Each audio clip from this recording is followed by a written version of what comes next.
And welcome, everyone. Hello, hello. I am Maz, and today we're doing Kids on Brooms one shot with my wonderful, wonderful group down here. Um, Hello, everyone. Thank you for checking in to chat. Let me have my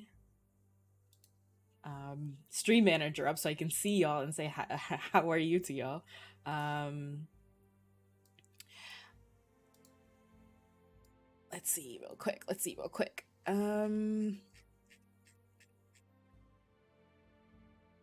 Sorry, y'all. I had so many pages up. I have so many pages. Give me a second. Um, First and foremost, let's do. Oh my god, my captions are on this. When did this happen? I didn't even see this. Oh god, let's turn that off real quick. Um,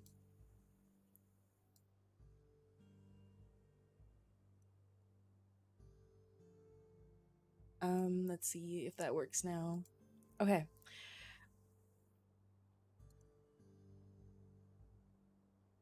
Let's get to the literal part of this entire session. These wonderful players below right here. Um we will introduce your character later on, but what I would really like is if everyone can go through and just say your username, your nickname, um shout outs to any artist credits, and your pronouns for me. Anyone can start. Whoever wants to go first can go. I can go. Hi, it's Tori J, aka Tori. My pronouns are she, they. What else did you say, Moss? No, that's perfect. Tori J, she, Cool. they. She, they, and this art is amazing, and I'm actually in love with it. And I think I might keep it forever. So I guess I'll go next. Hi, I'm Nay, aka Fluffle Bear, pretty much everywhere. Uh, my pronouns are she, her, and yeah. Okay, Paige. Hey Paige, what the fuck is my username? And my pronouns are she, they. And this is such fantastic art. Thank you for Nay for making all these. They're so good.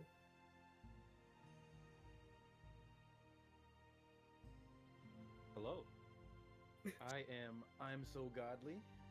I guess you could call me godly, call me Wops. Um, I go by he him, and shout out to my mom if you're watching out there. Hi mom, how's it going? Hi, mom. Hello, I love you, everyone's mom. mom. She's definitely not Mom. watching. Send it to her now. Yep, I'm Um, about to clip it and just send it to her. Thank you again, everyone, for joining this one shot. As I've said before, I've always wanted to run games like these, the sci-fi, the Stranger Things, the magical world kind of games. And thank you to Hunter's Entertainment for kind of building a simple system for these one-shot games to come alive. In Kids on Brooms, you take the life of a witch or a wizard at a magical school that you all attend, a place full of mystery, danger, and thrilling adventure. From dealing with strict professors to facing down mythical beasts, players will get the opportunity to ride brooms, brew potions, and cast powerful magic as they uncover the incredible secrets of their school and its inhabitants. Um, a little bit about game mechanics, very similar to earlier games. We use a handful of skills, and each of them have separate dice types, such as a d6 for charm or a d20 for brawn. Pretty much the entire dice array. You hit the target number I have, great. Go higher, positive results, or fail badly. Everything is narratively driven, so if you want to do something, you have to tell me how. If you fail a check, you get adversity tokens, which adds a +1 to any other roll or to help out your fellow friends. We also have lucky breaks in this game, so if you max roll on a dice, a 10 on a d10, you can roll again. Once you stop rolling that maximum, or if you've hit my check, if you hit my check immediately, boom, that is it. You total up all your amounts, and that's your roll. We also have the house rule in this game. This is called the nope rule. If you don't follow common horror movie tropes, you will get awarded inspiration adversity tokens. Um, so that will be the house rule here. And please, um,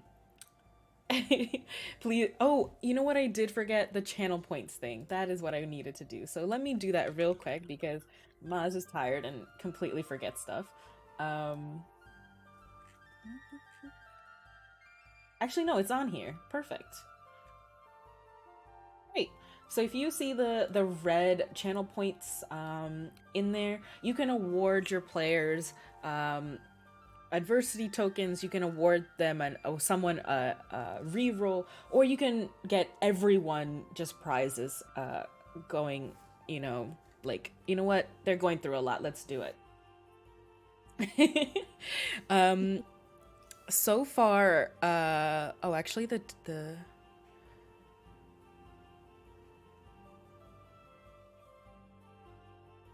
subtitles coming in, but where is it coming in? Because I don't have them on there. That's so weird. Sorry, y'all. I just noticed the closed captioning below is there, but it's not on my sources. So I'm like, where did you come from? Who are you? Anyway, It's there because of sheer will. I know. What is going on with OBS? Um, oh, give everyone an 8. Thank you, Wondra.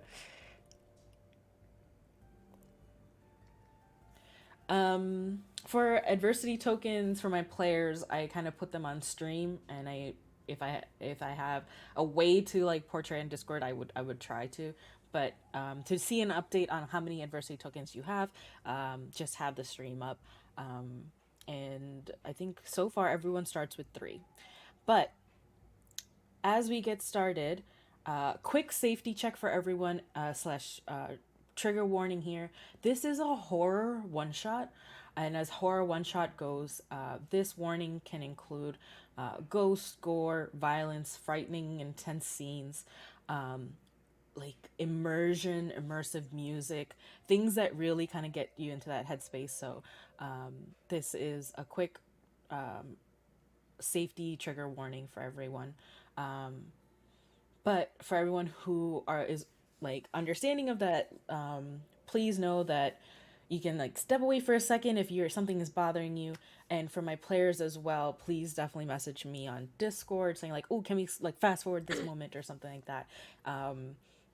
What is it in our I think the voice channel has like a channel, text channel that you can be like, Maz, fast forward, and I can skip to like the next portion.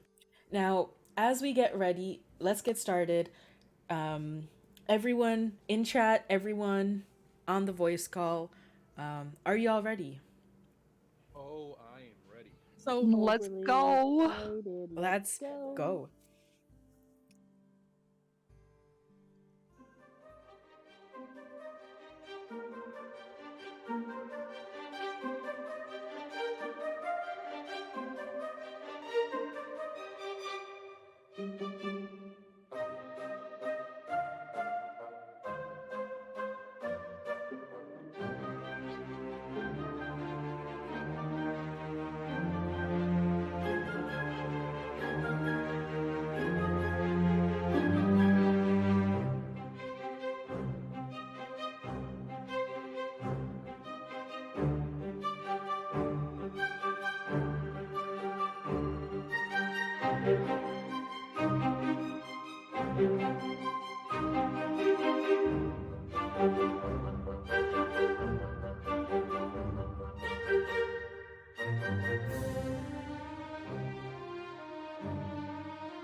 And we begin. You see before you a grand castle full of stone where like it's just beautiful graying walls. You all 4 of you recognize this as your home for the last 10, almost not even 10 years, maybe close to 10 years. I don't know.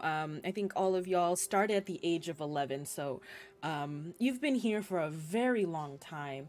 This is a large castle where people of all ages come through. There are multitudes of teachers, and there's like a school crest that kind of covers the entrance. And you recognize this as the Sesine Academy, institution for the highly gifted, school crest. It is a 2-headed eagle. You can see the school colors of deep ink black, velvet crushed purple, and ink bottle emerald green. The school founders were twin sisters, Cressida and Pandora. And this you can see it in the 2-headed eagle. Everyone knows that the founders were twin witches who believed in all kinds of magic, and that the wielder truly defined the practice rather than the course.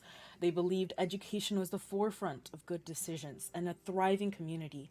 And though they differed on some aspects of practice, They believe that together in unity, that you must stand against inequality and injustice. The old castle is quiet right now under a sky full of crystal stars.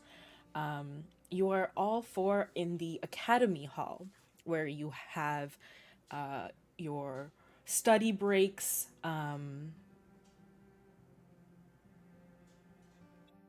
Sorry, everyone. I just saw my FPS go really low.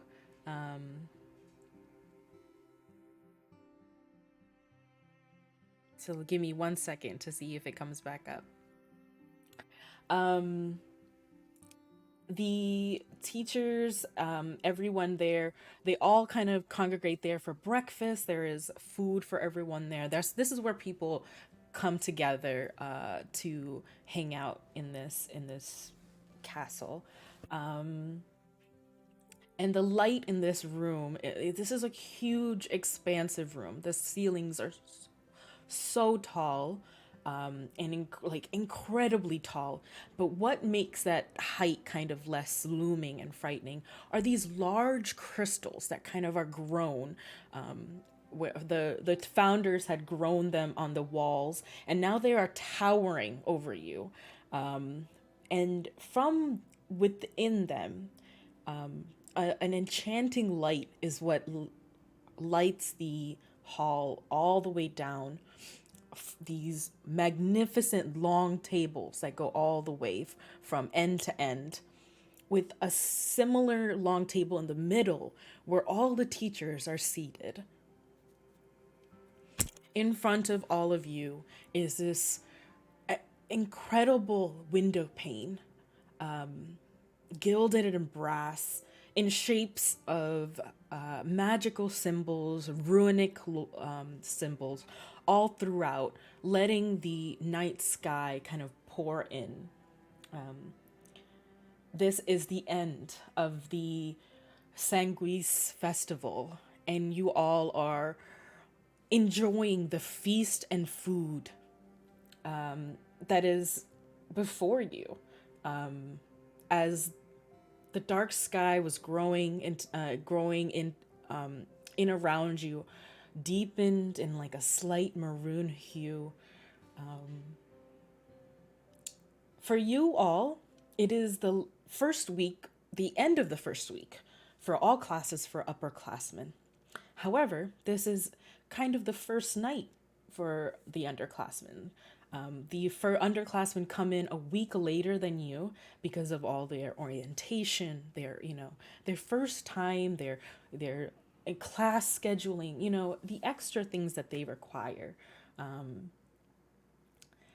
Here, nobody really sticks to any particular group or house or affiliation in that way. Pandora and Cressida didn't believe in tracking children in certain ways at a young age because children change, of course. But most kids and young adults stick around with people that they grew up with. So a lot of upperclassmen stick together, and a lot of underclassmen huddle together in certain parts of this academy hall. All four of you are at this same table, as you all have grown up in the same classes and the same years. So you all are kind of bunched together, and you don't really know each other. There's a feast around you, going out, loud voices coming around you. What is everyone eating? And please introduce your characters and your pronouns in this description. Well, Cora, a 3-foot goblin, had not really eaten much that day because she had been preoccupied studying. So she is ravenously eating anything and everything in front of her. And just kind of just shoveling food into her mouth, to the point where she might be getting the occasional odd look from those around her.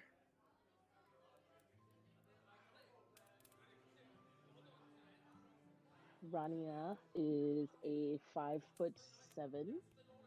protege of the school. She kind of looks up at Cora, ravishly eating as she's just picking at different fruits and cheese on her plate, and praying that she doesn't get anything on her book that she's currently reading. Um, Um, go ahead, Godly. um, Lionel Montoya Guzman. He is eating I guess, a cut of chicken that's in front of him with a knife and fork very eloquently. Even has like a napkin folded on his lap, has a bit of it tucked inside so he doesn't get anything or any residue that falls on his uniform.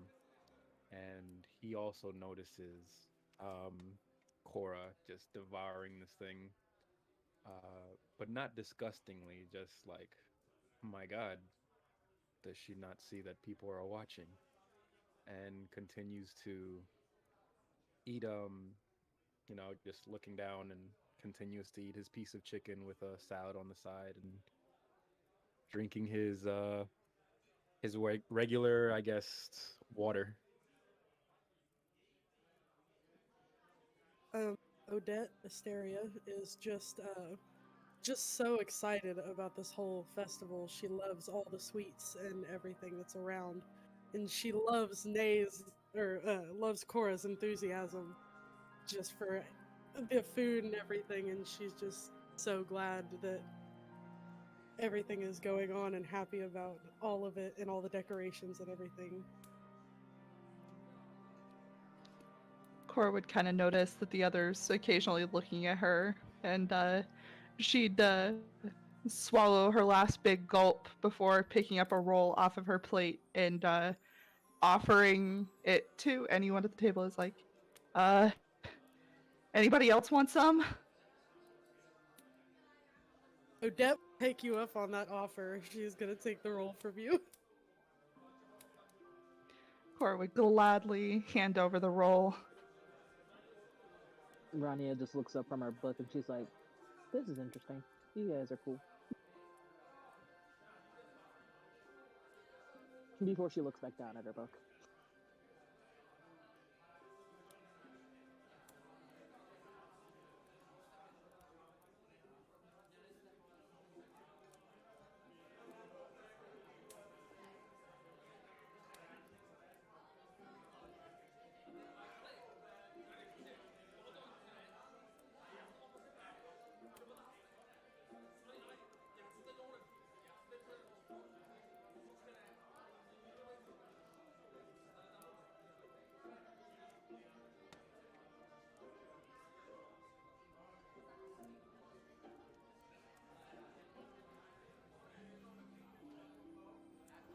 Oh my god, I was talking this entire time. I was wondering. I was like, "There's a huge silent gap." um, what was I saying? um, Oh man, the nerves. Shake them off. You got this. Doing great. Doing great. okay. Um, okay. Miles Queensberry is sitting next to you, everyone knows who he is. You all have the same, like, similar classes with him, and he is in similar ages of to everyone. He has chestnut curly hair that hangs over a lean face with hazel eyes, and he starts just eating the food just into his mouth. He's like, and then he's like swallows it down and looks over and he's like, Cora, are you gonna finish that? I was planning to, but have at it. And she'd slide the plate over in his direction.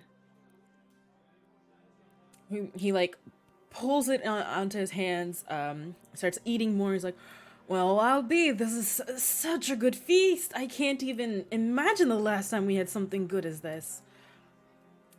Miles, please. Act as if they Well, feed you at home. my parents didn't ship me this far to send me food. You know how much a package costs across the Atlantic? Yes, I Um, understand. That's why I said act as if they feed you. What if he's not a good actor? Uh, Thank you, then I guess Cora. we continue to struggle to watch him eat.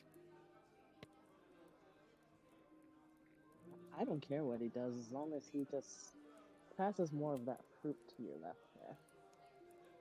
Miles like looks over and just like with an elbow kind of like shifts the edge of the plate closer. Um, did did everyone have fun today? We were all like kind of a bit lost with all the homework we have to do tonight. But I think they kind of will give us a break. It is the festival after all. It'd be horrid if they don't give us more homework. What's wrong with you?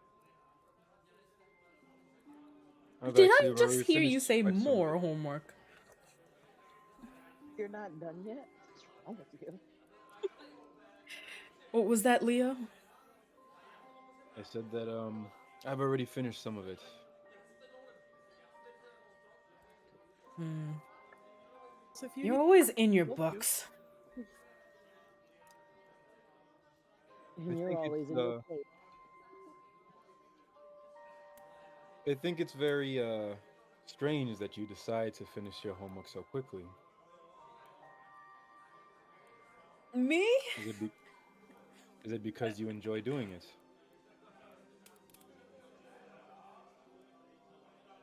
Oh, I haven't What? finished a thing. Is this too? Oh, this Yeah, is this is to to Cora. Rania. Oh, to Cora. Oh my goodness. Okay, okay. Wait, I'm sorry, it's to Rania, sorry. Of course. Who doesn't like finishing their homework on time? More Yes, but homework is the best.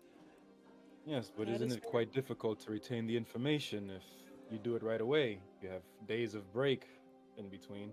I find it, I don't know, taking it a bit of a time makes it easier to retain. Sure, Leo. Whatever you say, my dear. Hmm. I guess to each Miles their own. just keeps eating, just like "Mm, I'll finish this later. I don't want to think about homework until Monday morning. The festival was this beautiful event where all the children could go out into the local villages and partake in like the dancing, the areas around before returning where you are now to this big banquet before you. Miles kind of looks over to the other like classmates around you and just like, asking more for more food before turning around and saying like, "Did you hear about Professor Witherdale?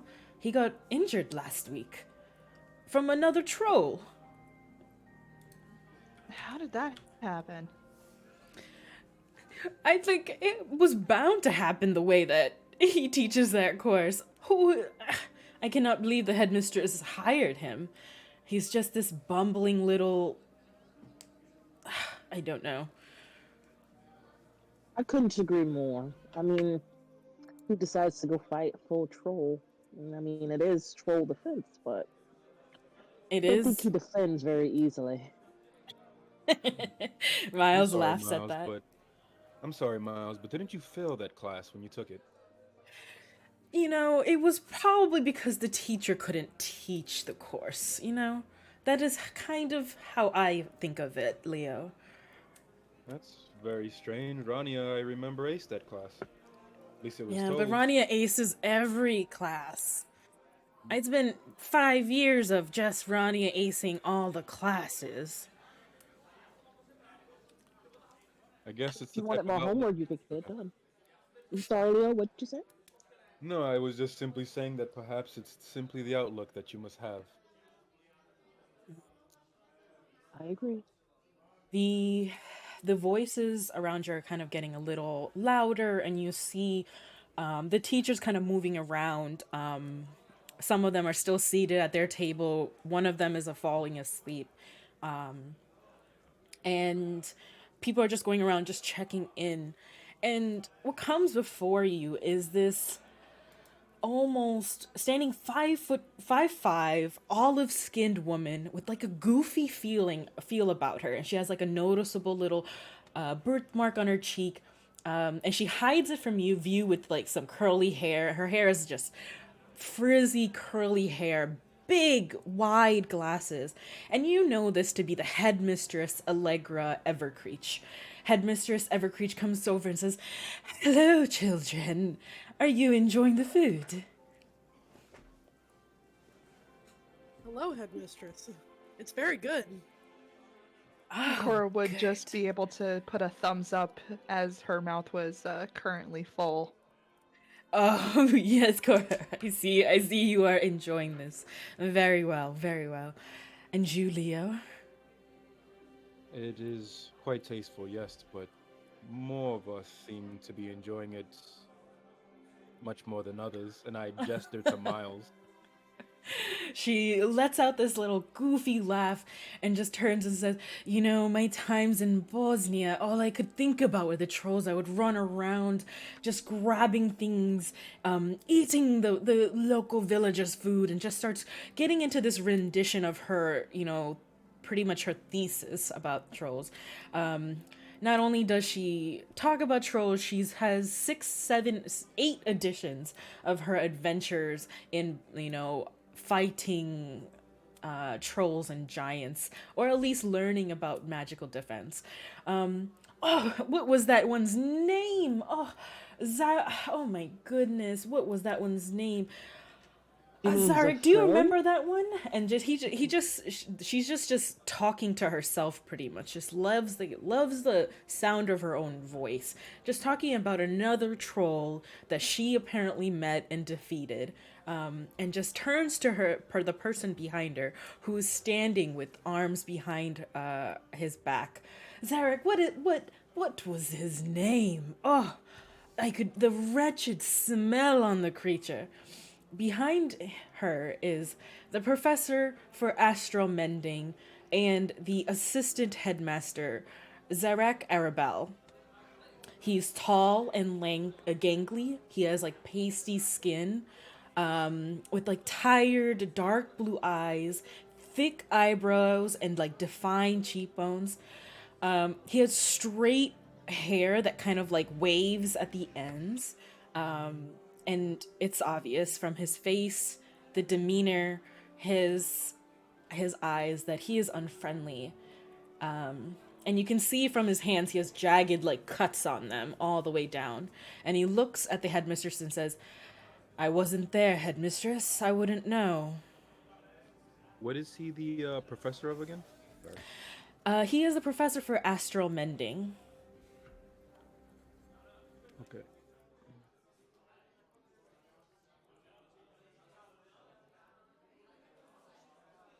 All right, got it.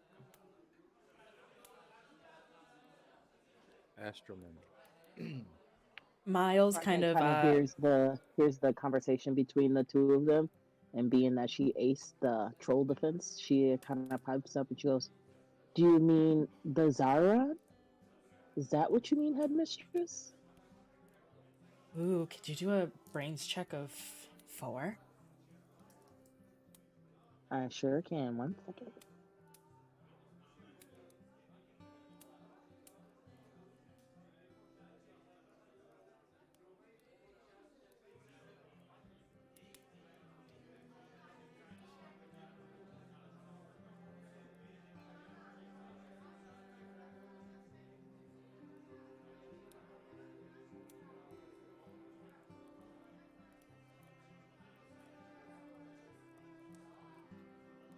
And I got a Oh, 4. amazing. You've read the editions that she has put out, every single one of them. Even though it seems like she has blabbed on practically for like 8 of the 9 chapters for every edition. She looks at you and just smiles.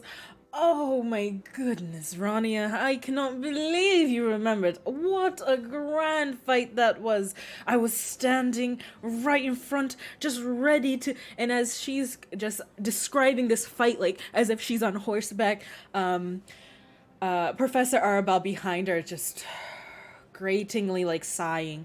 Miles looks over and just says, "Dear goodness, if she describes one more troll, my my mother did not send me clear across the frickin' ocean to hear about troll stories." And just stuffs another beautiful leg of like chicken just into his mouth, just eating through it. He also didn't send you here to fail classes. And I laugh. Miles looks over to you and just like grunts and like little bits of food just like flicker out, just like mm. Testing. The headmistress and the assistant headmaster walk away, and you can see the teachers all around, um, just sitting there. Would y'all want to know the descriptions of the teachers? Absolutely. Yes, please. Good. Um, on this long table, you recognize all these faces. Either you've taken a beginner's course with them, or you're planning to take like a future course with them as your careers, your future plans are kind of broadening for you. First, at that table, you see the alchemy teacher where you learned how to do potions. Zedekis Blackwood. He is 6'4", brown skin with light brown eyes, very small ears. His jaw is square. He's bald at the top and he wears this black bracelet that goes down. He kind of struggles to sit up at times because he has weak legs. He doesn't really have a lot of muscle tone, so he's kind of um, weak and thin, but he sits just into his chair as he's like adjusting to like reach over for more drinks. Next to him is the professor that has this frightening look on her face.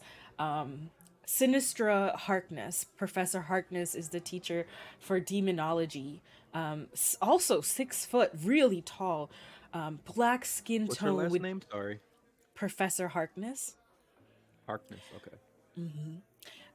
Has deep set dark brown eyes. They have a triangular face and large ears, curly brown hair that's kind of braided down.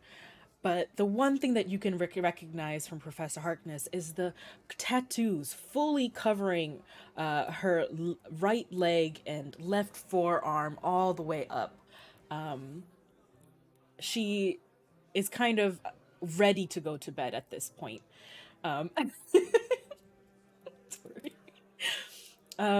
Next is the artificery professor, Professor Iron Grip, Professor Quintus Iron Grip.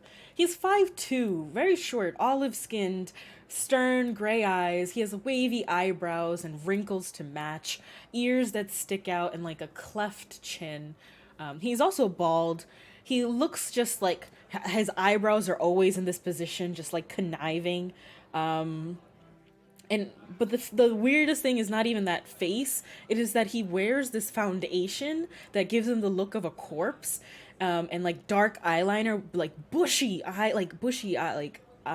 eyelashes. So just always looking at people with just this white face, just also kind of eaten like quietly off his plate, and suspiciously.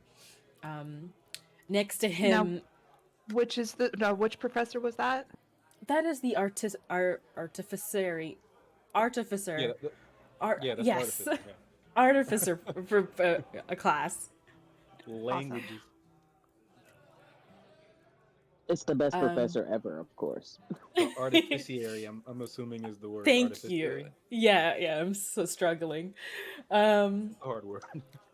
A tall, and very curvy woman, with white skin and flecked green orange eyes, has like these angled lips and the just really wide face, is sitting right next to them, eating just like with like two hands, just like with one hand has a dessert and one hand has like this delicious slice of ham on a fork, and just like and just muttering with glasses and like eyeglass chains like I do right here. She has like greasy, mousy, brownie hair, has a thick neck, and like she has like little flecked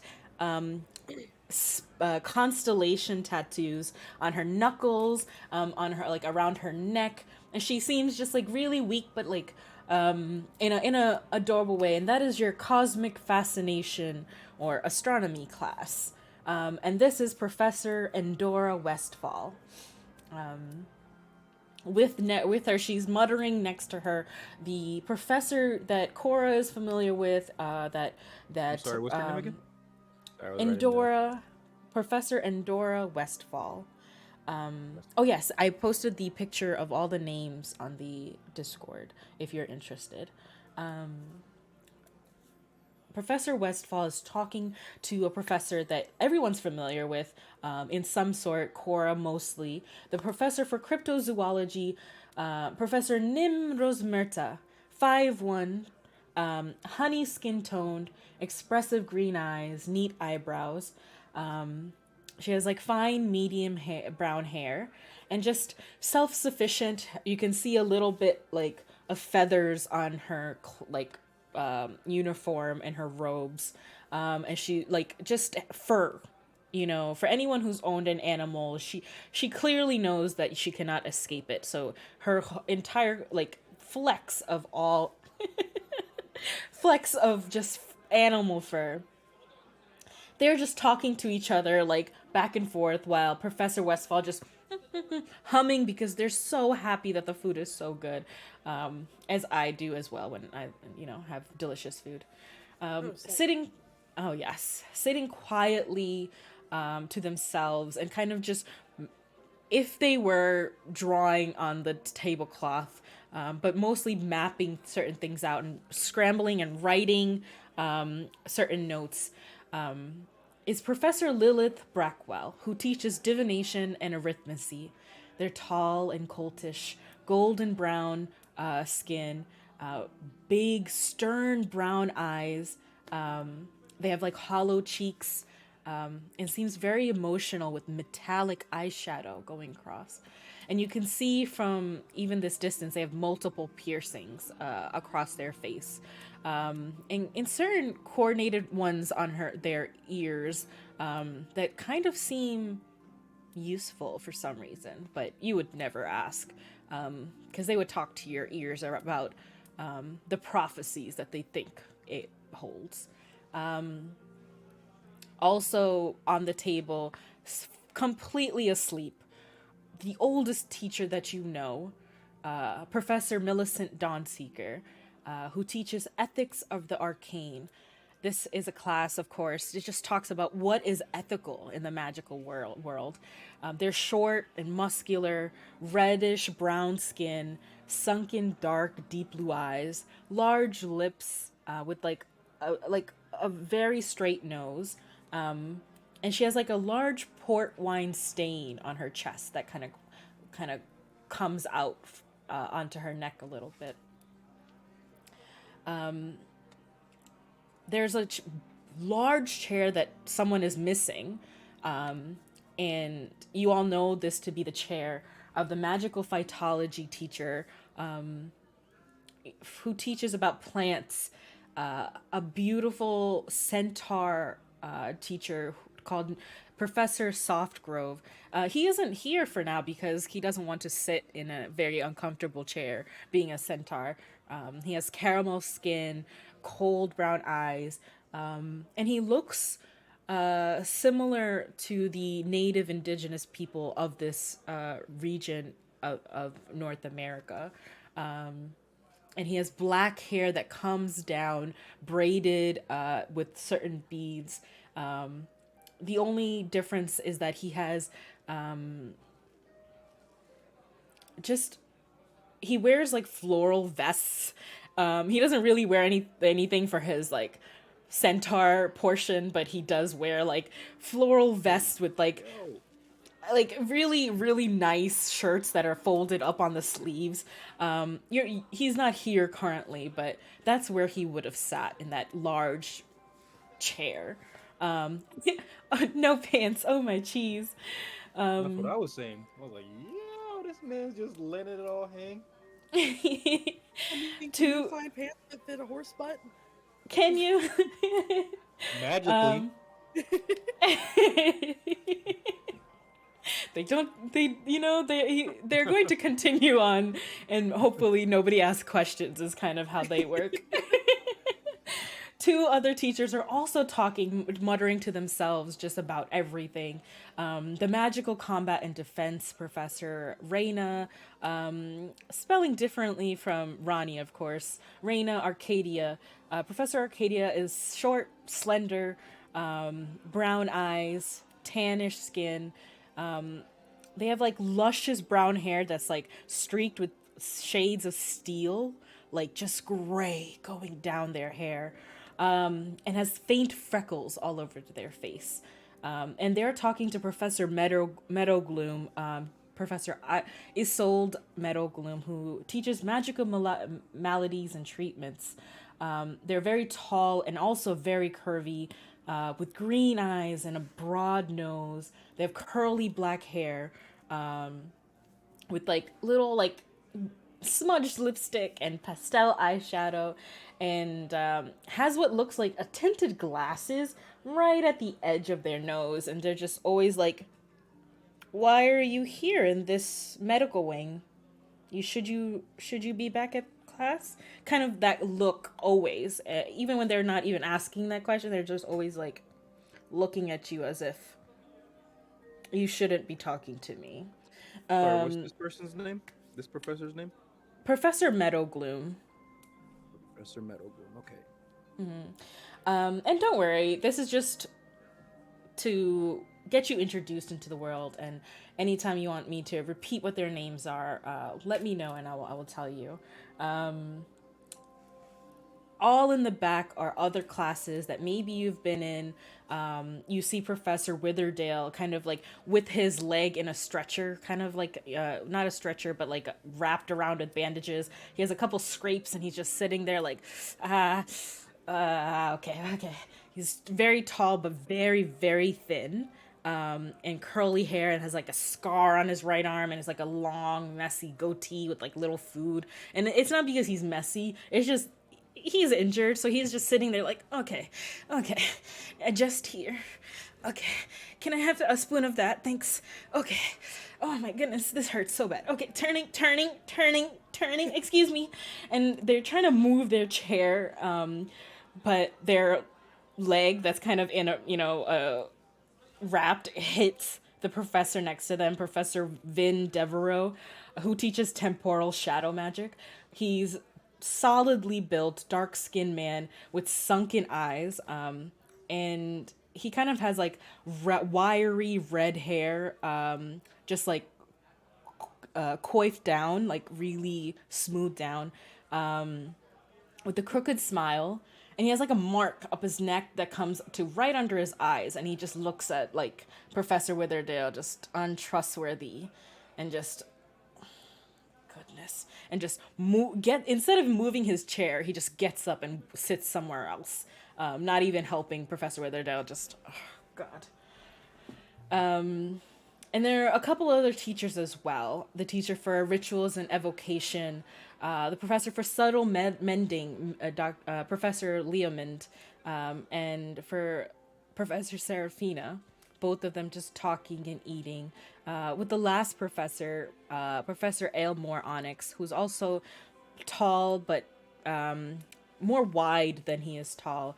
Red-brown skin, soft, dilated eyes behind wiry glasses. He has like large lips and like a really like hooked nose that comes with like a little crack in the center of it, with black hair and chipped tooth. he seems very sweet and innocent, just like laughing with Helena, Professor Serafina, who is just has like a wart on her face, but she's so fun and she's laughing as well, just clapping at whatever joke that they're talking about. Professor Leomond is just quiet, has like this watercolor style tattoo across her entire chest, and she has this cane that she like you always hear when you're walking in the halls. She's short and stout, so you can barely see her over like the centerpieces and the pounds of food, but you can see her hair just, like grayish and like coming down around her ears in this short little bob. All of them are just enjoying the food around you, and just talking amongst themselves. When Professor Rosmerta of cryptozoology gets up and claps their hands to everyone to softly quiet down. Attention! Attention! Everyone? Can I get the floor? All your familiars will be returning into the room, so all food will be removed from the tables for their health. Please finish all your food before they are to return here. She sits down, and before you, things that are kind of almost done, plates that are kind of done, are starting to like slowly disappear. So you have final chances to grab if there's like a last piece of food. I would like get like a little piece of chicken and like just put it into like um in like a napkin and just like slide it into my pocket. Same, Rania does that with a bunch of different fruits like blackberries, raspberries, blueberries, and just sticks them in her front pocket. Nay would do something similar, grab a couple of rolls and just shove them in her pockets. Try and be stealthy. Probably isn't very stealthy. Odette would just keep a little bowl of berries for Regulus. As the last of the plates start disappearing, and Miles reaching for a couple more things, just eating finally, and just burping in the corner. What is it? You hear what looks like little wisps of forming, and that you see like a entrance kind of come out, and it looks like a little open cage door comes out, but it's not really a cage door. It's just it opens wide, and all the birds familiars that any children has just starts flying into the academy hall, rushing past ravens, pigeons, random any birds, small little ones to large eagle crested ones. A hawk flies past, and everyone has to duck as they come and land right on Miles's shoulder and just like starts eating and all the food, and like Miles is holding it up like, oh, okay. Marcos, we talked about this. Okay, not close to my ear. Here, you can have it. Take it. And the Marcos, like just picks it up and goes to like these perches that are kind of all in the ceiling area, way off into the distance, and just starts eating it all the way over there. You see a couple snakes come through the path, just like down between people's legs, and wind up certain students' legs all the way up, curled around. Cora, you like look around, but you're kind of sneakily sitting there.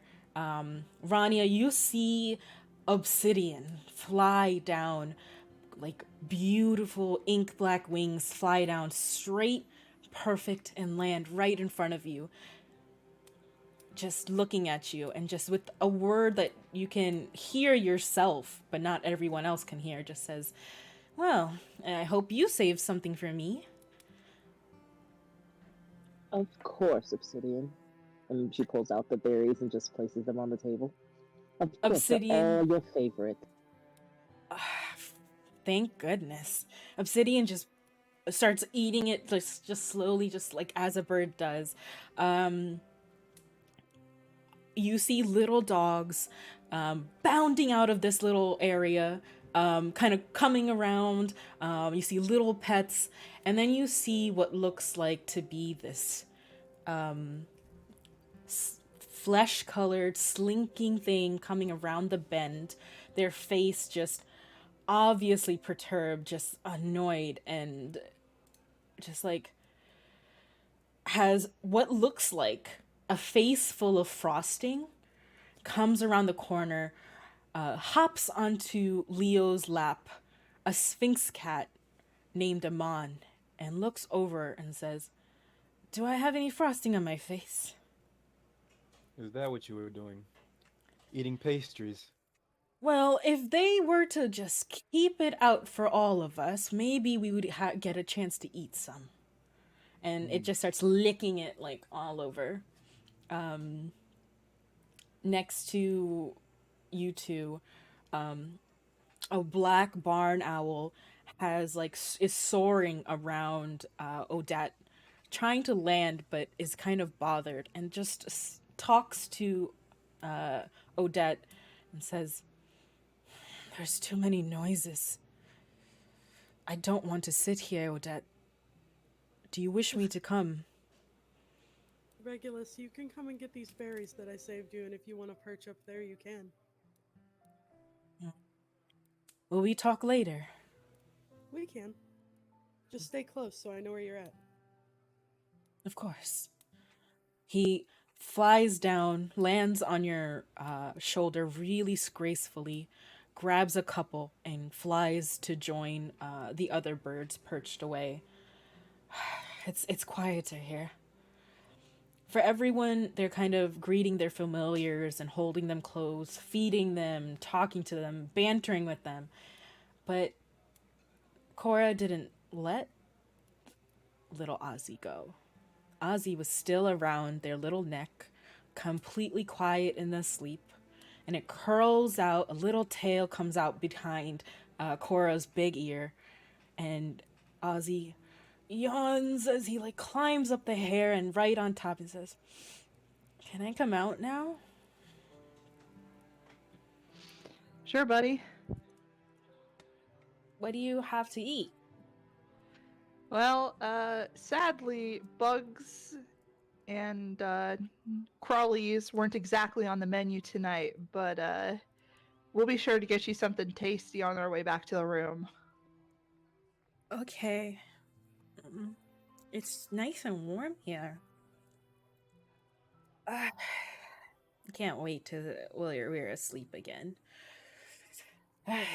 The castle is sometimes so much colder than you think, and then all these fires are so nice." And as he's murmuring, he just like you see his little tendril, like his fingers kind of go into the hair and just like softly nod off. "Tell me when we're back in bed." Just falls asleep.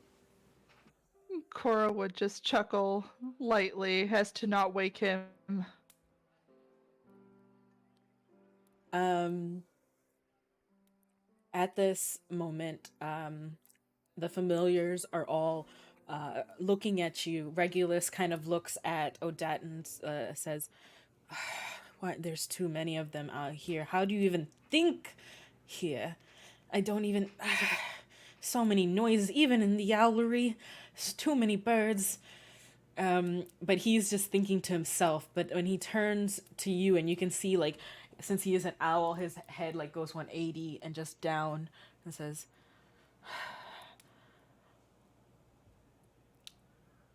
"Will you be busy tomorrow with your work?"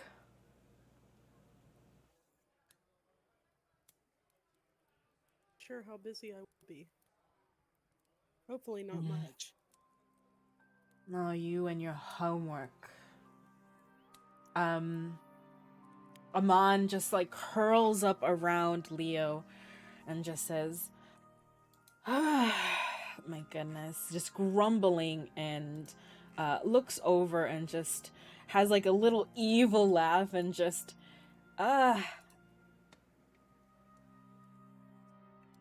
Did you fill yourself up with those pastries? What a shame. It seems to have saved this for you, and you aren't even going to appreciate it. As I take out the napkin with the bit of chicken that I got. Um, Amon just comes closer and just starts eating and just, oh, this is so good. Someone's going to end up crying, and probably me. And just starts like munching on it. I need a little fresh air and a latte after this. Are you the one buying? If I just had fingers again, maybe. Yeah. It's always up to me, isn't it? Fine. I'll get you your latte. Good. And then he starts humming in like, and only you can hear this, of course, Leo. It just starts as him just humming, I am the most powerful of all witches. I am the most powerful of all witches. And just starts humming to himself as he's like munching on the food in between, and looks at you and just like is garbling up something and sees your face just kind of serious and cuts off his music and just says, I can quit anytime I want, and just scurries down under the table with the rest of it. Whatever you say, Amon. Before we go on, welcome, Rightwall. I would like to give us all a quick bio break since it is now an hour 2, and we will return just a minute from now. Sound good? Let's go. Yeah. Awesome. Sounds great. Sounds good.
As everyone is finishing their food, whatever they had left, in front of you, magic bowls appear before everyone, and it looks like clear liquid. Uh, and but there's like a hint of a glimmer in it.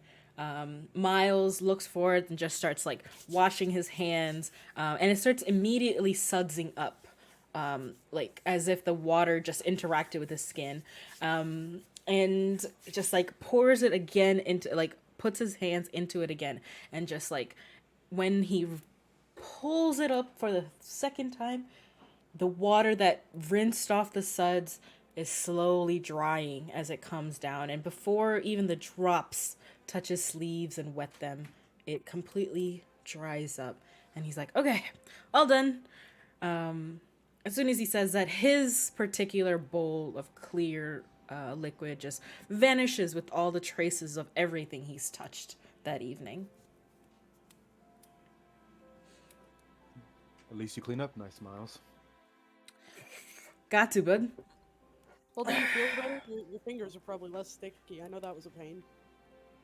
Yeah, but sometimes it's nice when you can like lay in bed and have something else to eat, you know? Oh no! Miles says, like, as hears your like Odette's exclaim, and just like, ah, dang it. Of course, the Asteria girl must have other manners and etiquette that you have to do.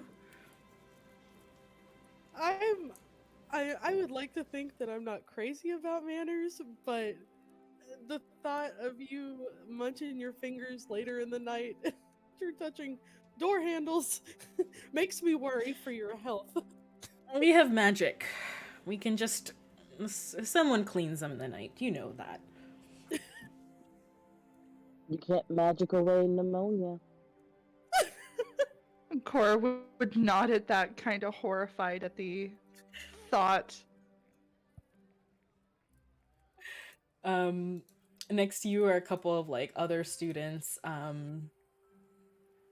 Let's see. There's Amanda Whitby, who's just like muttering to her. What she has, however, is this large moth that's just like fluttering on her nose, and she's just talking to her familiar moth, just like pointing her nose up and just like, yeah, Miles, nobody wants to see you eat your fingers at night. I know we don't share like areas, but like all of you need to like wash your hands. And wash them properly, Miles. At least 25 seconds. Next to another side of y'all, another student, similar also in age, Grant Tuckett. He has this deep southern accent, which I will horribly maul and probably should not try. Do it. Do no. Do it. Do it. Grant kind of pulls out this like what looks like is a baby alligator, who definitely was charmed by Professor Rosemerta to never grow in size, especially when they put out in the letters not to bring dangerous animals into that castle. And he's just like, well, here, come on, take a bath. And just like puts what he calls as gator, but he spells it Gader, into the bath, and he starts swimming and belly flopping into the water, and just like a larger adult crocodile alligator would do. He's like, God damn it, I can't do this. How No, do I you're do this? good. You sound great. That sounds like every yeehaw I've ever heard in my town. It's beautiful. Exactly, I'm in love. I'm in Oklahoma. Oh my god, you're here. He's like, come on, Gator, come on, spin around. Let's go. Get all clean. I can't get you back in my bunk with that. Come on. One more turn. And Gator just like flops one more time, and just like Miles did, like once they leave the bowl, starts to dry up. and crawl back onto Grant's arms and kind of perches back up into like where the warmth is. And he like lets out Gator just lets out a little, just a little alligator like. Did he go? "Ugh"? Yeah. Carry the platypus. Right? Oh my goodness. Professor Rismurder sits up, just like looking over at every animal, making sure everything is all right. Just you see her just looking over everyone's student, just making sure, looking above. You can see a charm has been made so that there isn't raining animal things. And she's just making sure everything looks good and just healthy. She is one of those people who talks more to animals than people, so she doesn't really care that students are asking. She's just like taking certain familiars into her hands and just like inspecting them. She like a little Sharpei like familiars up, and she's like checking the folds and making sure like, okay, these wrinkles are okay, you're okay. But beforehand, since every one of them were kind of cooped up in this like magical animal area, she just gets up and says, before we send the children off, as headmistress Evercreaches was just about to put her wand up like a microphone to send everyone off to bed, turns to Professor Rismartin and is like, yes? And the microphone kind of sound just like comes through, and everyone gets really quiet. And Professor Rismartin just says, before they go in, submit your familiars to me so I may do their routine checks to make sure everything is all right before you go off. Come on, everyone line up. All of you who's already up there, just hang out there. I'll go one by one. All right, all of you. Let your familiars on the tables. Let them just sit there. I'll go table by table and just inspect before they go upstairs with you. All right? I grab him on, like he does like that little stretch. I grab Yeah, him, the I try to cat put him, place him on. Yeah, just try Big to just stretch. place like him on the table. screeches like, what does she want now? She's going to check you to make sure Mm. you aren't hiding any weapons or hiding any dangerous things. Any pastries you might have hidden in whatever orifices. I, that's what I do in my, day to day, Leo, just juggling steak knives all the time. And he just rolls his eyes and just curls around and to like, um, just settle down. Um, Regulus looks down and says, I will return to you, I promise. I'm gonna go ahead and hold my hand, like the back of my hand up, and kind of whistle at him, and have him go ahead and come and land on my hand. Just Mm-hmm. He soars down and lands. and then I'm just gonna put him gently on the table in front of me. He like softly like grazes your hand with like his beak and says, "Go on now. Get off to bed. I'll be there soon." All right, you be careful, and I'm gonna scratch his little head. He just does little bird noises. Rania reaches under her curly hair and pulls Obsidian out, and she goes, "Get out of there, you silly goose. They got to do your inspection before bed."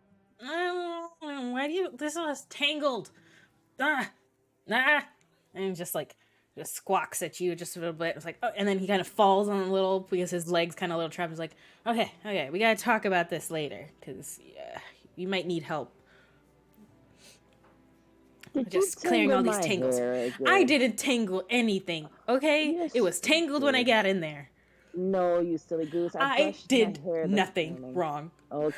If I find a nest, I'm going to end you. Where else would I sleep? With all the other birds? Why would I do that? Just make it quick and come to bed. Okay, I will.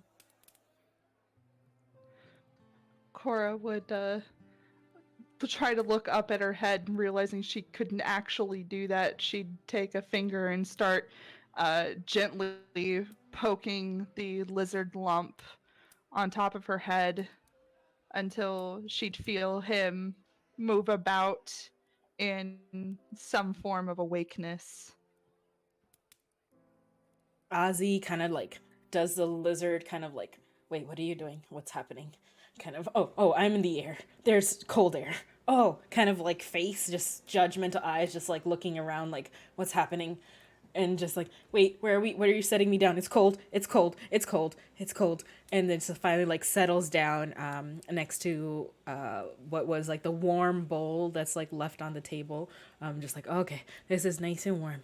Okay, I'll be there soon. All the teachers kind of come in front of the tables, and just like with one motion, just like, and up, off to your dormitories. The upperclassmen are headed off first, and a large portion of the teachers are with the underclassmen, taking them to their separate kind of dormitories. All of you kind of are separated by age, really. So the people that you've been in class with for ever are the ones kind of what you share.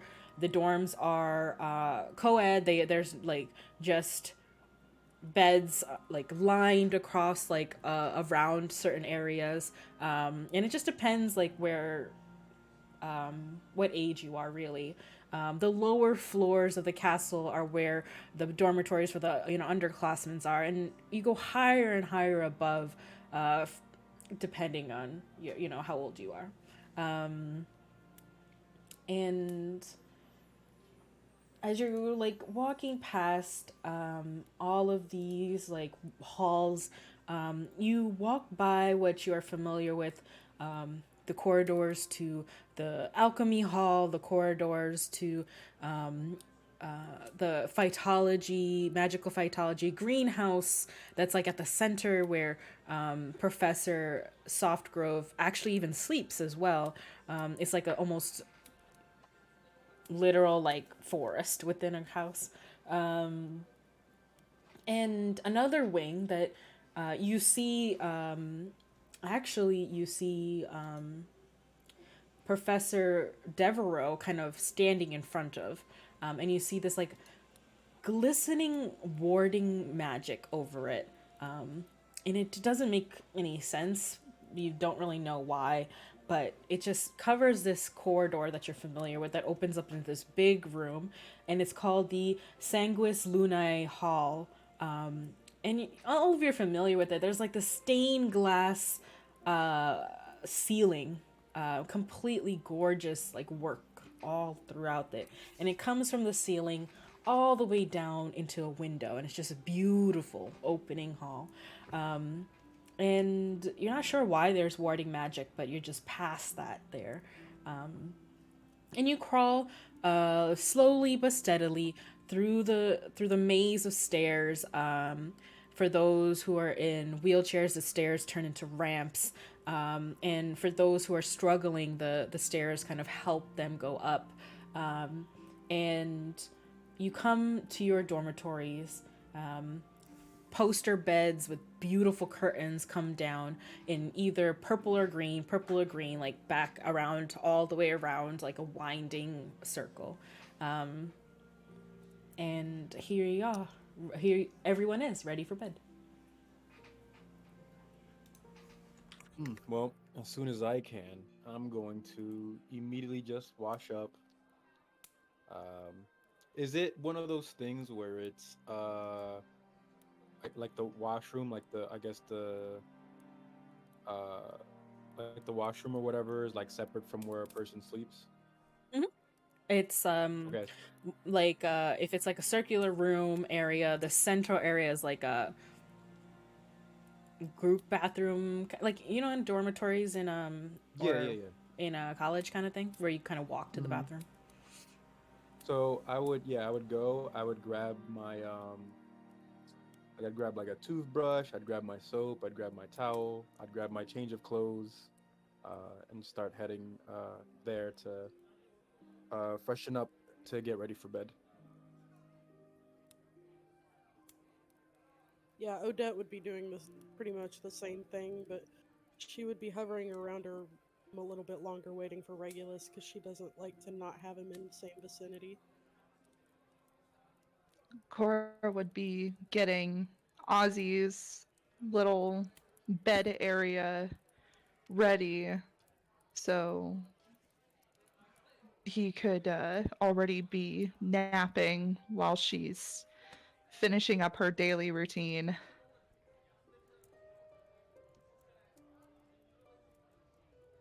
Rania would be sitting on her bed with her like a book on her knees while she's detangling her hair from her little pygmy raven because she knows that he's been tangling her hair and saying it's her.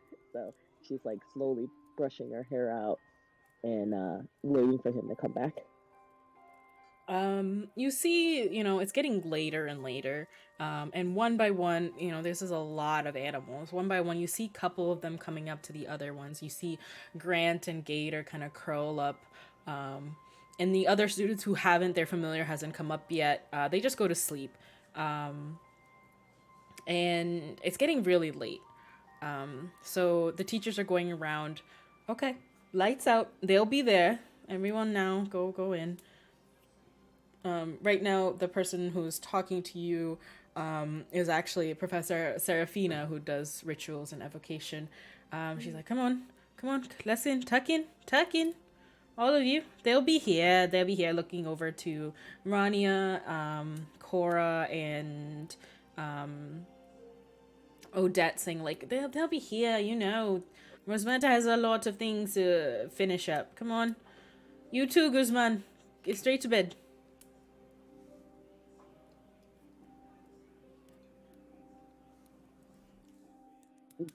Rania, who's kind of connected with her raven, just feels like something's wrong. And so she kind of just looks at the professor and she says to her, yeah, Professor, I'll go to bed soon, but I think I want to wait up for Obsidian. Oh, Obsidian will be fine, Valtorres. Don't worry. Sit down. Rosmeta does these checks anytime any of you go out in the world, making sure that you didn't bring back something that could harm them. And making sure all the little ones are alright. Otherwise, Gator over there would be almost 6 feet long. This happens every single time you all go out into the surrounding area. They'll be fine. Go to bed. Come on, up to. They come around and they see Odette and says, "Come on, let me tuck you in. I know you're too old for this, but you must be a little anxious. So let me just do this for you." And then kind of tucks you in, and everybody is in their bed. Says, "All right, I'm glad you all had fun, but time to sleep, and tomorrow is another day. All of you who are waiting up, get some sleep, at least. They'll be up here soon. And remember, you sleep here. No children out of their beds. Do you understand?" Sure do. Okay, just a would suffice. If are you listening to me, Miles? Miles, and Miles is also kind of anxious because Marcos is not there, and it's just like, okay, yeah, just curls up and just within 30 seconds flat, you hear snoring from his side. That Odette sounds is very Miles-like. Odette is definitely not gonna fall asleep until Regulus is there. That's super weird for her that he's not already back. And this is just taking time because there's dozens of familiars, but Oh yeah. since you're tired from a long day and good food, the the night is getting dark and everything's so quiet. All of you just fall asleep, whether it's for 10 minutes and someone wakes up and just looks around waiting, and you see more familiars are coming up, and you're all just sitting there waiting, and now it's pitch black, almost 2, 3 in the morning. And like all the sounds, everything quiet down. It's almost too quiet. And when you wake, all of you, you hear like the wind in the halls, just weird noises, and it's quiet. It's late at night, but none of your familiars have returned, and it's still all four of you have awakened at this time, and kind of can see each other like poking their heads out from under the sheets. You four are the only ones awake at this moment. Cora would just sit directly up in bed because this wouldn't have been the first time that Ozzy didn't come back after finding a place to nap somewhere in the school. So she would kind of sit up and start getting her shoes on in preparation to go out and find him, whether or not anybody else was going to do the same. She was just going to sneak out. As you're like doing this, all the other three of them can see you because they're also up as well. Yeah, Odette's gonna go ahead. She's gonna get out of bed and start putting her shoes on and like grabbing her bag. Like, she's gonna go get him. Rania does the same, but she kind of like turns her shoulder into like a really dark area, and she just whispers, "We must find him." And something kind of slithers away from her. No one actually sees it though. Say, like, where are you guys running off to? Gotta go find Ozzy. He can't be out there by himself. It's too late. Regulus. Obsidian should have been back. Yeah. Yeah, same with Obsidian. This is going on too long. Something's wrong. I would say that because my familiar is a cat, and I have a very different relationship. I'm just trusting them. I'm just like, yeah, he's a cat. He's probably out doing his own thing. So I'm just like in the room, just like, all right, well, hopefully you are able to find your familiars. Leo, what would you do if something happened to you? Regulus? What's his name again? Amon. What would you do, Amon? If I would get another familiar. You're How joking. cool. Isn't he your friend? It's- Don't you it's a care? joke. It's a joke. It's a joke. And he's a cat. They wander around. He does his own thing. Trust me, he's very, very capable of handling himself. But I'll tell you what, it seems that you guys are all very worried about your familiars. I will help you. well, she promised him a latte, so guess you better help to it. Oh, you think I'm gonna actually give him that spoiled little runt? If you don't give him a latte, I'm gonna give him a latte. I'm sure he'll quite like it. I'll help you all find your familiars.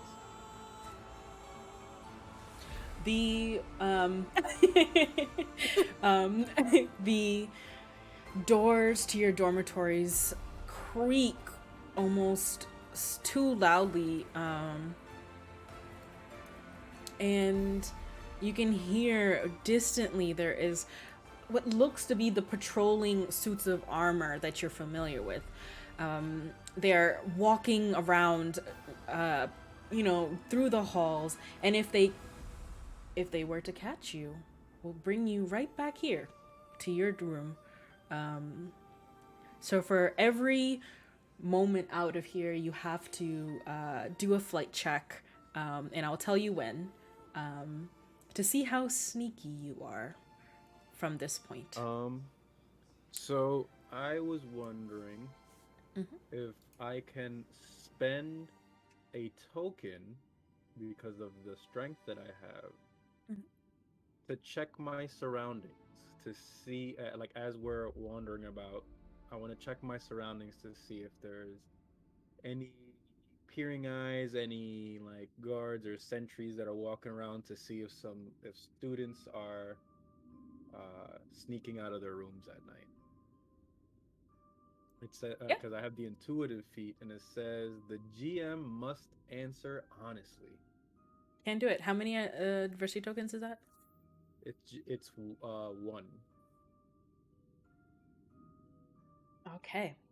As you peer around and look to, right and left, um, you hear distant steps and marching, but there's nothing there currently. Whatever is watching, patrolling, has kind of stepped away from your area for now. Hmm. For the most part, it seems like the coast is clear. Good, then let's get going. Yeah, I think we should get going. They're getting fairly close, but usually they're heavier in this area when everyone's asleep. It's kind of weird that they've stepped away. Is this your first time sneaking out at night? It's not, but Just stays quiet because she's aware of where all the shadows are in the hallway. She sneaks out quite frequently.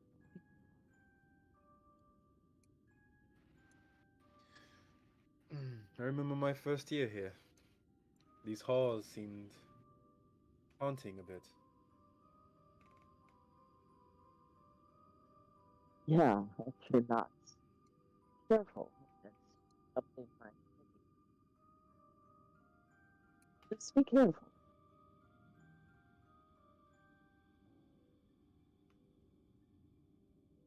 Um, are we still Scooby doing it into the night? Just walking through hallways? You pass another hallway and you come down to like the stairs to the next like floor down. To go by here, I will need everyone to do a flight check of 6. Flight check of 6. All right.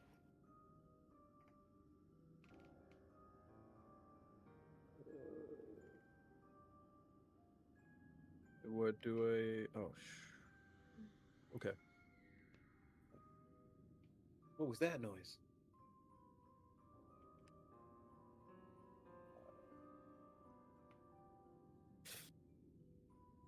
I guess Oh, go ahead and oh no. yeah, I'm gonna go ahead and use 3 of these adversity tokens to just Yeah, I'm gonna use 2 of mine. 3 of yours and 2 of yours. 3 of I'm gonna Odette's. use one to also succeed.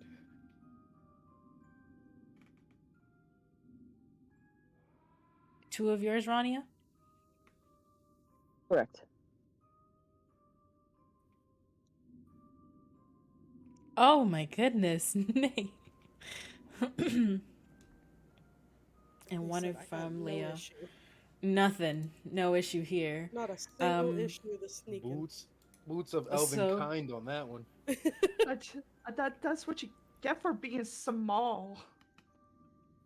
before I go into everyone's, for those who met the checks, all of you you're creaking on the floor, whatever your shoes are making on the stone. Anything is kind of dulled to the other sounds that you're hearing. Distant things in the far, this is a huge castle. But how does Cora sneak by to the bottom floor, to the lower floor? As to not make any sound? Yeah. I'm curious because you got an 18, so that is well above. Yeah. So she would be using the balls of her feet to walk really close to the wall where the okay, I take that back. She would not have any shoes on. She would be shoeless at this point. Got it. walking You just really came. close to the wall where the wood wouldn't have been as warped and been more steady towards where it's pinned down. The stairs down doesn't move. Usually at night, these magical stairs that do whatever they can to get students above and up, which is really just like it just moves up and down like that. Really, they are still and quiet, and all of you come down a couple of floors. You are now at the main floor of the castle where the academy hall are, all the classrooms are, all those like corridors are at this point. It's quiet. Here, I would like a flight check of 7.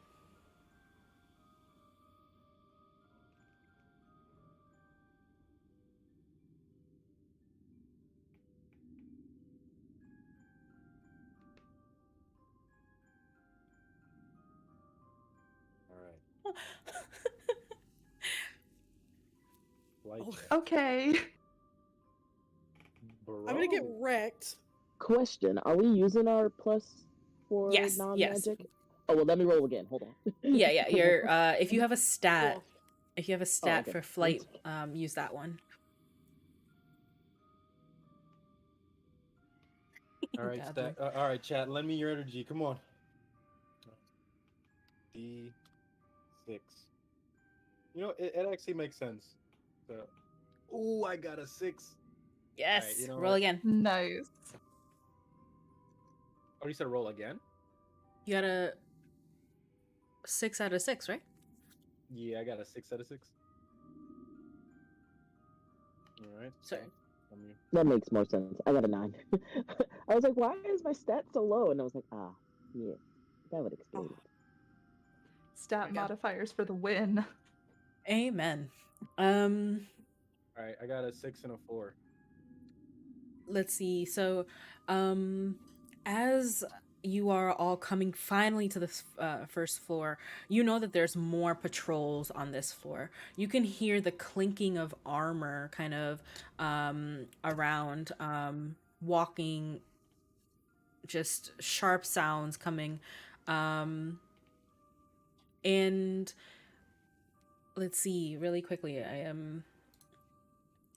Nay, please describe how Cora kind of hid from view.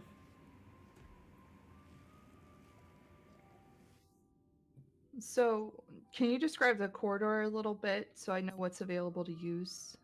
The stairs come down and you see like an open hallway. There's like left, right, and if you go forward, that's where the academy hall is. And this corridor kind of stretches like in the first floor to all the classrooms. So all right in front of you is just this hallway. Okay. Did I do that well? No. No, I was just doing a heck and think about how Cora's gonna be super stealth. Cora would do her best to hide in the shadow of a doorway, scrunching down as far as she would go so that she would be not visible unless they looked directly into the doorway and looked down. Awesome. You Cora just curls down the stone that is encircling like the one of the entranceways has cast a really sharp angled shadow, and Cora just melts into it. Tori and Godly, can you describe how both Leo and Rania also evade into the corner? So, I think that funny enough, like I'm looking at, you know, everyone try to be stealthy. And as like a much like I guess older classman, like my character is being stealthy by not being stealthy. Like they're walking around normally. They feel as if like trying to like make your body shrink and slowly tip tap would make it more suspicious. And so with a bit of luck and just a regular old like I'm walking around the school at night because my familiar is missing with that kind of like demeanor, they're just getting by without making a sound. It's kind of like owning the space a bit. So it's like, like if you're in your own house and you're going to the refrigerator, you aren't going to sneak to the refrigerator. You're going to just go to the refrigerator. I'm sure anyone Mhm. else that's sleeping in that house isn't going to be like, whoa, who's going to the refrigerator kind of Mhm. thing. So Yeah. that's really how like the demeanor. They're just like he's just like shaking his head, just like, what are you guys doing? You guys go to school here. Um, but he's also just like walking through and he's just like, yeah, it's I'm sure they're around here somewhere. And Odette, as you come down the stairs, your feet, whether you're wearing shoes late at night or whether you have slippers on, I'm not sure, but they don't know this castle because even though you've been here for years, when you're at night in the middle of your house, every little step, every little thing is unfamiliar, and you trip straight down, crashing right into the light that is in the middle of the hall coming from both ends, making this immense, immense sound all throughout. You hear all the like stomping that's going around from the suits of armor that march at night just stop, and those sounds are coming closer and closer. Um, Could I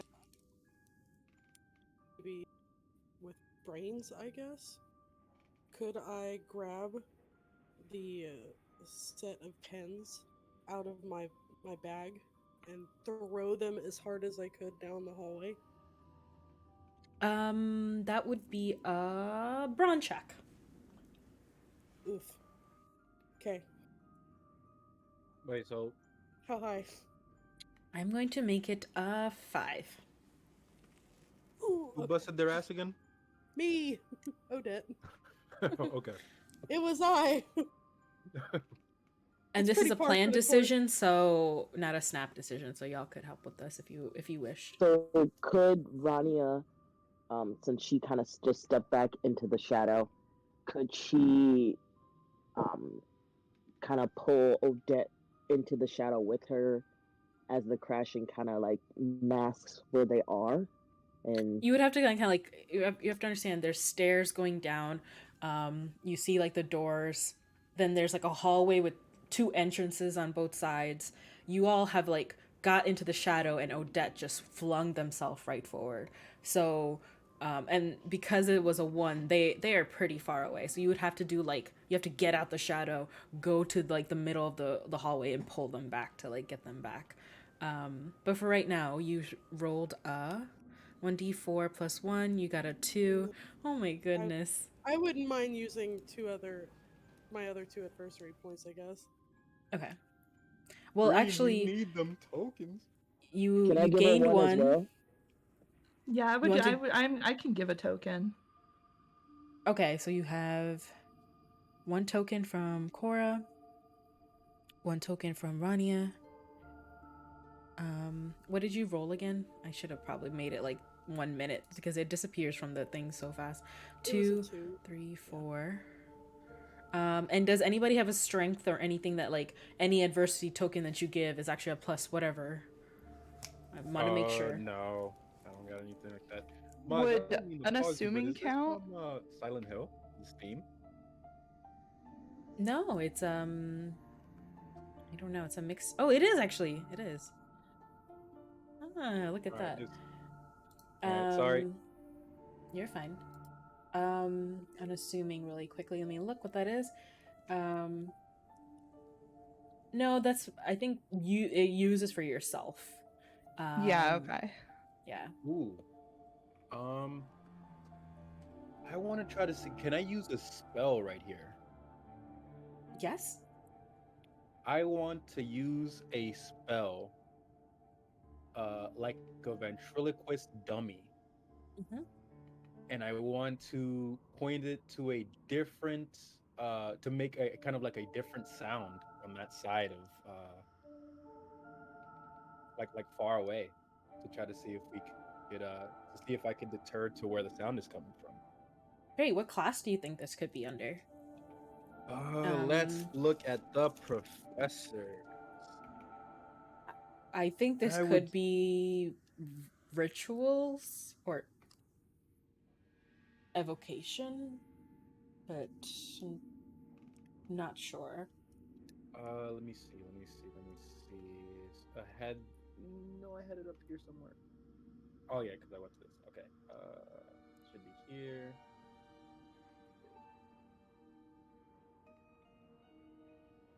Could it be a part of the temporal shadow magic? It could, but temporal shadow magic is more like darkness and shadows and traversing across them. What was the Um, spell that you were trying to cast? I couldn't hear. they wanted to kind of make like a shape, like looks like a dummy that's like that looks like a, what is it called, Oh that's no, I making just wanted to noise. use like ventriloquism. Yeah. Ventriloquism, yes. Right, If it's right. ventriloquism, if it's just ventriloquism, you can do, Maybe divination because it uses things to. yes, okay, divination and arithmancy, thank you, that makes more sense. That So for would future be, guys, my loyal gives +2 instead of +1 when I give him. I just read that. I just read it. So it gives +2 AT instead of 1 okay, since I'm loyal. awesome. So that is either a flight or a brains check. For this, since you're escaping, I want you to do a flight of 8. Oh boy. Okay. All right. A flight of 8. 222. Man. All right. Well, seeing as I have to roll a 6, I already got a 6 before. Let's see. Right. Show me the money. Oh damn. I got a 3. Can you do a D4 with that? Okay. And then remember, if you D4. have like anything in flight, stat bonuses, add that as well because you're doing a magic spell. I do not.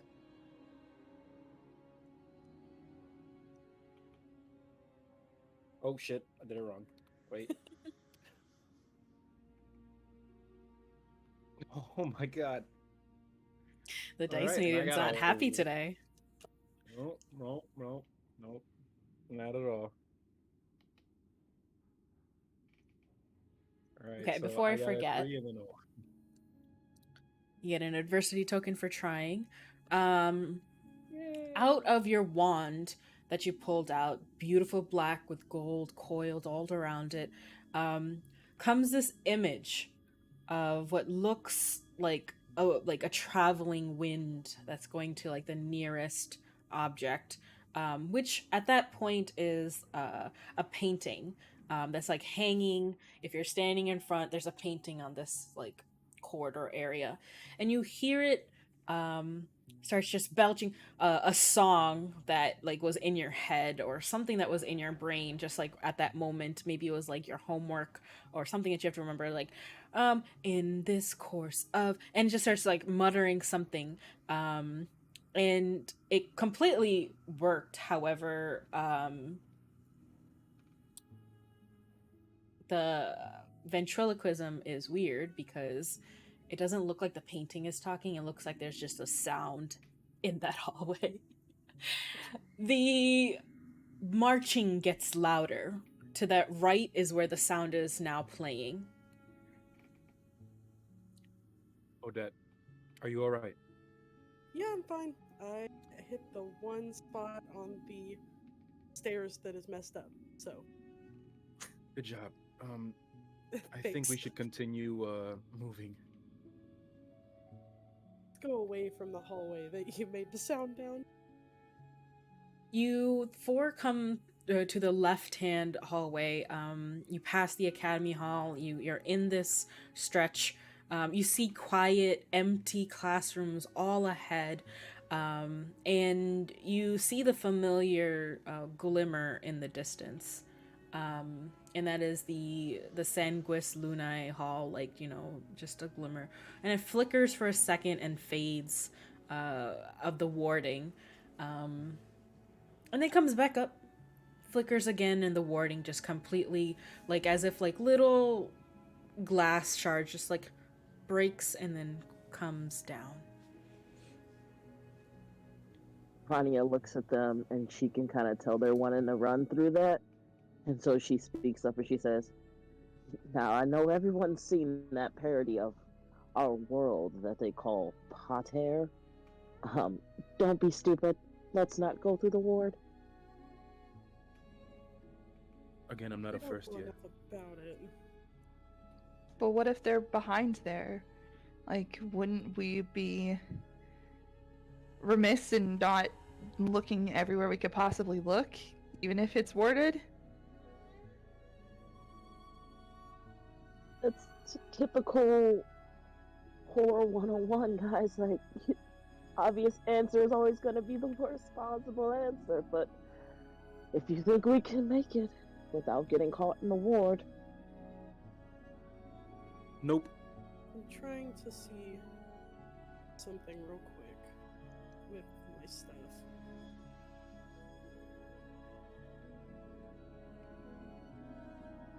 Sorry. Can I spend, because I have, where is it? Intuitive. I can spend 1 AT to ask the GM about the surroundings. And you have to answer honestly. Yep.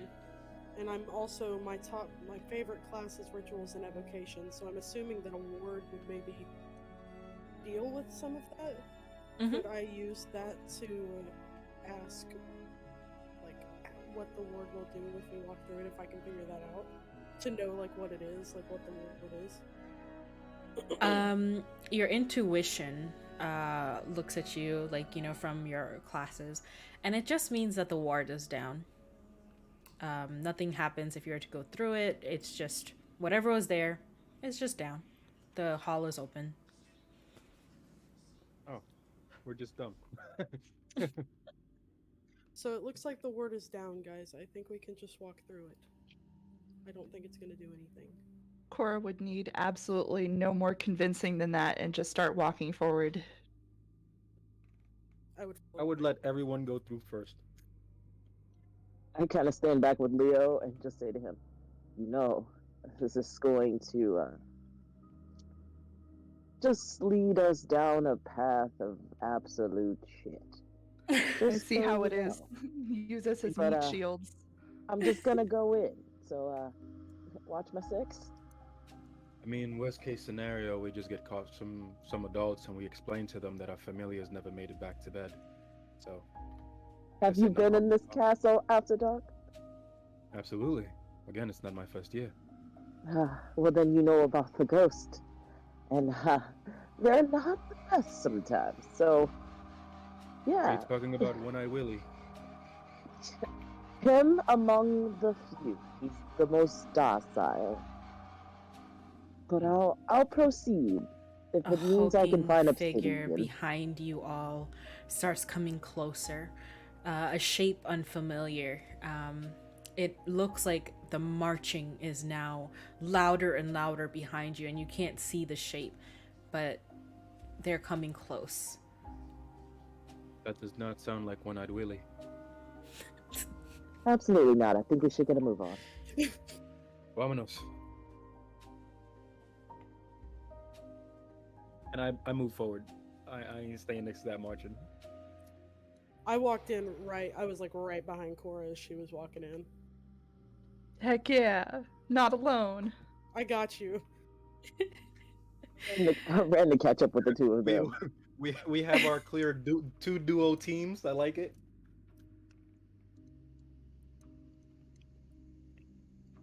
Gang, we Get should split up strong and and search You for know crash. how we clues. gonna split? We know how we gonna split. As you That's come split up, into gang. the Sanguis Lunae Hall, the stained glass window that kind of stretches into the ceiling, you see a red light pouring through it, and as if the red light is actually blood on the windows, but what it is just light from the blood moon. Right above, the Sanguis Lunan Hall is filtered in this red, and behind you, the marching passes by and goes towards the hall where the sound was. In this opening, you like you see the room open up where this light is filtering. At the center, completely new to all four of you, is a podium that has come up from the ground. You can see the little divots in the floor, and what looks to be this stone, black and crystal, sitting right at the center. That has never been there before. Yeah, what the heck is that? Not quite Whatever it is, I think we should not touch it. sure. It just screams, "Don't touch me." Rania, you are the smartest of us all. Do you know of any school of magic this may come from? I know one, while reading, but I don't think you guys will like where I've seen a similar stone from. What can possibly be so dark that you can't tell us? It looks similar to a hellstone. I read it in that demonology book from the restricted section. And Ooh, can I get a brain check? yeah, sure can. Give me Let's one. go. I Thank know that you. brain is a D20. Yeah, it's a big brain. This is a D10. So since this is a planned one, you can do half. Well, then let's do half. Now don't even have Let's to do roll. that. The scrolls that you remember in the restricted section, you know that this stone is echoing sounds of something on a different plane. It only people who are near it, people who are in touch with the other planes, can actually hear those tones.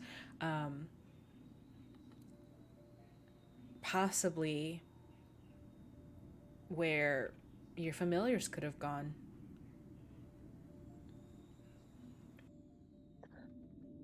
I know I said not to touch it. Here But we go. yeah, if you guys, I don't know if you can hear it. Can you hear the whispers? I Very faintly. Can I hear the whispers? Yeah. Can you hear? I don't want to chance it, but if we have to go in this creepy stone, Uh, how are you certain that our familiars have gone through this stone? For all I I know, Leo is messing with me and he's somewhere, I don't know, maybe eating one of your familiars. That's not funny. Obsidian would never. He'd peck his eyes out before he got close enough. But I This is a feel little a big. strong connection here. And I think it might be Obsidian trying to tell me something. Mm. Well, I set out to help you all find your familiars, so. All right, You come vamos. close to this stone, and all of you can hear it. What looks just voices, different ones. They sound human, but also of creatures, and slight little sounds of animals and things that you could recognize as like maybe a familiar, maybe a familiar. Sorry. Familiar, familiar. Um, and the hall deck, just beautiful red light shining on it. It looks like the red light isn't really bouncing off of it. The black is coarse, and there's like a wisp around it, just humming. It's quietly. All right. Without fear, I'm going to use a spell. I'm going to uh cause like a vine to come out of my wand to bring the rock closer. Could you do a grit check of 8? Grit. Mm-hmm. Oh no. All right. All right, guys. Remember me. Tell my family I love them.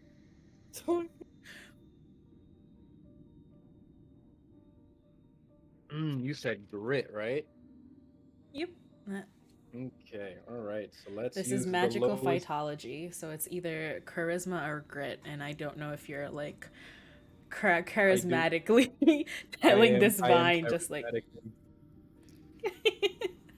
I mean, I am a charisma character. If that means anything. I know. Nah, just roll it, bro. Yeah. All right. Big rip. Big rip, dog. Big red dog. Nat one. I knew it. Ah. Oh, All right, That guys. takes skill. Mom, like I said, Mom, if you're watching, I love you. It's been fun. It's been great. Thank you for inviting me. Wondra yeah, gives Odette thank you, and Andra.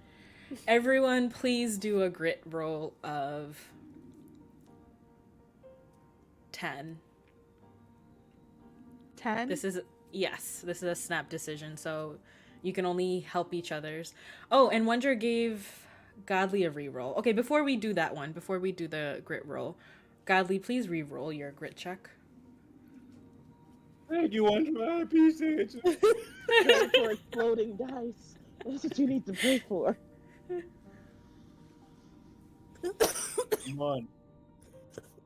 Oh my god, you're joking. Oh no.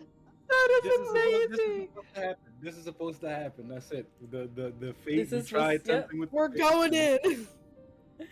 Okay, everyone do a grit roll of what was the check that I had? 10? Yeah, it was Okay. 10. Nay got Is that 7. everyone? Yeah, everyone. All right. Well, guess we're gonna have to walk over to this rock. Oh, Odette. How Roll do you again. plan on walking to this rock without legs? Are you there? All right. I swear to God, something.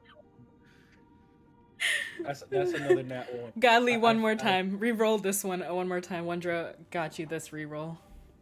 Thanks. I If will it's another bankroll nat one. survival. If it's another nat one. Yay! One better. Yay! You have no like stat on grit. I have. Oh, I have a plus. I'm so dumb. I have a +1. So I 3. guess my. Yeah, so it's a 3. Okay, let me give you this one, and Paige is the one you met your the check. So this vine that comes out of your wand is almost very ethereal, very wispy, and it hasn't formed fully into the shape that you wanted to come out to, curl around this stone. But it's enough. You see at the tip of this vine that is coming out, just wispy, starts forming like the green layers that you recognize as the vine that you wanted to create. And oh my god, I keep forgetting, y'all. When y'all do magic, please do a D4. Could you do me a D4, Godly? Oh wait, should I have added a D4 with the D4? No. The first one is to see if you do the spell. The second one to see how strong the spell would be. Yeah, that's what I was saying. Like the very first time I rolled to grab the rock, I should have thrown another d4 as well. Not into the That's what I total? that's what I'm saying. Yeah, like the very first roll where I got the nat one was a spell, right? So I would have should have added a d4 to that. No, no. So the No, I D4 think that's it's added just it's just the strength of what you spell out. The first Oh, one is a okay, okay. check if like, if you meet my check. All right, yeah, it's a There's your nat 4. yeah. There's the nat 4. You know. So you don't know the spell really well, but luckily this is not a difficult spell for you. Not for anyone. It's a beginner class kind of thing. Kind of helping anyone who's in the magical phytology class. Uh, you know, the spell comes out and it looks beautiful and it's slowly coming out. Slowly, you see the vine just start morphing through the wispiness, fading away as the green vine just comes and curls around the stone. But as soon as you touch the stone, whether it was through this vine, in a way, it floats up into like above the podium just a couple of inches before you see like a radiating pulse getting louder and louder just in your vicinity, before it immediately just splinters out like shards and explodes outwards. It hits Nay, Tori, and sharply slashes on Leo's arms.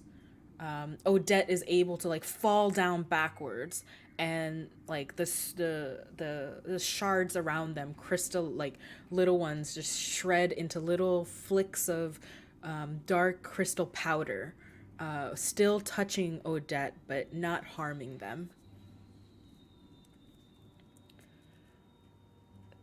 The Ah, quiet air like kind of stills immediately down. oops.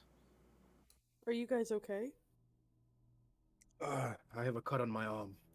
Jesus, Leo, I told you don't touch the damn stove. Technically, I didn't touch it.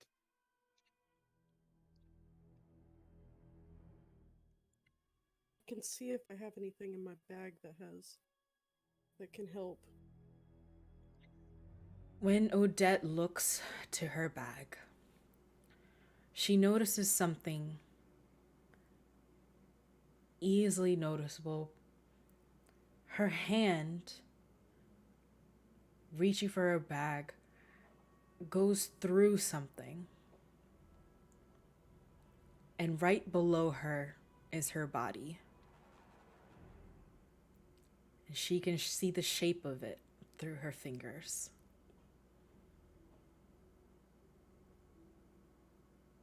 Guys, something's happening. Odette? Odette, where'd you go? Hello? As Rania looks to Odette, they notice as well their body is now collapsed behind them as well. They had sat up, and their form is wispy, and underneath them, all four of your bodies have collapsed down. But you four are wispy, almost translucent.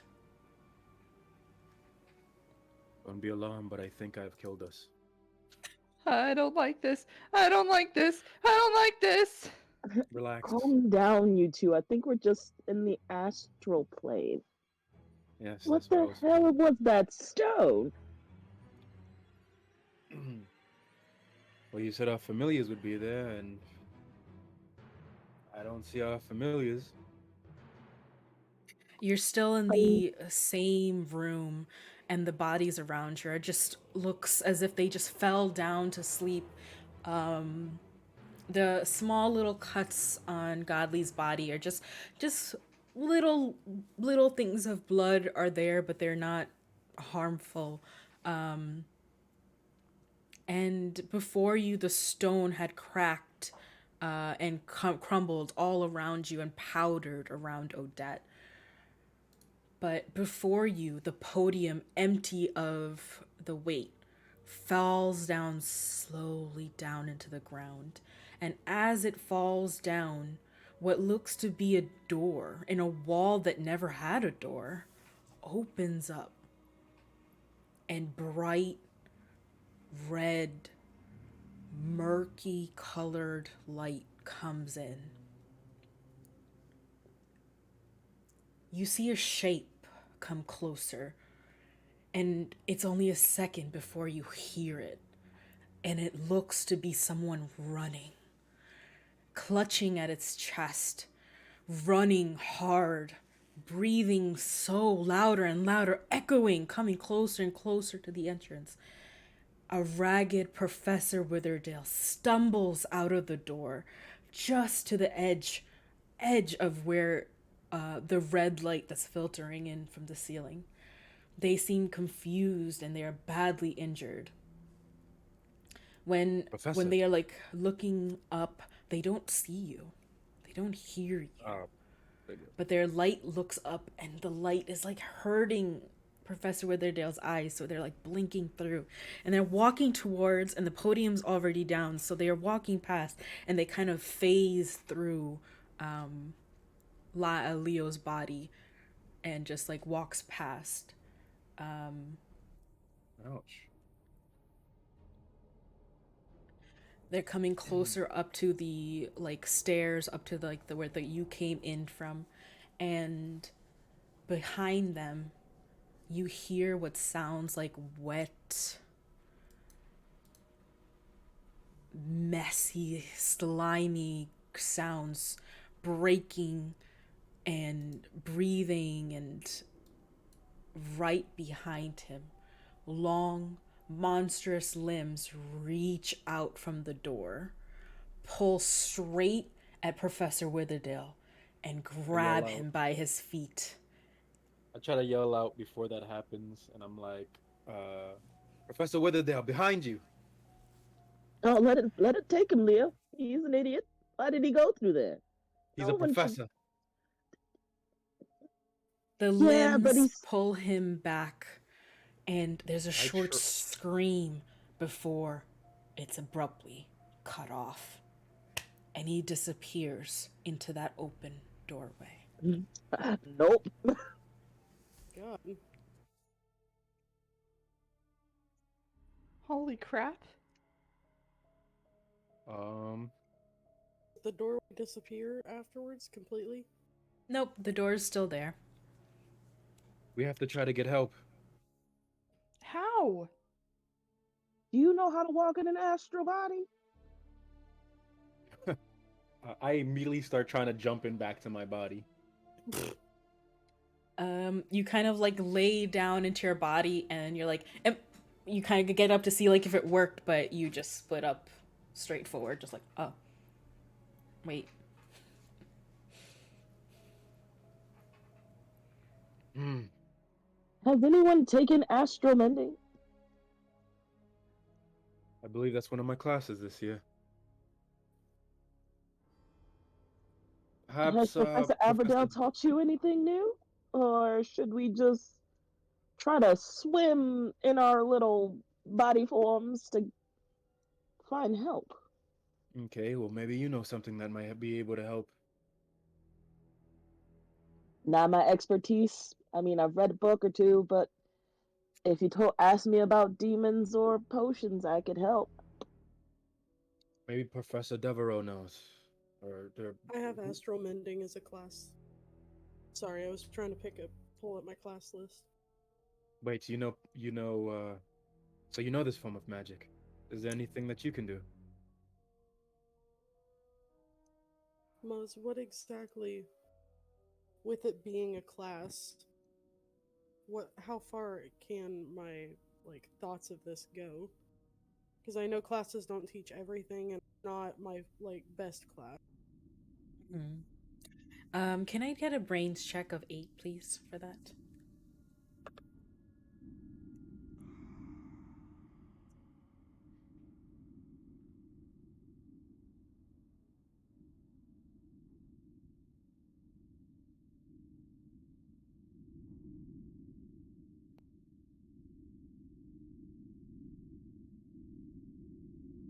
Okay.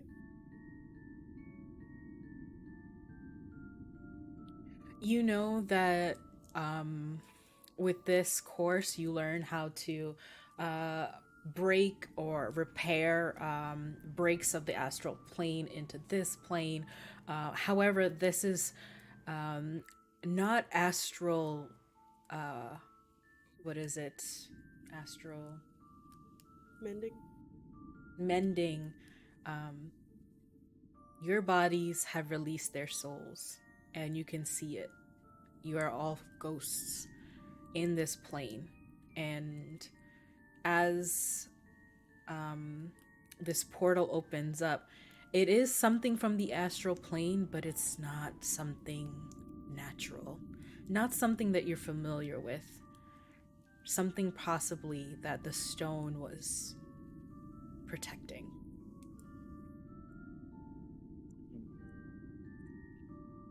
Wow. This is farther than an astral plane thing. Our our souls are completely like away from our bodies.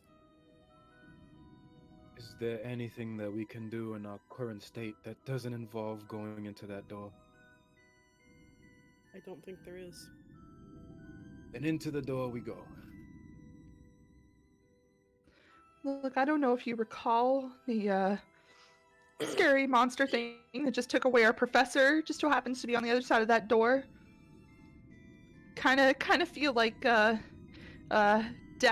more dead than we are right now, lies in that general direction over there. Well, the way I see it, we either stay here and do nothing, or we go through that door and try to do something. Sure, if we have another way to do anything other than going through this door. I am only doing this under protest. We came for our familiars, not to deal with crazy astro monsters. What she said. Well, prior to your insight, Mm. you spoke about. You spoke that this rock had something to do with your familiars. And I touched the rock and this door opened. So Do if you, this thing still has something to do with our familiar, I can still hear them, but I hear something else. I hear growling. Yeah, maybe reluctantly, As like Cora everyone said, we should just go. start talking, what feels like wind just comes through and grabs all of your spirits straight into the door the as it shuts behind you. Be gentle with my soul. And here we will take a quick break for our bio bodies. Be right back. Bio bodies. No bodies. Bio bodies. I couldn't think of anything. Be right back.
sounds.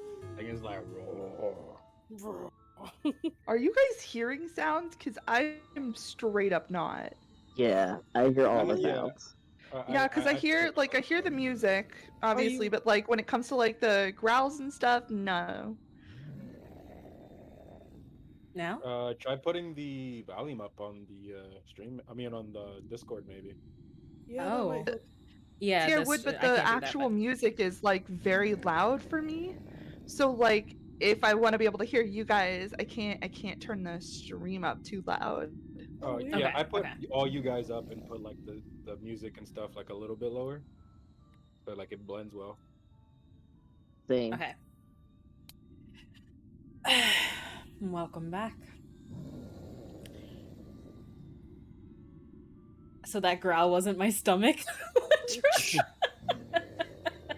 No Amen. wonder, I'm unless hungry. you have more of those lovely cookies, then you know. Yeah, if you be sharing some cookies, then for sure. Cookies. I ran through my snacks. I'm not gonna hold you. Really quickly, back where you were, you come up to this weird plane where the rooms and everything look as if it just forms around you. Walls kind of fall down, walls come from below you, a floor erupts, and what looks like this plane has showed you is what you're familiar with.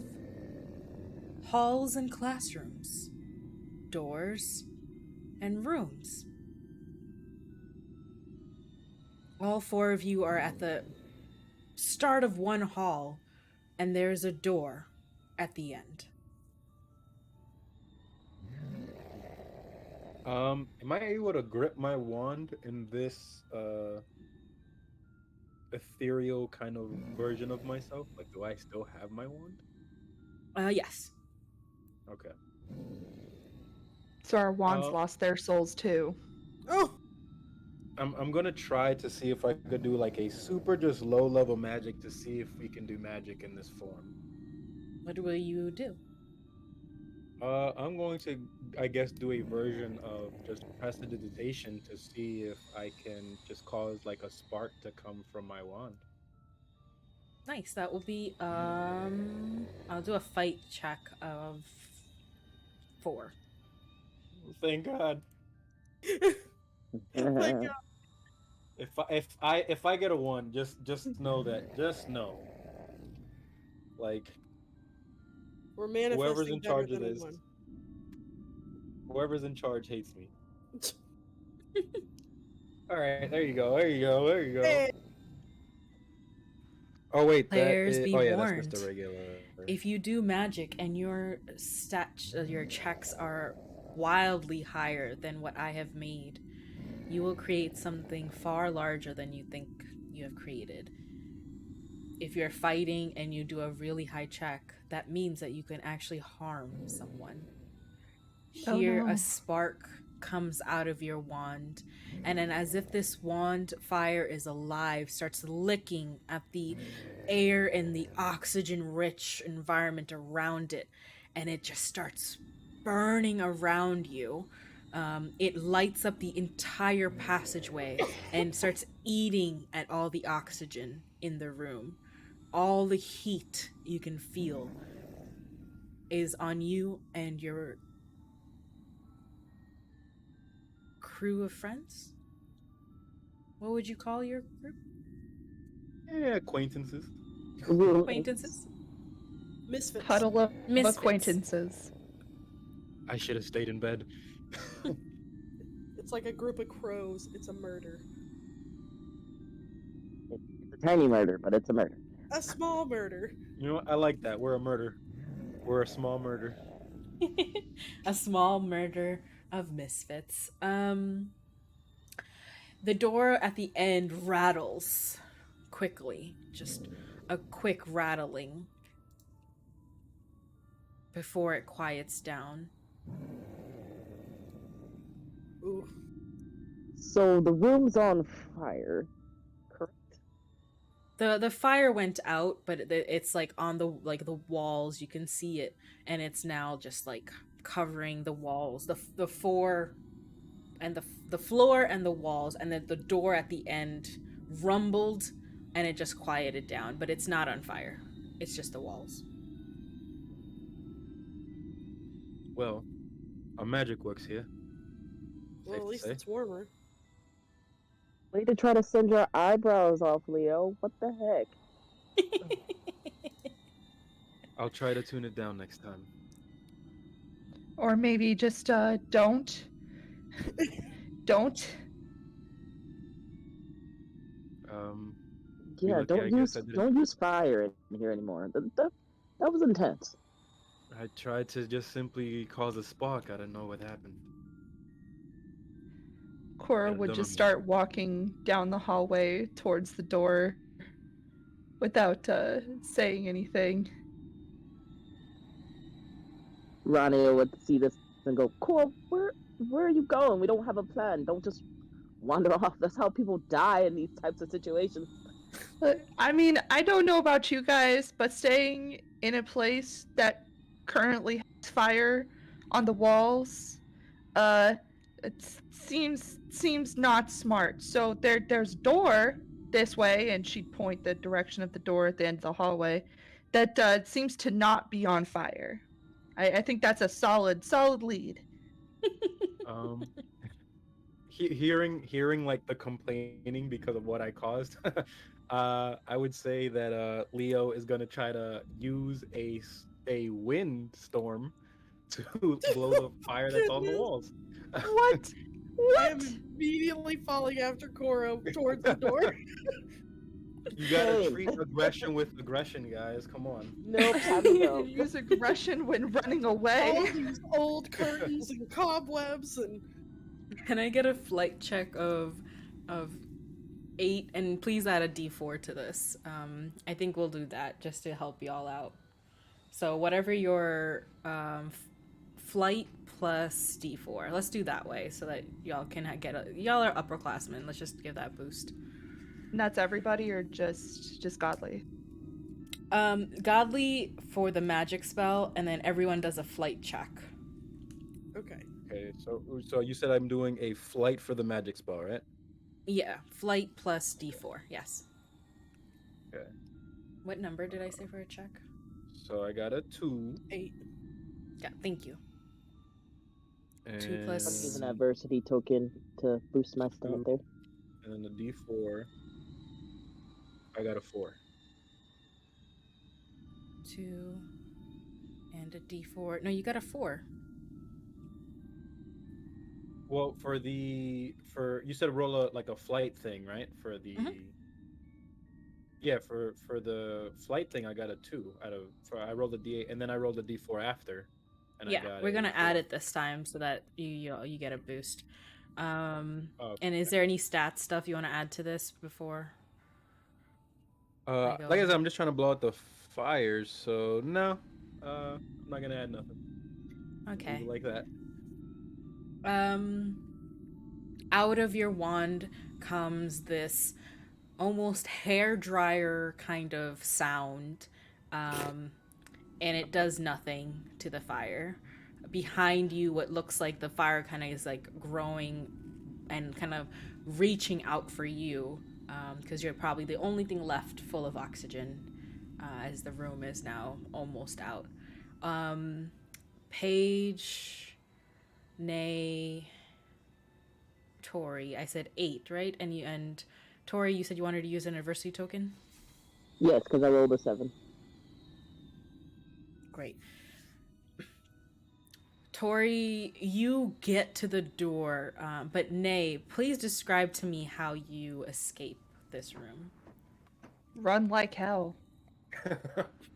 Just start running. The second he said windstorm, I'm out of there. And we Paige, all he wasn't even near us anymore. and Paige, Yep. Are you using any adversity tokens before I go on, or any stat changes? I don't know if it'd make a difference since it's a 4. I only have 3, and it won't get me to the thing I need to get. Okay. You fall down on the ground. The fire isn't too far from you. It's as close as it is to Leo. But Odette, falls to the ground. The skirt, the billowing sleeves under you kind of crash down. And did I already give you an anniversary token? I don't think so. Okay. And Odette's right at the door that's been opened, and you can see Cora and Rania just like running out. Cora, can I have oh, thank you. Cora, can I have a grit check, please? And this is going Thank to you, Optimus. be out of 20. 20? This is more not what happens. This is just what is in the room. Oh, Would my stat changes or stat mods Yeah. apply here? Okay. Oh no, actually no, because you might get over 20. Just do the d20. Yeah. Oh, but I don't. But grit isn't d20.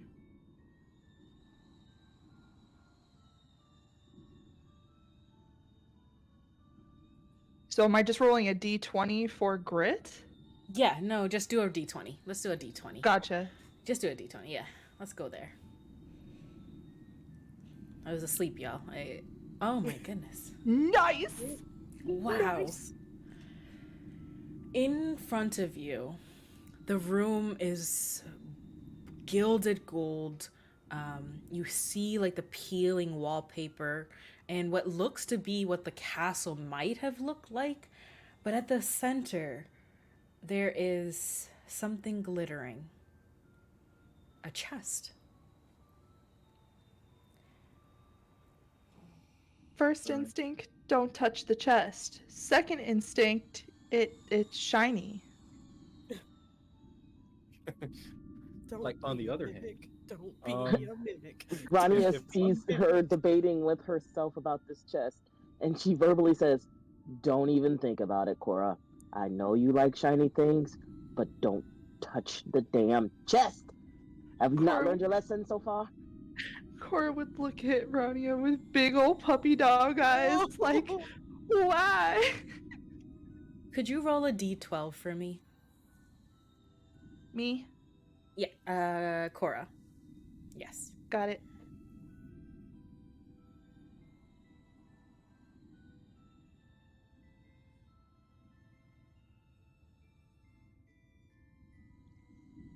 You hear something just from the chest, and it doesn't radiate any energy like the Hellstone beforehand, but it just seems warm and inviting. Feels more of like the other plane than it does something um, mischievous. Okay, Rania, hear me out. Hear me out. There's something nice. There's something nice about that chest. And I'm not just saying it because it's shiny, even though it's very, very shiny and it's calling to me in a big way, but I'm not talking about that. I'm talking about there's a good, I'm having a really good feeling about this. And she's saying this as she's like slowly taking steps back towards the chest and away from Rania. As you open the She chest, sees is that Cora what's doing happening? this, and she sees Cora doing this. She's freaking out a little bit inside. Is Leo still in the burning room? Well, you haven't I said just anything. forgot Yeah. him. Yeah, I was saying if Odette's still on the ground, Leo would have tried to like pick her up and then been like, all right, this isn't working, like seeing that the blow dryer effect is doing nothing, and try to see if they could both exit the room. As you both come into the room, the door behind crashes shut, and whatever flames that you saw are quieted behind you. You see Cora in the corner with this little chest, and Rania. Cora, are you opening this chest? Yes, we're opening the shiny chest. Let's do it. The lid is heavy, but it tilts open and weighs back down as it opens. And inside, in a cushion of red, is a whistle.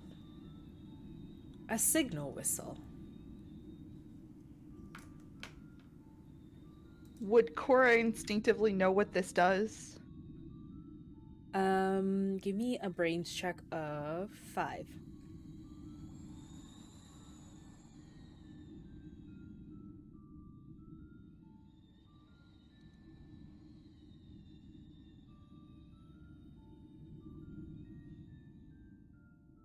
Oh. Stinky.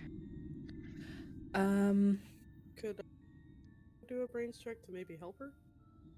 Are You you can in do the a room? brains check of 5. Well, if you both came into the room now, yeah. Yeah, Both. the door. Gotcha. You said a brains check of 5.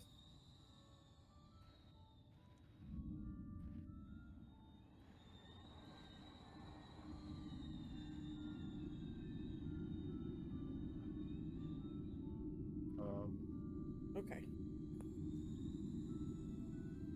Oh, wow. With an 11, you know this to be just a simple mouth-operated device that makes a high-pitched noise and to indicate a signal. The materials are pretty common. They are used by humans and other races that you're familiar with all throughout the land. And all it does is just indicates a high-pitched noise as a signal. Okay. It's just a regular whistle, Cora. I mean, a whistle's a whistle. It does. She'd just snatch it out of the chest and just hoard it away in her pockets. As you snatch it away from the chest closes shut and wisps into cloud. And where the chest was, across from the door you came from, another door opens. Listen, all this touching things and finding other things is just not sitting right with me. Y'all, why are we doing this? This Well, almost feels like an escape room esque. Like the doors don't open until you do the thing you're supposed to in the room. though I do agree with Rania that picking up things and touching things is normally not the way to go about things in a magic castle. It seems to be opening doorways that weren't there before.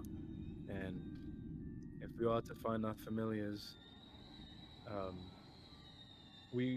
I suggest we talk about it first to see weigh our options if we should do it. I guess we have to use our sentido común, our common sense. Listen, my parents always say, don't put potions ingredients in your mouth. And it's the same feeling, y'all. It's the same feeling. Well, we're not putting potions in our mouths. We're putting shiny chests in our hand mouths. It's not the Shining, same thing. shining chest in your pockets, poison in your mouth. It's the same thing. Okay? Same thing.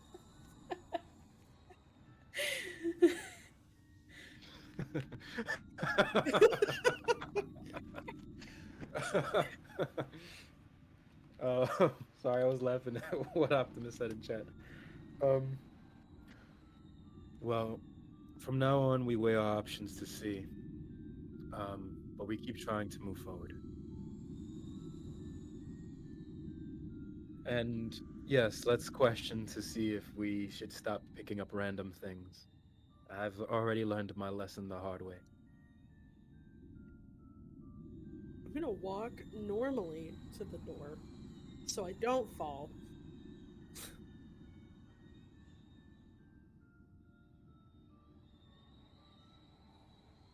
Who opens the door? I'm gonna follow Odette. Odette, are you opening the door? Reluctantly. Yeah, I'll Can open you this roll door. me a d20, please? Sure.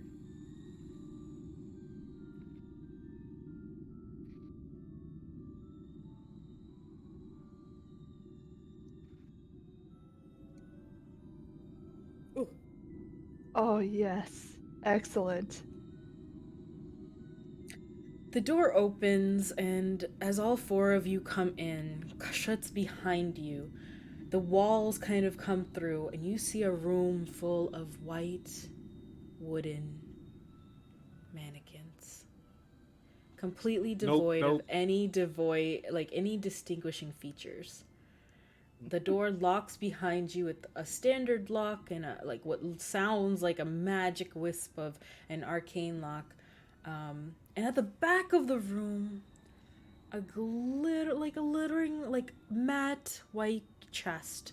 Also, just like no features on it. Compared to the previous one, this is nothing. The last one was ornate, and this was just lacking of it. Um,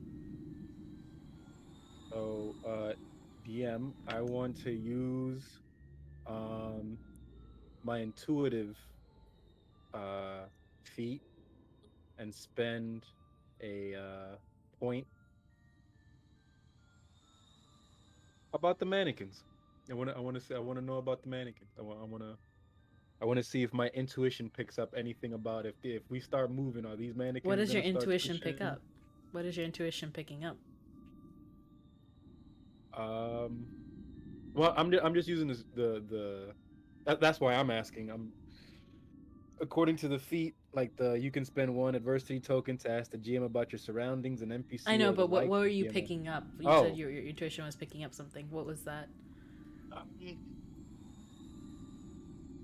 well, I'm no horror buff, but I believe that these mannequins aren't just mannequins. I believe that in every single play that I've seen,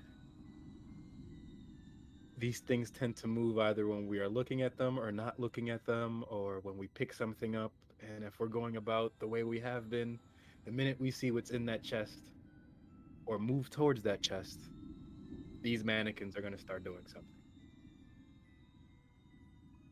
Cora would start whimpering. Are all Rania looks four of directly at you her. looking at all the mannequins around you? Yeah, Rania kind of glances around the room, but looks directly at Cora and looks straight in her eyes and says, "You keep your hands where I can see them at all times. At You all touch times. anything in this room." As Rania looks to Cora, um, godly Leo's intuition wakes up and sees the mannequin that Rania isn't looking at anymore shift and turn its head towards Rania. Hmm. I gesture. I'm like, look, and try to gesture like behind them to see if they are able to catch as soon as they look. A Uh, shadow behind you, once you said look to look at another mannequin, gets behind you. A wooden scraping sound as it gets closer. Well, that's gross. is my back to the door? Yes, but there are mannequins against that wall too. Okay. Hmm. I say interesting. Are As I these suspected, mannequins moving? they are. Cora has her eyes closed at this point, and she's just muttering to herself, "Oh, sweet mannequins, please don't come to life. All Don't right. touch me. Please don't touch me in the dark of the night." Rania I have, shouts, "Keep your eyes open, don't look away." I have an idea. If we are able to um have our backs towards one another's and form like a form of square, we are able to cover every avenue and see the mannequins as we traverse our way to the chest. You want to touch this chest after all of this? Do you see another? So I am going to look around the room to see if I see another way out, if I see another door. You see mannequins around you. For ones that you're not looking at, they edge like closer, and one like reaches out her hand. But no doors, only the chest at the end of the room. You, Suddenly, a huge, shadowy shape lunges for you. oh, I'm blasting. I'm not. I'm blasting straight up. Blasted. I'm whipping my wand out like a quick draw, and I'm straight up in his chest saying "blam." Just Well, blam. Make a make a grit check of 4. oh, all right, okay. You got Please this. don't roll a 1. Please don't You roll a got 1. this. I'm wait, is this a I'm not even gonna ask. Let's see what I get. It's just a grit check right now. Okay.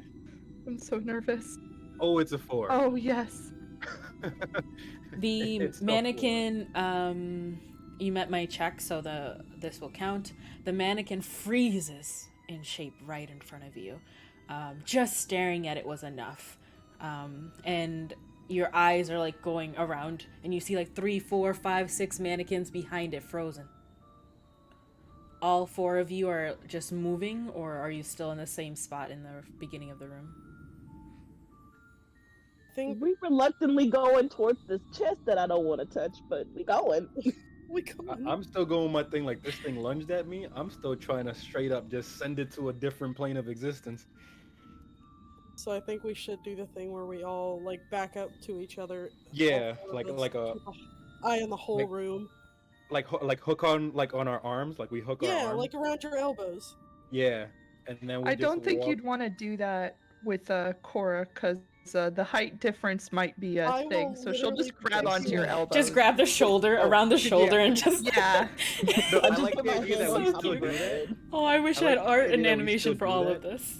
But like Cora's feet aren't touching the floor anymore. Like she's still hooked We're at our just level, but her carrying her. feet are just yeah, she's just Okay. being carried as her feet are just like dangling. Cora's not a big Every fan of being little carried, but I points think where in this your context, eyes as long are as you not don't look- let her touch it. Just keep your eyes open and watch them, and we'll just try to move closer towards the chest in the middle of the room.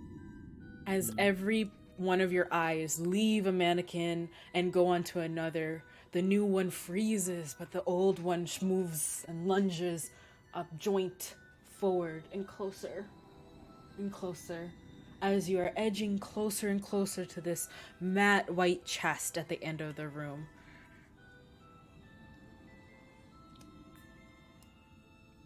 If I have to touch this box, y'all, just know, please don't take your eyes off this mannequin. I will grab the box since I feel like my arms will be the longest, but Leo, keep your wand ready, okay?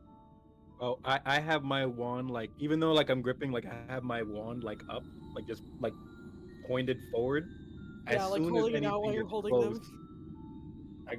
I got a spell ready. I'm just You know, I keep that thing on me. no, I keep that thing on me. That's exactly how I'm feeling right now. But yeah, You're slowly at the making our way to the chest. chest. Oof. Creeping by, scraping through. Some of them, like, as soon as you leave your eyesight of them, start running at you, but like stop. And the runs are not fast, they're just scrambling closer. Their joints just cracking as it's edging closer. You're at the chest now. All the mannequins are now like oval surrounded you.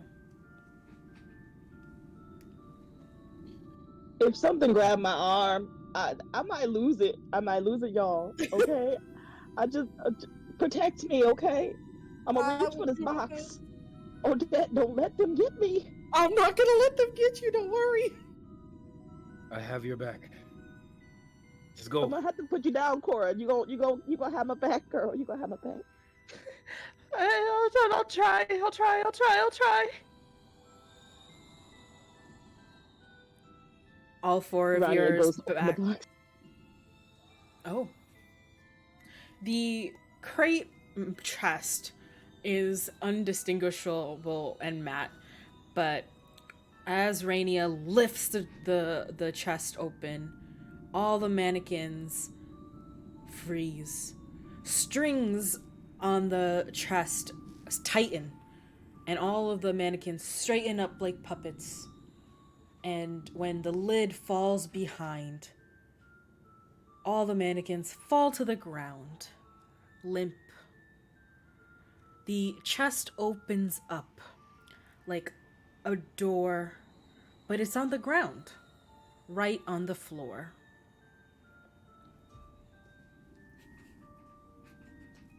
Hey, Fun. And see, you didn't want to touch the chest. Look at that! Mannequin slain. I say we go in through this hole before the mannequins decide to get up again.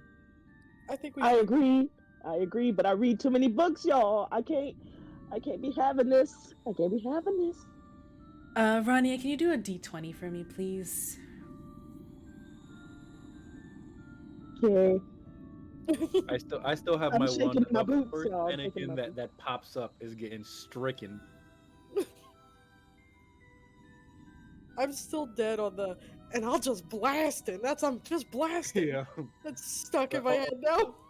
Etched I'm a on my wand blast. says rat-a-tat-tat right on the side of it, just in words.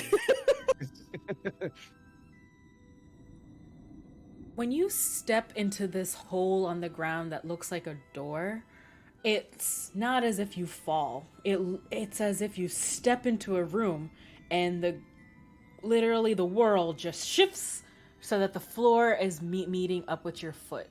But when you look back, the room definitely looks like a hole just on a wall. And then the door shuts behind you.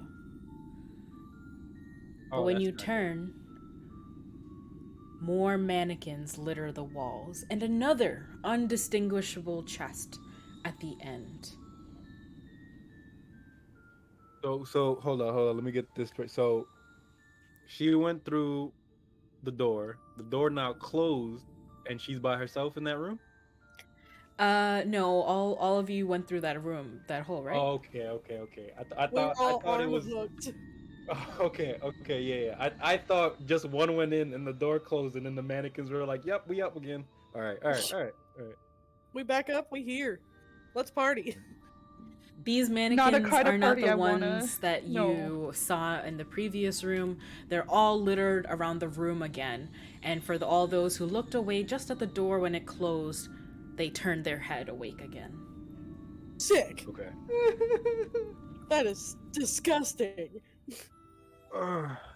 Sometimes I hate magic. Rania has to. She keeps her eyes on the mannequin, but says, "I couldn't agree more, Leo. At this point, I just really want to find obsidian and go home." I just Let's keep imagine moving. poor little Cora just like kicking her legs, like they're looking at me. That's pretty much what's happening. Not gonna lie. It is Or similar to the everything's going to be previous alright. room. There's a chest at the end of the room, just as before. And there's also Okay, guys, mannequins in this same room. formation, and let's get to this box. Let's get to the chest, and hopefully we can find another room with no mannequins. Okay, let's just get there. You're at the chest. The mannequins did the same as before, creeping slowly close to you if you're not looking, and then frozen still, now surrounding you again in that oval shape. Who opens the chest? Do you guys think maybe the whistle would be something to use? It feels like we're doing this room again. What makes you say that? It just feels like this is the same. Like it's exactly the same that we just went through. So maybe we're not doing it right. But what would the whistle do to rectify the situation? I don't know. It's just the only new thing that we have gotten in these rooms, and that's why I thought about it. We can try, but I kind of want to just test the theory first and see if we open it and nothing happens. I think we're clear, but if not, let's try what Adette said. But my only concern is, what if the whistle only has one use? What if, it's magic, nothing ever makes sense here. You could blow the whistle and it fixes our problem, but what if we have bigger problem? We can try to open the chest again then. I say that we check to see if we open the chest, and if we end up in this room again for the third time, revert back to the whistle. Who opens the Agreed. chest? I'll open the chest. D20. Anytime you open something, just do a D20 for me. Okay.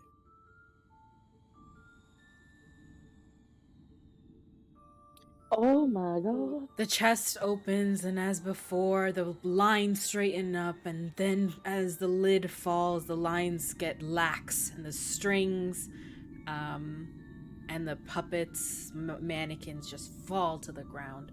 The chest opens up again into a door into the floor. As you'll all four step into this room, and the door closes behind you, it's empty, except for an ornate chest at the end. Small and tiny, beautiful as the last. Can I have a D12, please?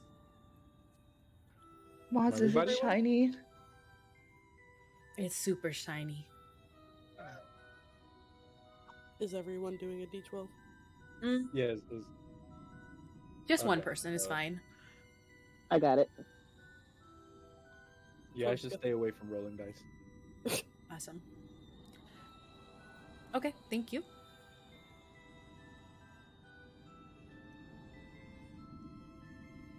Rania sees the shiny chest and again looks at Cora and says, "Don't you But the last one worked out just fine. But Did you Look forget at the it. creepy mannequins after that?" okay. Fair, but also, first one, very shiny, gave us a whistle. Okay. Everybody loves a good whistle. You know what? Anyone else can open the box for you, okay? If I get mannequins again, Cora, I might lose it. I don't think It's mannequins. not like are I that bad. asked for mannequins. It's not like I opened a box and said, hey, give me some mannequins. That's all I want. No! I could open this one if you guys want me to. Sounds like a good idea. All right. Cora would just cross her arms and huff. As you Can I- open the box, in it, just as before, this red cushion sits, and you see a scroll sitting there. A tiny little thing that's beautifully wrapped. And when you look at it, the runes on it are familiar for anyone who's taken rune lore. This is a scroll of protection. Oh. Nice. It looks very useful. It looks very useful, but I can't tell what these runes are. Anyone take runes? I have rune lore. I have rune lore. Is someone doing a brains check? That would be a brains of 5. A 5. Mhm. I can do it. I have a D10 plus 1. I also have a D10 plus 2. Then go ahead. Yeah, you can take half of that if you want. Sure, let's take half. Yeah, out of your D10, you do the D5 because it's a planned action. So, when from your studies in runic lore, you remember Professor Onyx just grumbling about with his sweet and innocent face and his little wiry glasses, just like poking at his like big nose and saying, "Scrolls of protection works against any specific type of creature. These runes on a scroll will help you make this barrier around you. Now, it depends on how long you can use it," and he is indicating on your wand, but from a scroll, this only has a short span. or maybe even a one-time use. You have no idea which is it, but you know from his last lesson, where he said, "For 5 minutes, this barrier prevents creatures of any type, coming in and out and affecting you. Um, if you were to walk around like a bubble, it will float around you." But if you were to walk into the space of the creature, that creature would then be in the space of the bubble with you. Um, you have to be careful, though. A creature can overcome it with high enough, just enough persuasion. Be careful with this.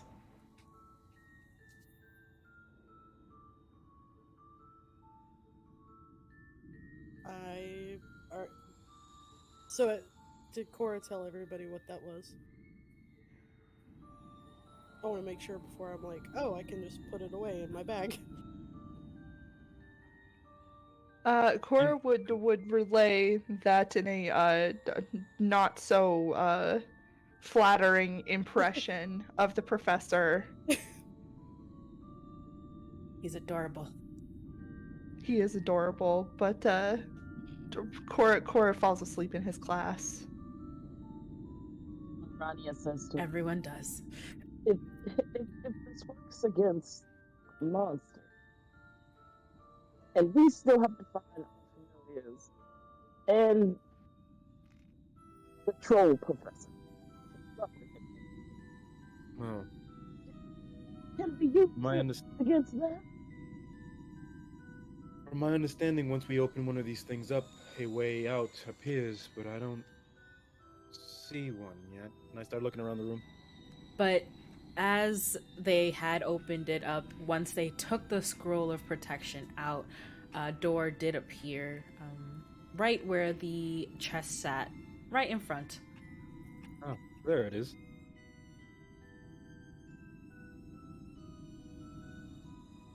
I think we Gladly, should please do a save d20. it. Oh, I do a D. No, you sure? You sure you didn't say like someone else? Right? You went for the door, so yes, please do a d20. I don't think I did. Okay, I got this. Easy money. Oh, The door opens, and all four of you are pushed forward as little spirits as the door closes behind you.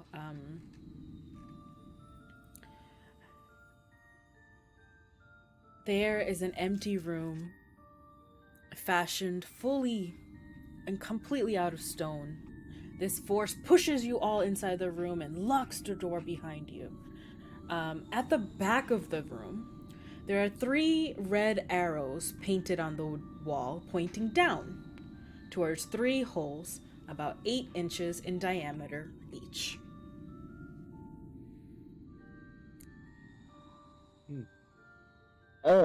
We stick. I hope we don't have to stick our hands in those.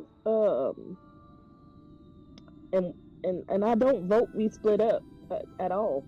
I don't think vote we that should at all. split up either. the holes are only 8 inches. I don't think we could fit through these holes, right? Oh no, I mean at any point after today, Leo. We are not splitting up in this castle unless a force makes us. I'm not going anywhere. Oh yeah, quite right. I'm gonna go ahead and use my feet again. I'm gonna use a token to see what these holes could possibly be for. Whether if it's I have to put my hand in there, or a foot, or an elbow, or Godly said, or someone else's hand. or someone else. Anybody else's hand but It mine. looks wide enough for a hand to go through. I don't think you guys are gonna like anything about this, but it seems 3 hands has to go in here. No. Well, since you didn't want to come in the first place, Leo, I think 2 of your hands would work mighty fine. Well, before you were going to throw me in, I was going to gladly use both of my hands. I just need one more. For such a gentleman. I try. There are 3 holes in the ground. There's the left one, the middle one, and the right one. Which 2 are you putting your hands into? Right is always right. I'm going right and center if I can. And who would be taking the left hole? I Cora can. will take the left Oh, hole. okay. Cora, you brave, brave soul. It's gold down there.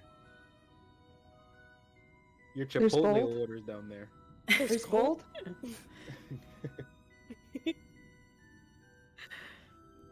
Do I need to roll something? No. I don't like that. My fate's already decided. As rolling? three Sorry. of you, no, it's just putting your arm in a hole. Okay. Oh. As 3 of you put, and as 3 hands go into this hole, Leo's hands go into both of the center and the right ones. And what feels as if knives are slashing through his hands, cutting on all over his hands, completely, the left and the right hand. But as Cora is fiddling through the hole, her hand grasps something brass and in the shape of a key.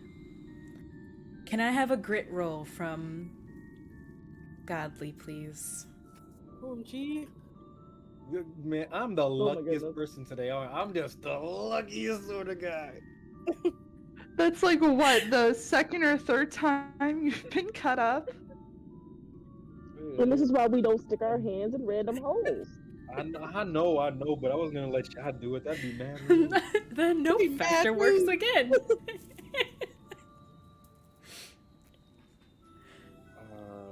Plus 1. I believe I did that right. You know what? You didn't say a DC, right? Can I add Can we stuff to that? can we help him? Yes, can we help? This is a grit check and it's like a snap decision, so if they have their own tokens, they can help. Yeah, that's what I was gonna use some tokens on this. Okay, how many do you want to use? I'm gonna go ahead and let me see. I got, what did I get? A 3. I'm gonna go Since you ahead failed, and you have a use- 7 currently. Okay, I'm Adversity gonna go tokens. ahead and use 4. I'm gonna use 4 of them. What did you get total? Total I guess 7.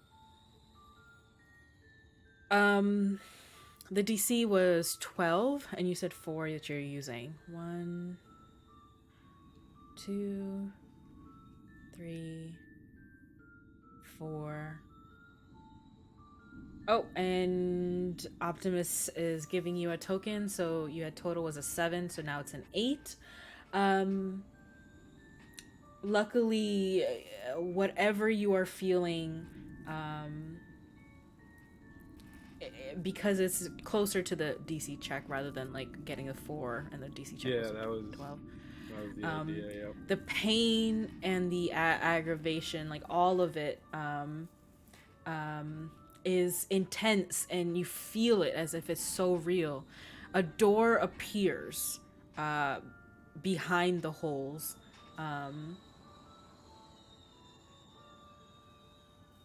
And Leo takes a small bit of psychic damage, and his grit is just like his pride is a little hurt right now. I'm so lucky.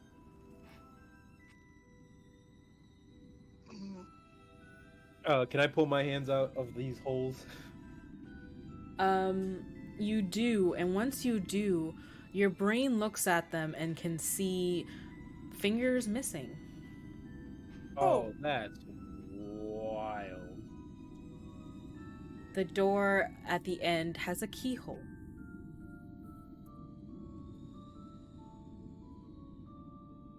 Is my finger in there?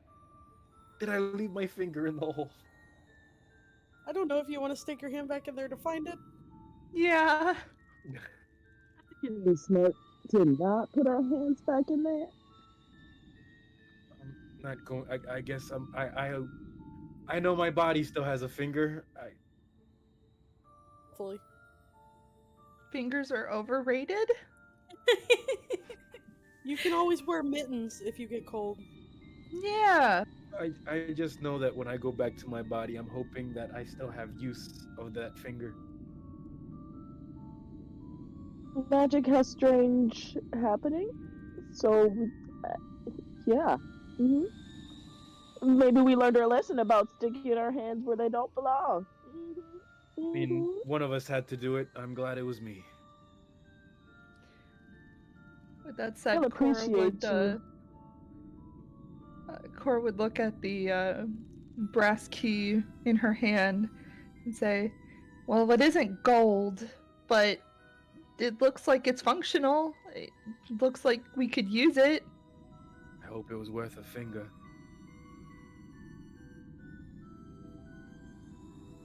Oh, Let's use the ready key when you to get open the there. door. Cora would walk over to the door and insert the key into the keyhole. Can I have a d20 from you, please? As the key comes into the keyhole and just turns, the holes that were there, the paint on the walls with the arrows, start disappearing in a cloud of black smoke. And that very cloud of black smoke starts emanating slowly from Leo's hands, and you see that all the damage is reversed. An illusion of black smoke fills the room and pushes you forward into the next. See, look at that! No downside from putting your hands in strange holes. I mean, he still went through the pain of losing a finger. Even if he got it back. Yeah, she's That was not wrong. A I gust of suppose wind that's pushes true. all A gust of wind pushes all of you through and locks you behind again with the same locks. Here in the center of the room, there are 5 bottles on top of a desk. All look like the potion bottles you've used to distill in your alchemy courses. None of them are labeled. None of them look similar. For what they look like, I have a picture on the screen. Ooh. At the table, there's a scrap of paper, unfurled and open.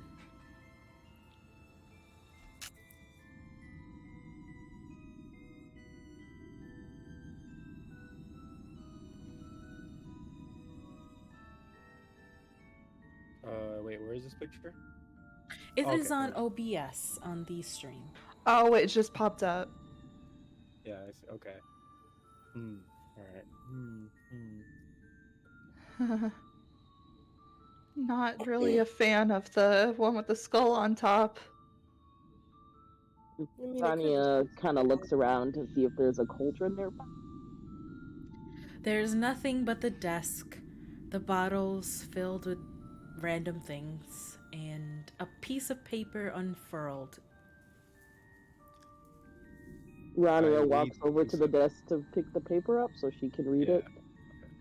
On the paper, it says, I am one of 2 brothers, as the last. We both have red in our flasks. Green is my soul, and green is my heart, but out comes purple from the start. The door is closed, but can be undone. 4 of us are killers, except the one. There always be a lurker on my brother's left-hand side, who bites the smeller on the nose and their pride. The one who is first Thinks it's as clever, but drink it, but beware. You'll be trapped it here forever.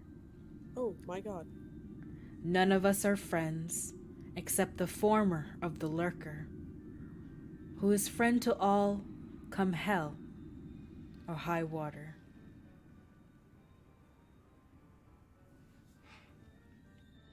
In the Rania slowly corner of turns around. everyone's eyes, you see glimmers of shapes. Just sitting, huddled. Nothing really moving, but what they look like are small children just singing, muttering to themselves. Little spirits just rocking back and forth, back and forth.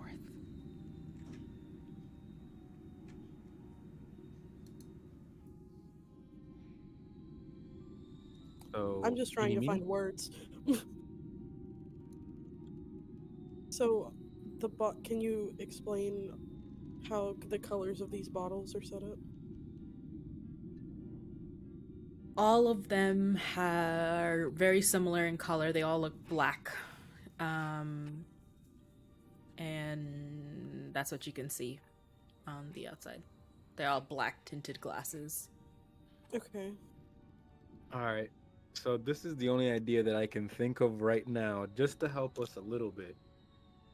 I want to use my intuitive feat, and use 3 points for 3 of the bottles.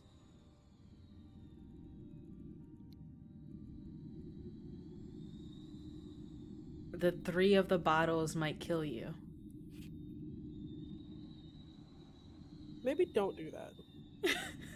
Like I was gonna. All right. Hmm, well, like I'm not. I was hoping to see is if the intuition would guide me to at least which ones are killer. Okay, so But that'd be too easy. Rania says, based off of what this paper says, whatever potion we use is green, potentially, I'm one of two. and we can't smell them to see.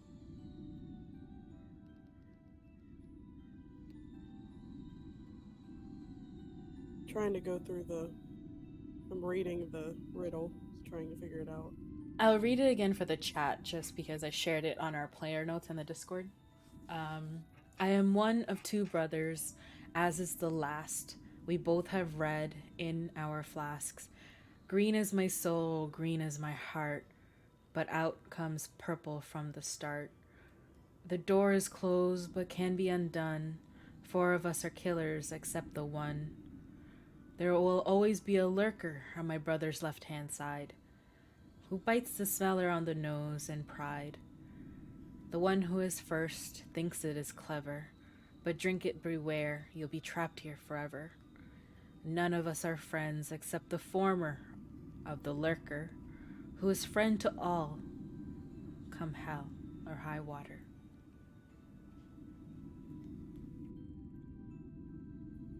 So, it either wants the one that's not named, is what I'm getting at it. It's either wanting the one that's not being named as the four, or it's talking about the lurker. So I'm not I don't understand if it wants the lurker or if it wants the one that it's not. Because it says all four of them are killers, but is the lurker the killer, or is it the one that's not being spoken about the killer? All right. I say that we try to solve this puzzle one piece at a time. We have to figure out whose perspective the bottle is being told from, right? What would we consider out of all these bottles? What makes a bottle a lurker, right? I would say the gooseneck bent ones would be lurkers because they're overlooking two different bottles, right? Does that make sense? Yeah. Okay. But the So, next part says, as is the last. well, the mask would. There's only one face that I see there, right? I was seeing it as more of a literal, like, I am one of two brothers, as is the last, so maybe he's the last one with the skull. We both have red in our flask. Green is my soul, green is my heart, but becomes purple from the start. Um, there will always be a lurker on my brother's left hand side, so that would be the very middle one, is what I think. Yeah, yeah, exactly, yeah. And then the farthest one on the left is the first one is the bad one that keeps you here forever, is what I'm seeing. And so it has to be either the very middle one or the one with two necks, is what I would think. Let me see.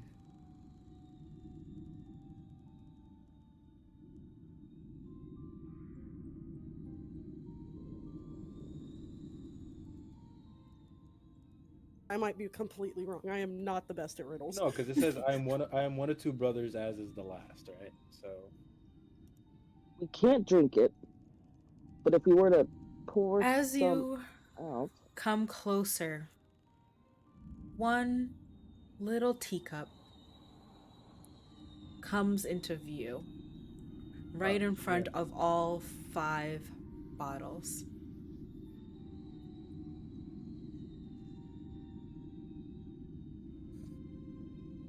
could we pour it into the cup? But that's the I feel like the cup is to insinuate that one of us has to drink it. What else would you do with a teacup but drink from it?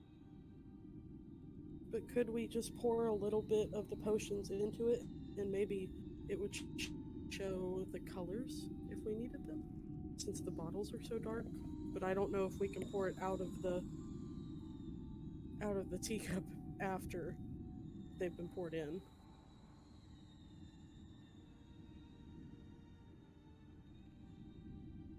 Hmm. Mm-mm.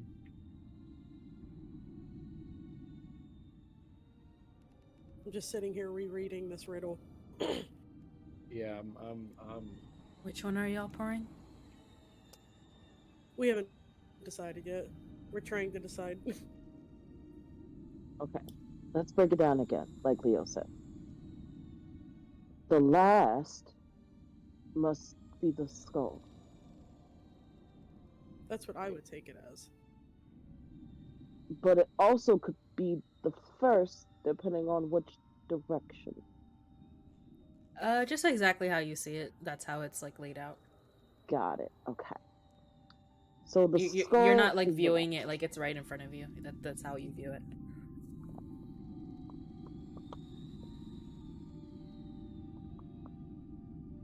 Hmm.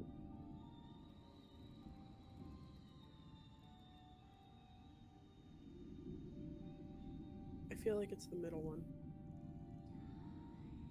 It might be the one with two necks because the wait, lurker is on the brother's left side.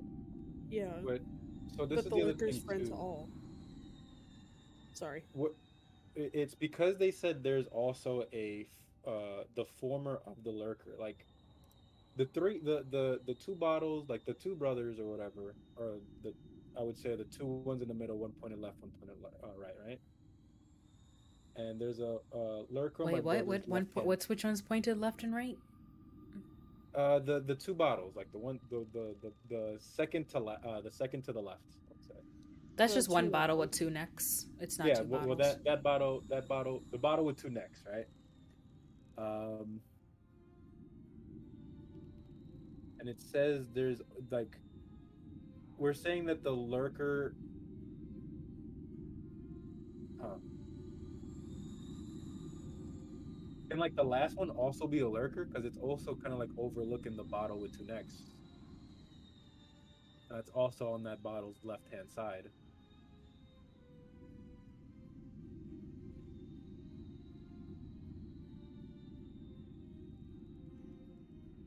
I don't know. It's got to be the double necked one or the middle one. Those are the only two I could think it could be. All right. What do you guys think? Cora rubs the sides of her temples. I don't know. I don't know if we're wrong. If we're wrong, we could be trapped here or worse. Oh, my family, I love them. Let's try this. And I'm only gonna suggest this one time only. Okay? Let's pour the second one, and if it comes out any color but purple, we think Leo should drink it. Yes, yes. I kid. I will volunteer myself if it's not purple, because we have to find the purple one, and then it'll eliminate our choice. If I die, just find obsidian, okay? You're not gonna die. We won't.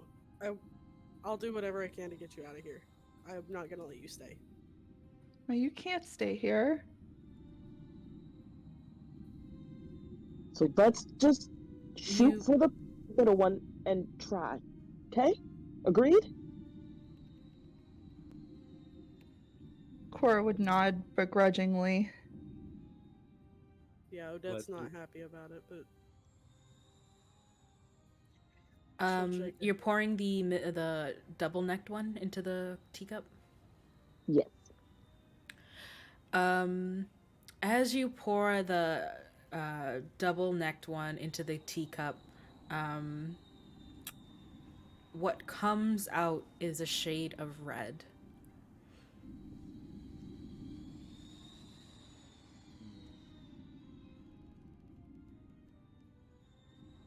Now we know it is not this one. So hypothetically, can't we just pour out the red, try again, and then just get whatever one we're most comfortable with?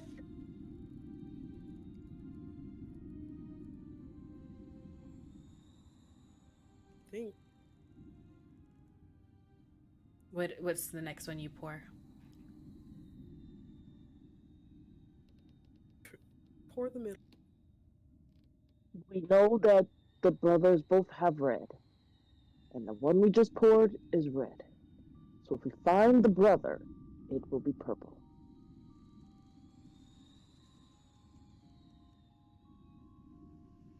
Which then turns to green.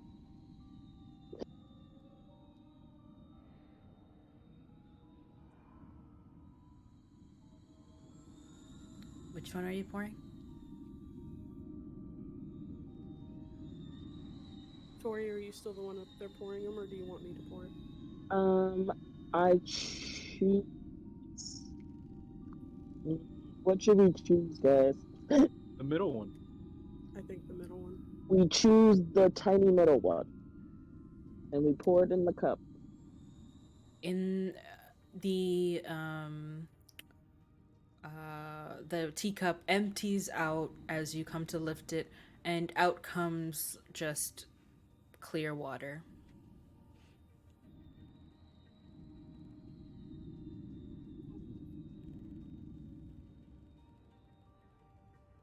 Well, that one wasn't it either, but I think I figured it out. Maybe, guys? It says it'll always be a lurker on the left side, and on the left is the crooked neck bottle. I think we should try that one. Okay. You pour the crooked neck bottle, the first one all the way at the first. Is that the one you're talking about? Yes. When you open it, it looks like there is green, moldy kind of smoke coming out, but as it pours, it turns into purple.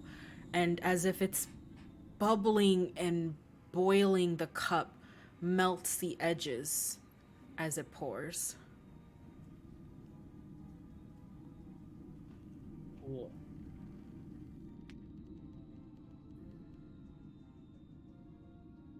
I think this is our winner. Bottoms up, I guess. Um, I would say Leo would try to snatch the cup from her hands and drink it himself. The outside there's what is it, the little ghost children that are around screech really loudly, and they scream out, "I am one of two brothers, as is the last. We both have red in our flask. The one who is first thinks it is clever, but drink it, beware, you'll be trapped here forever." So this one is the bad one. Don't drink it. I'm like, what you Daniel say? knocks the cup out of his hand before he gets it to his lips. And she shouts, "Don't drink that one." Oh, Well, you were gonna drink it. yeah, but clearly we did something wrong.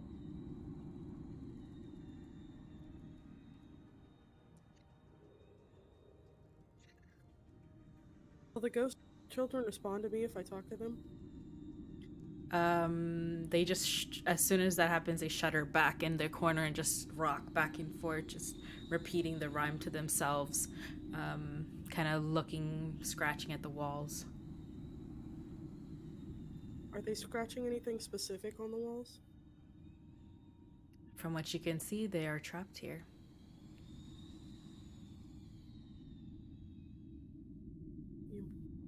We might try the other two bottles. So one of the brothers, which would be the first bottle, is the one that's trying to keep us here forever. But it's the same as the last. But we only saw one that had red in its flask. What the hell, guys? My brain. And I asked for my homework. What's wrong with me? Where the teacup fell, it disappears, and out from, like, somewhere, an illusion, another teacup forms in front. Empty and clean. No erosion from the previous potion.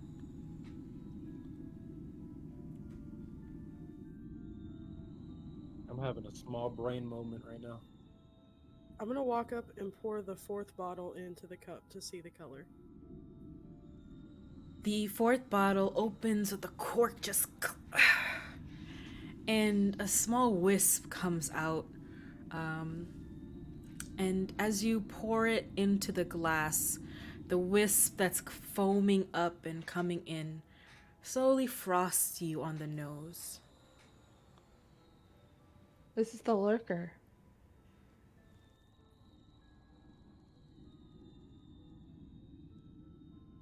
But how could it be the lurker if... It's the one that bites you. It's a frostbite. Yeah. It had to be the last one from the start. Guys, we were looking at this backwards. It's got to be the skull.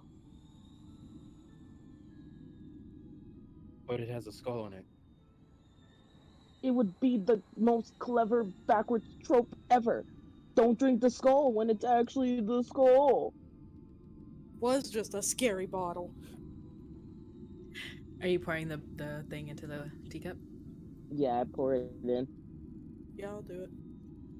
You pour the last potion into the teacup, and out glugs out this greenish red potion.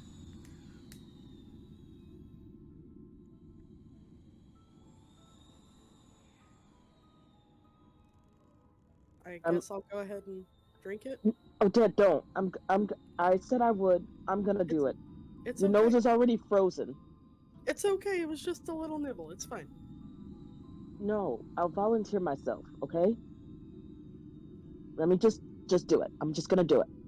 She takes the cup from Odette and puts it up to her mouth very slowly.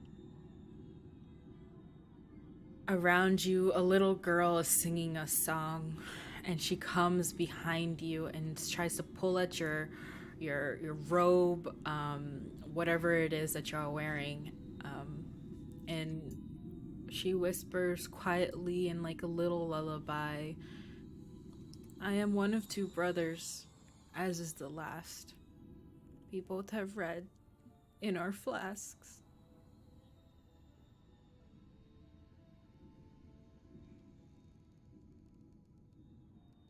What happened? I thought you were going to drink it. The little ghost girl, she's got me thinking. Maybe we were right You look from the at her, start. and when you look at her, she looks up at you, and you see at her mouth just red falling down, just oozing. I am one of two brothers, as is the last. We both have red in our flasks. I think we're not actually supposed to drink these. Are we, guys? Maybe we give them to the ghost. Try hand. The ghost like sees you put the glass down, and as it does, it puts his head down and walks back to its corner and just sits, just fading away.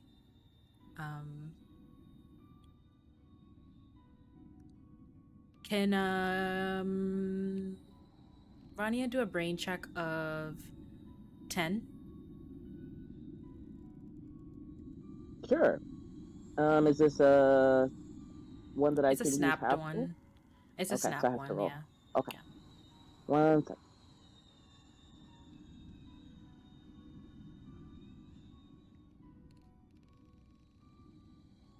17. Let me just get some water real quick. 17. Okay, just naturally. She's got a big brain. What can I say? Extra wrinkly brain.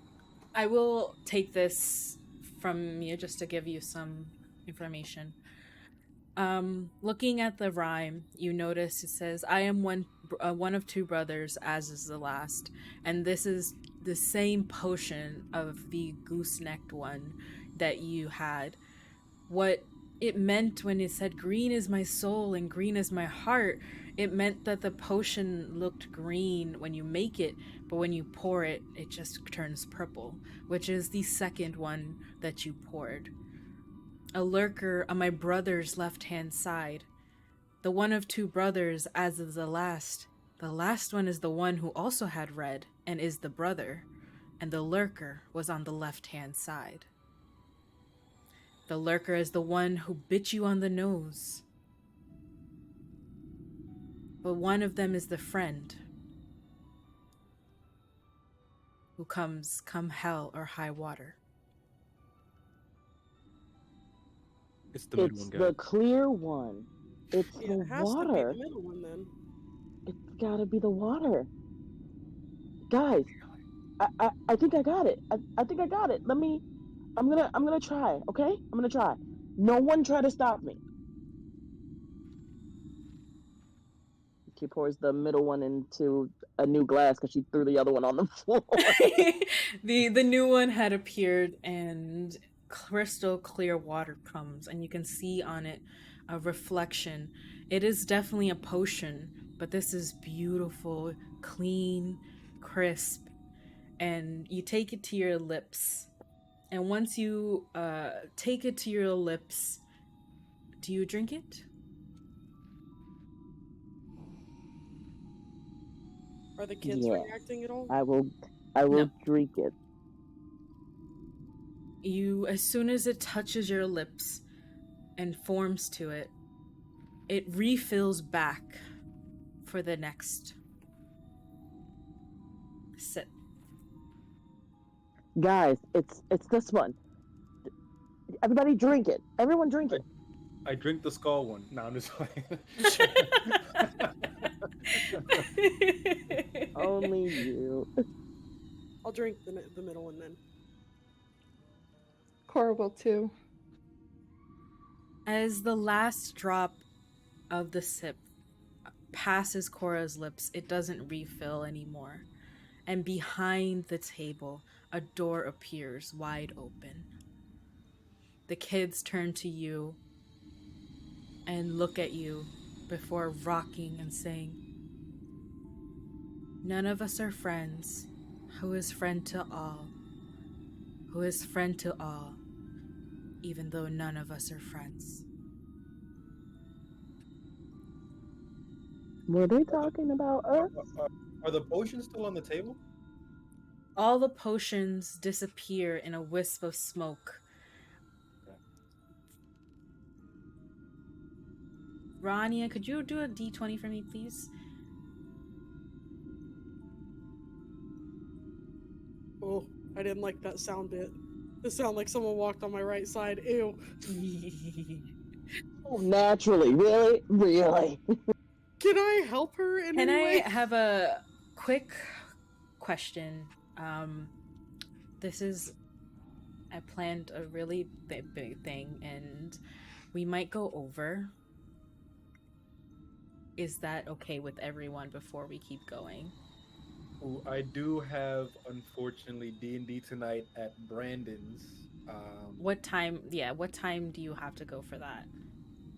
Um, so I usually leave here like at 6. So like, yeah, like I have to leave like around 6. Okay. So, okay. Um. Oh, you get a reroll. Can you reroll the d20? It doesn't. It's not. It's just a d20. Sure. Yeah. I mean, a little better, but yeah, uh-huh.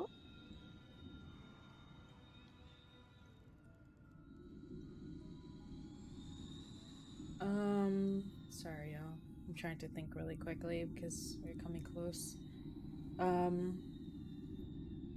As the door opens, you come in, and inside is what looks like um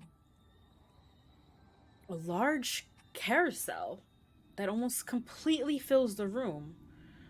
An invisible force pushes all of you inside and slams the door shut. Um,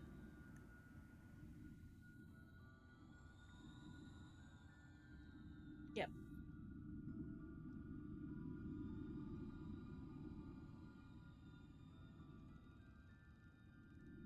Okay. The carousel is big as the ceiling goes, and you can see the horses on there with chip paint, um, little carriages and golden poles. All right. Any sort comes out. I'm leaving Any y'all.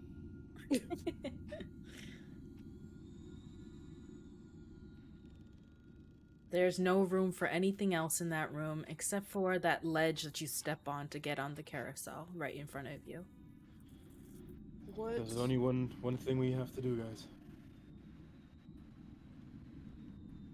Get on the carousel. Get on the carousel. um, what? So I know with carousels, I didn't hear if you said like what are the animals that are on it. Different mythical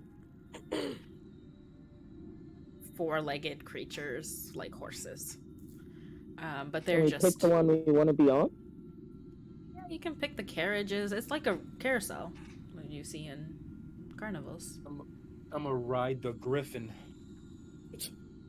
Nice. If You get there's a on top of this unicorn, I'm putting on a beautiful unicorn. griffin. There's a beautiful unicorn. Cora will head to the nearest dragon-looking thing. There's one with like a dragon face, and it kind of peters out into like four legs. And Cora like climbs like because it's the kind of the bigger ones. Cora, do you need help? I'll help you. I might need a boost. Okay, I'm coming. I'm gonna lift her onto it. Rania gets on like a reindeer-looking creature because she's like, it's small enough. I don't want to die. Wouldn't it be wild if there's just one that just like a regular person, and it says like Greg taped on his A forehead? centaur like our teacher. It's just a human, just like The Greg. carousel awakes and it starts running slowly, and the creatures you're on bob up and down as the carousel goes. But it turns once, and you see the door that you saw disappear, and it turns twice, and then 3 times. the carousel starts spinning faster and faster and faster and faster. For this turn, I I think I'm need a gonna be brawn sick. check from everyone of 10. Oh my god, you. Why do you hate me, Moz? I don't. I really I don't. Of 10? All I do is love you. All right. Well, I fail. I don't even. I think I would have to Yeah. use. I have to get a nat 6 and use all my points to get that 10 room. Can So I like, use adversity token? Yeah, you can use your tokens. You said it was brawn. Yes, brawn of 10. Frick. Okay. wait, what did I get? No. Oh, excellent! I'm flying off the carousel, guys. Mine's technically not like exploding dice. Is it? Question mark. No, you didn't max it. You're just +1. It was not a natural max. So let That's me like go my over the Okay, well numbers I'll that use everyone my has. A adversity token. 3, a 4, a 1, and a 2. How many tokens are people using really quickly? I'm not using nothing. Let me fly off this carousel. just, just me.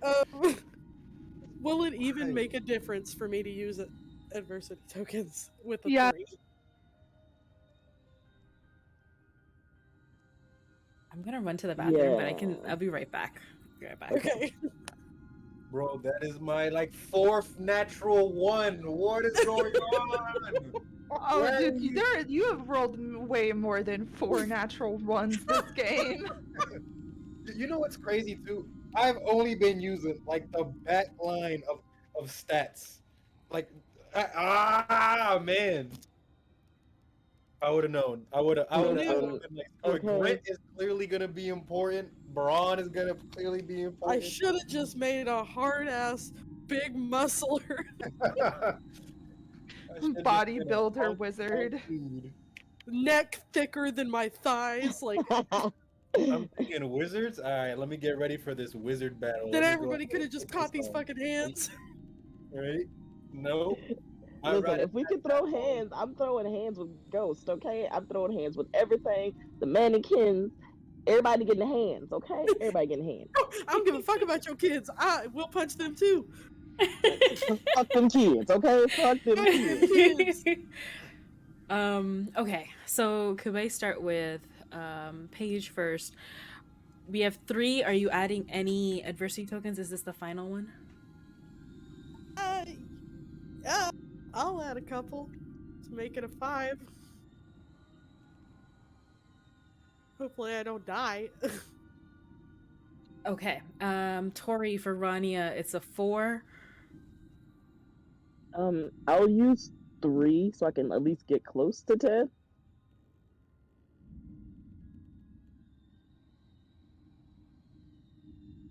Great.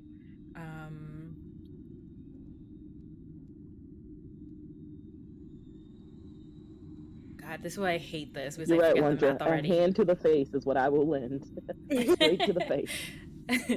Paige, totally, you came up to a 5, am I correct? And then Tori, you came up totally to a 7. Godly, you had a 1. Yep. I have a 1. Okay. I'm so sorry. Can I And lend Nay? him 1 and give him technically 3? Because giving him 1 gives him 2, since my loyalty.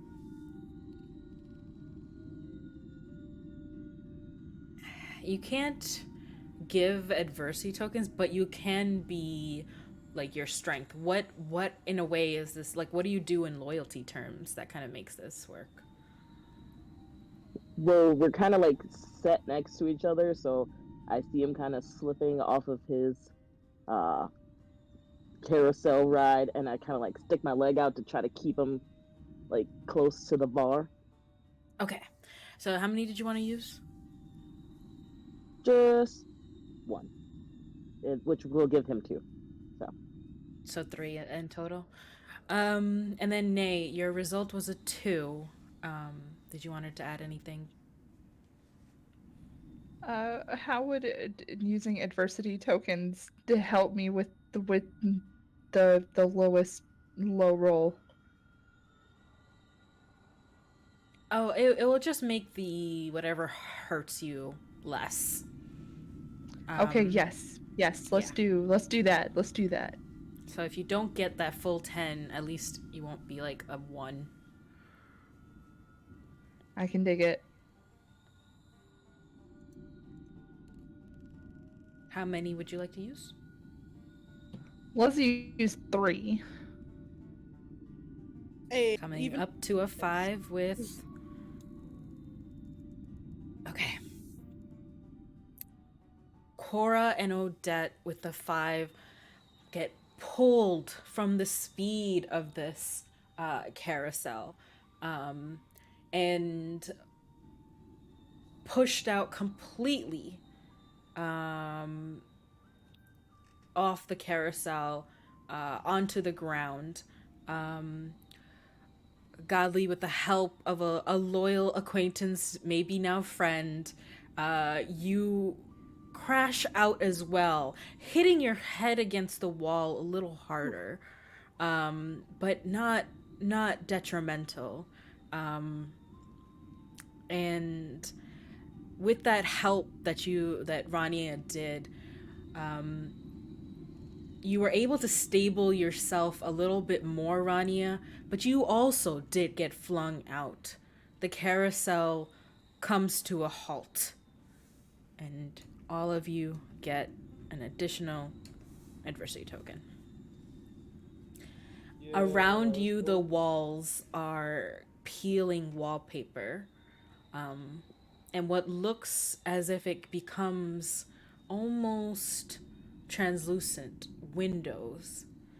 Balloons are in there popping outside the windows, Nope. Hell floating no. up and popping, floating up and popping. At the window, at a couple of those translucent walls where the windows are, you see hands on them. And they look like white gloves and a face pressed up against the glass. And it starts looking at you, and you see a wide red smile widening, and eyes bloodshot and looking straight in as one of the gloved hands turned into a fist starts smacking against the wall.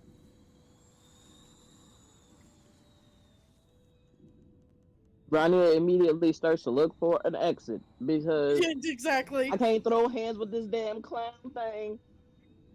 Or Is I it can use too late magic. to go I can home? use magic. The only thing in front of you, you're in this like tight space, is the carousel. Guess we better get these wands out, cause yeah. no sir. I'm gonna pull out my wand. Yeah.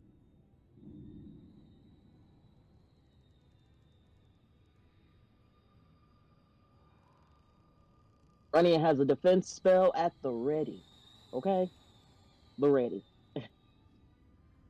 Behind you are just popping balloons. For every pop and glass, your body just shakes. Can I have a grit check of 5, please?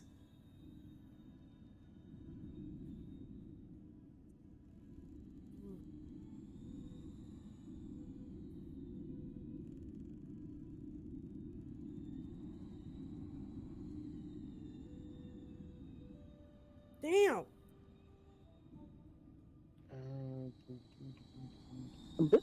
This is really trying to get us. No. I know, Dice Maiden just really wants y'all to be like, Dang. what is happening? I got a 4 Dice of Maiden 4. said, be very afraid. Because as, you got a what? I got a 4 of 4. I got. Great. Could you roll one more? Yeah. Yeah. Let's go. Max it out.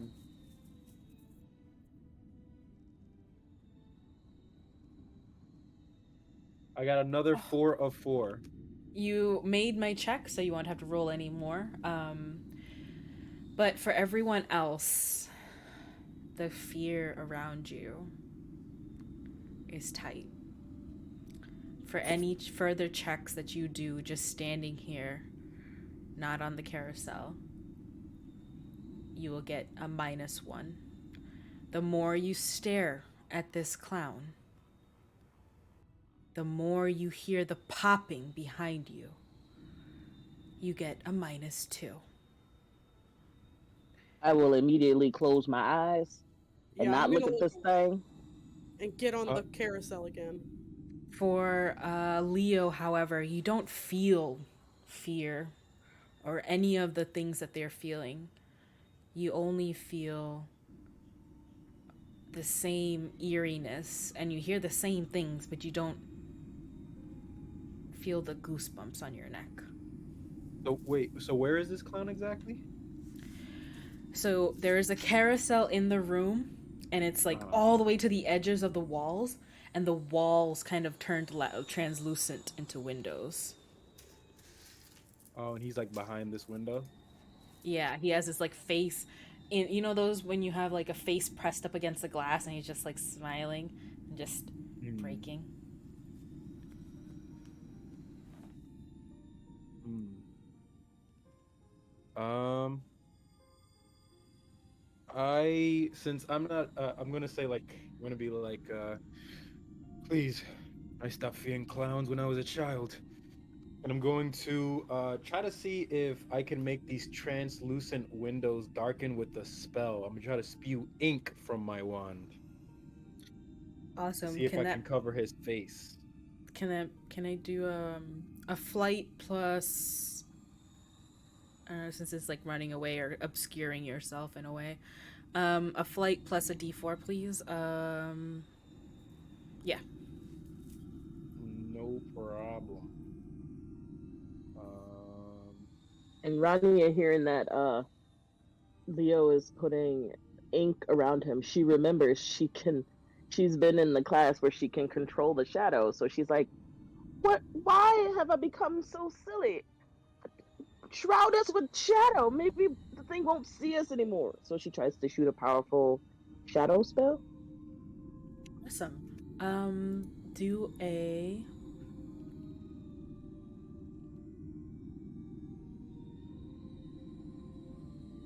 it's also a flight. Do a flight plus a d4. So whatever your flight dice is plus d4.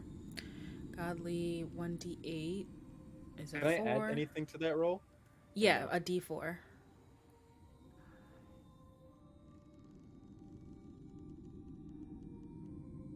You can do like 1d8 plus 4 like the next time. 1d3 d10 plus 9. Oh, I think you Great. said like a D. I mean that I didn't know that you were. No, Okay. no, it's fine. It's fine. Just do a d4 for me. 1d4. I got a 2. I got a total of 12 or 13. Excuse me. Yeah. From Leo's wand, the gold flecks shoot out ink, and you see it splash, blotting on the windows.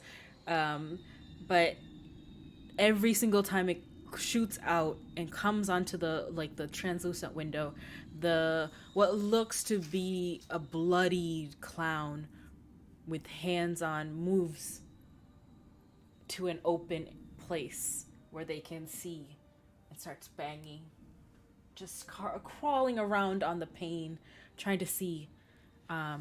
The ink doesn't cover much, but it covers little portions of it, enough for it to scurry around, find somewhere else to open up and watch. However, with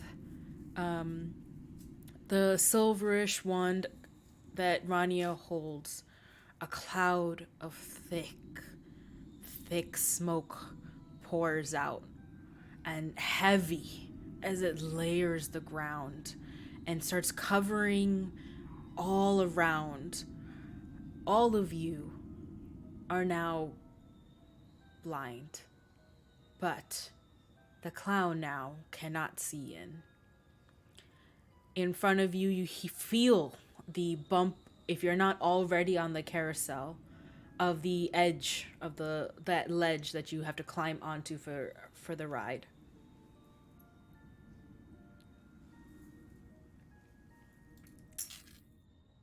Rania feels what feels like a centaur mechanic in front of her, and she just hops on because she's like, "All right, we got to get this. We got to get this door open."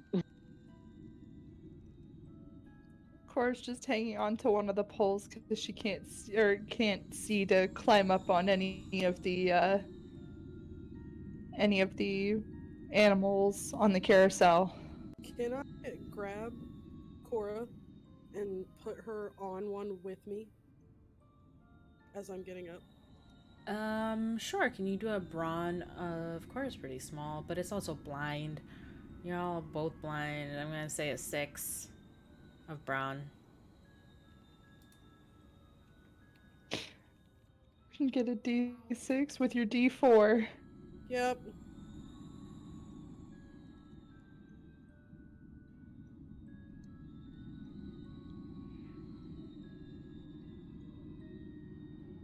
What did you get? I'm so sorry. Been so sorry. My thing disconnected. Give me 1 sec. Sorry.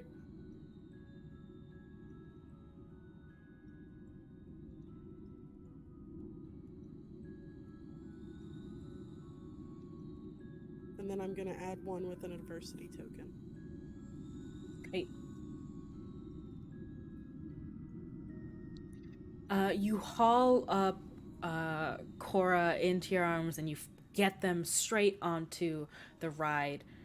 Is everyone on this? Yeah, I'm on. The ride starts up again as before, slow and slow, and then faster and faster and faster as it gets so fast. Everyone, please do a brawn check Oof. of Oh God, okay. 11. Maz, am I allowed to use my own channel points for these AT points? Please, y'all, if you have channel points, award adversity tokens to your fellow members. And Saint, did you want to award a specific person? Because yours is to any player, not every player. So who are you awarding it to? I think he realized it. Tori. And he's cooking now. I don't know if he's on his Ooh. phone. So, Maz, you said that this was a thing where if I want to use a different stat, um, instead of the one you said, I would have to explain how I would do that. Since these are sure, yeah. Let explain to me first, and we'll see how probable that is. All Because right. this is spinning. There's not a lot of planning you can do while it's spinning and you're holding on for dear life. Also, Paige, you have an exploding dice. You rolled a I natural see. 4 plus your 1. Oh, so do I do it again? All right. I'll just Yeah. I'll do Oh, the yeah. regular brawn check then.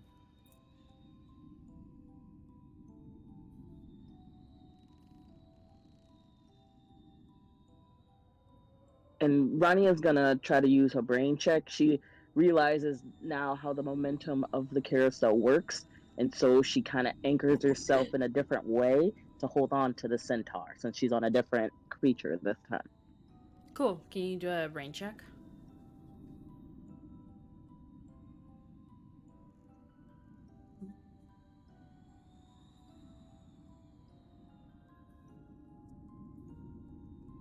Okay. Has everyone rolled? Yep. Okay. Yes.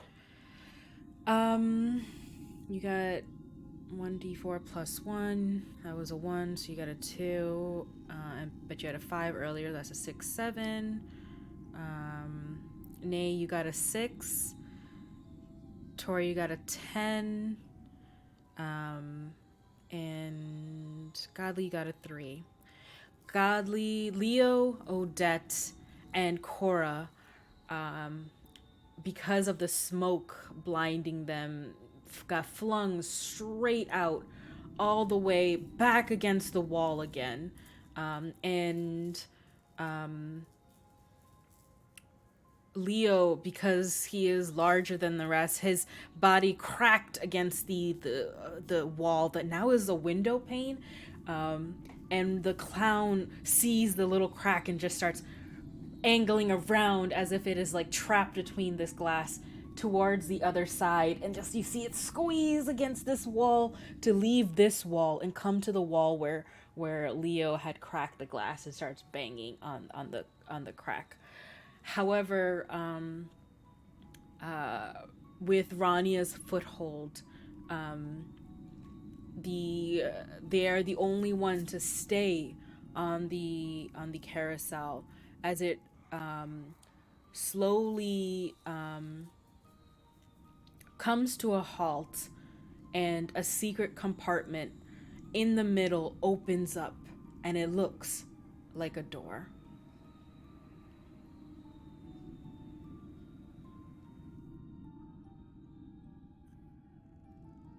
Do we all see this, or is it just Rania? All of you see it. Let's go. I'm gonna help everyone up, like Leo and Cora, and like try to hurry. I swear this Same. school hates me. From fingers to poison to being tossed on the ground. Need some grippy gloves or something. Something better than just our hands. Let's. Yeah, I'm gonna try. I'm gonna get up and bounce.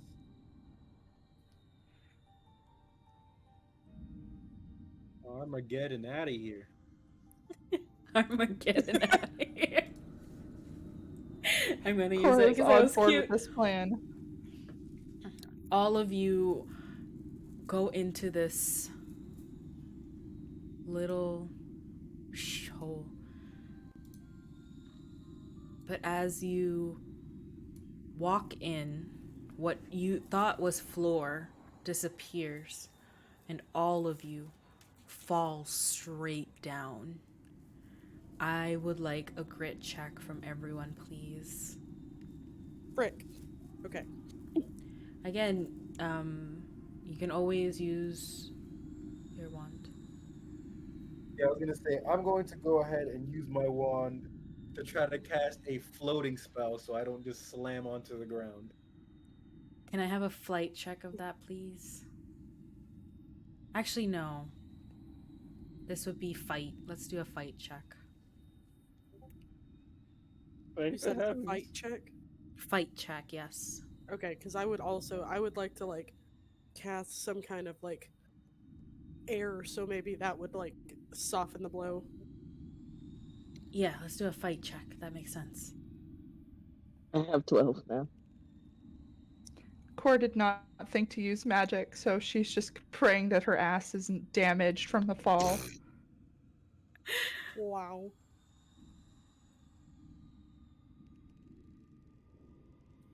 I got a 14. Okay, you got a 14. What did Odette get? A 12? Wow, amazing, incredible. Both overshot, which is nice. All four of you feel a wisp. The flotation bubble that comes out of Leo's wand pours out below, and even with the wind blasting against it, it's like a cushion, and all of you just softly from a rush come down and gracefully just bounce, bounce until you're finally landed on the ground. Nice. Oh, The What's room thinking, Leo? around you is a large hall, and at the center there is a shape and some weird noises and what looks like chalk on the ground. Maybe we should have stayed with the clown. this Fuck isn't that gonna be so clown. bad.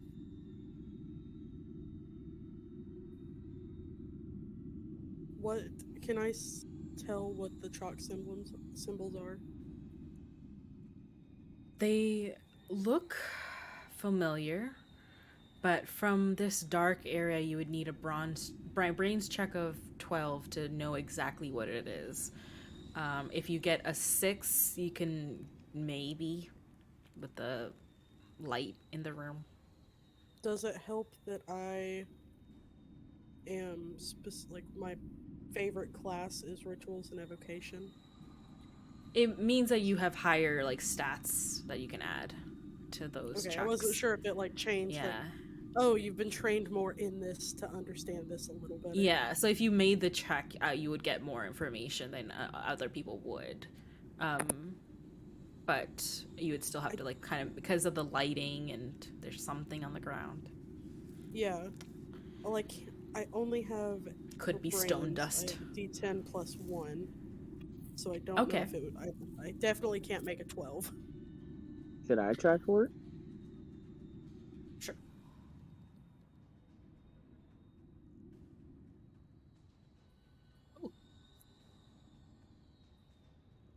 Thanks, Delaney.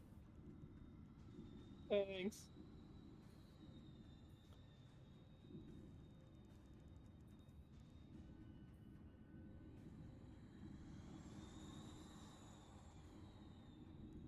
Well, I got a 10. Can I use adversity tokens? Yeah. I'd like to use 2p.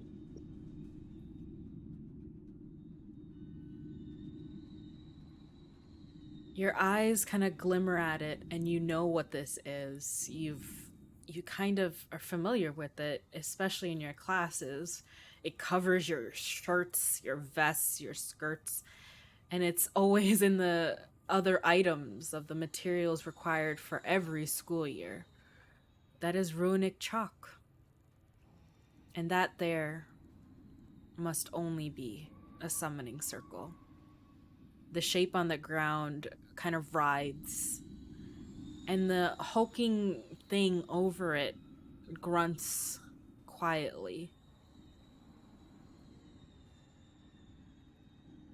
Does the thing that's laying on the ground, not the thing that's standing over it, does it sound familiar? Is there a chance that maybe it's Witherdale, or can we not tell? Not unless you go closer. Rania kind of senses what this is and goes forward unafraid. Um, but she's still cautious. I too move forward. Ready. Yeah, wand at the ready. Cora is moving forward with them, but is hiding behind.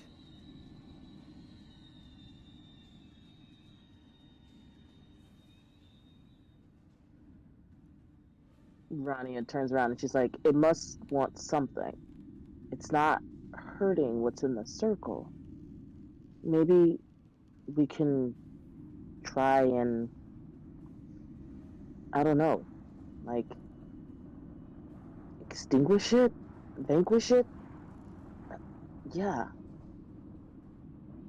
All I know is that I'm going to kill Amon if he is in fact in here. For sure. I think we'll be okay as long as we don't anger it. You come closer. The room is big and wide, and every echo of it seems so much louder than you think it is. It's just so much like filled with noise and eeriness around it. And you come close and you see what you thought it was, a summoning circle.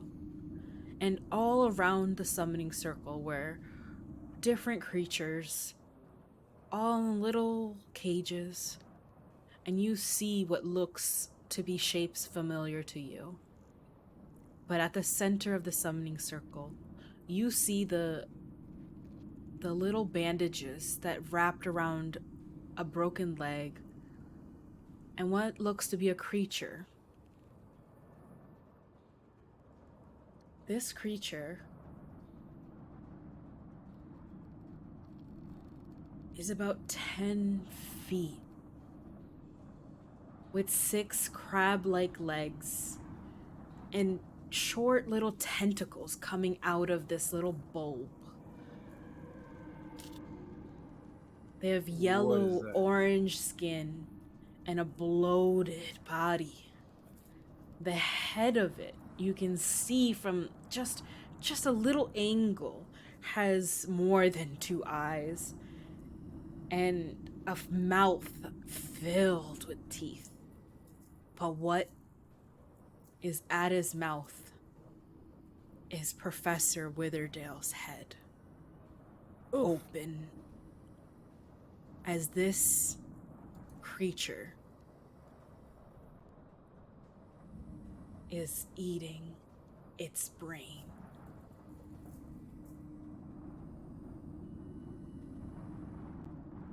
Nope. No, no. No, no. I want to go back to the other room. We have to save our familiars. Do you not see them in these circles? We have to do something. I won't let it eat Regulus. You said there was cages. Are familiars inside those cages? Could you do a perception? I mean, not a perception, brains check. Yeah. Everyone. Yeah, all of you do a brains check, because all of you can talk Same to your guy. familiars.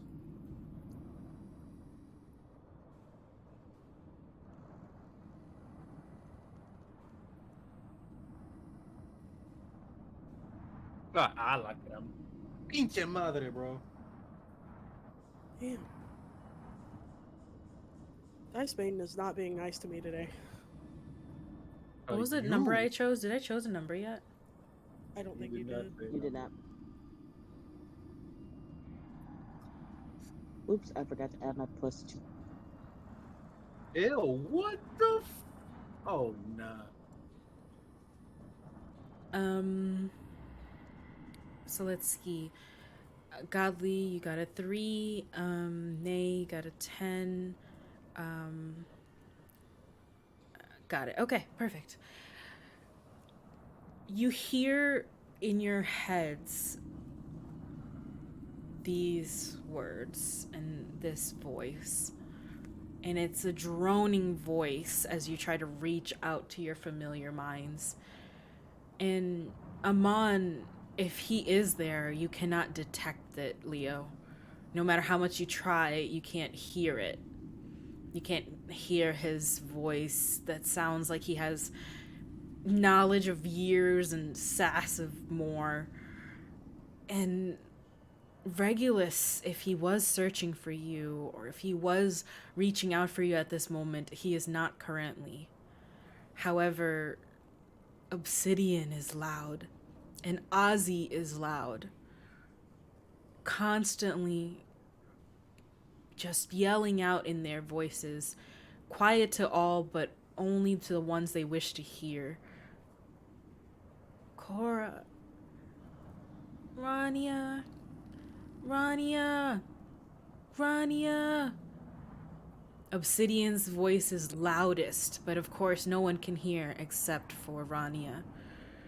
And below him, in those cages, you can see a pygmy little raven and a small little lizard, Cold.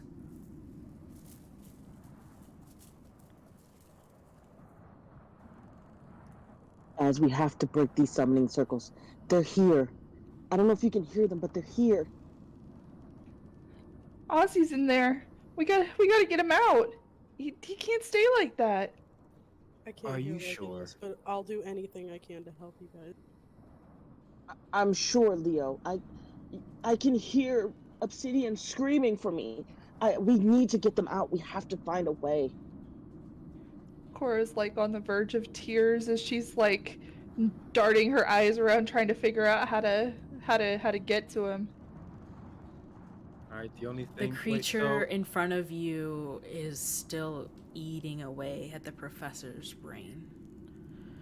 It hasn't noticed anything, but feeling the air from the the wands earlier. It shifts and shakes its body, and you can see it now a little closer. The picture's on the stream. Yeah, that's why when I came out, I saw it early and I was like, "What the hell is that?" We can't So use magic. We have to figure out another way. paint a Nay, picture for me. oh, sorry. This creature is where? You said it was at the center of the summoning circle, Yes, where the body of Professor Witherdale is. and then these cages are surrounding said circle. Yeah, there's some hanging. You don't know what's in them, but there's some on the ground as well. There's broken ones all around behind it. Hmm. Would we be able to use the scroll? Oh yeah, the whistle too, right? Yeah, we still have the scroll and the whistle. Can could one of us maybe sneak up and try to dust a piece of the circle out? But I don't know if Um, that would get rid of the monster. But it wouldn't be able to be summoned anymore. So I would assume that it would disappear. I'm gonna spend a token to just ask about the surroundings again to see if there's like a way out or anything like that, like any secondary way out, or is like any extra door, any extra like thing so if we do open up these cages and get our familiars out, um if there would be like a secondary thing, or will we have to like stand our ground and kill this thing first? You look around, and you said one token? Yeah, it's the use of one token. You look around and you can see that this hall is the guts of whatever you came out of. Whatever you saw earlier was kind of a visage of like this plane, but this is its stomach. Bones are all the way far as you can see, and these little cages, tiny little cages, are scattered around. There's nowhere else but bones. A summoning circle, the body of Professor Withersbane, this creature, and possibly the shapes that you see could be for your familiars. But there are many shapes amongst them. Many, many little cages. I Even know if we we read do, something about this in demonology. I just can't seem to remember. But I think we can vanquish this and save everyone's familiars, because I don't know if it's just ours, guys. There's way too many cages in here. We can't kill well, any of these familiars stay here. and even if we are able to free them, there is really no way out. At least not one that I see right now. I guess first things first is just taking care of the monster. On the count of three, I'm pulling up my wand and I'm getting ready to go. Do we want to try to see if we can knock the circle, like the chalk off, to see if that makes a difference, or are we gonna go head on to this? I think Actually, we that's a should good plan. try and wipe the sweat. I think we should try to destroy the circle, because if we destroy the circle, shouldn't that end the summoning? In So theory, That's what I you was guys, always taught. you guys try to. I'll have my one at the ready. So if the circle thing doesn't work, I'll blast the creature. Try to see if that works. To see if destroying the summoning circle sends this creature back to where it came from. Would we like to try wind, water, to get rid of it? I think we should try water. Oz, what kind of check would you like for a spell for water? I feel like evocation fits for this. Hmm. And fight. I would like fight, please, because this is kind of like aggression in a way, even though it's water. And we're gonna make it an 8. Okay. I have a D12 2 for fight. I have a D10 plus 3. Can we both Both do of it you, since we're yeah. both trying it? Yeah. Okay.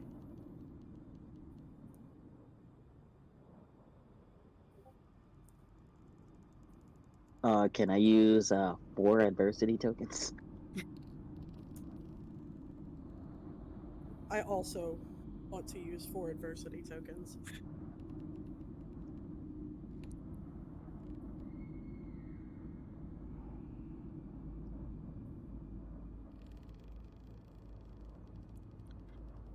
This Oh, so simple you didn't. charm. Oh, okay, never mind.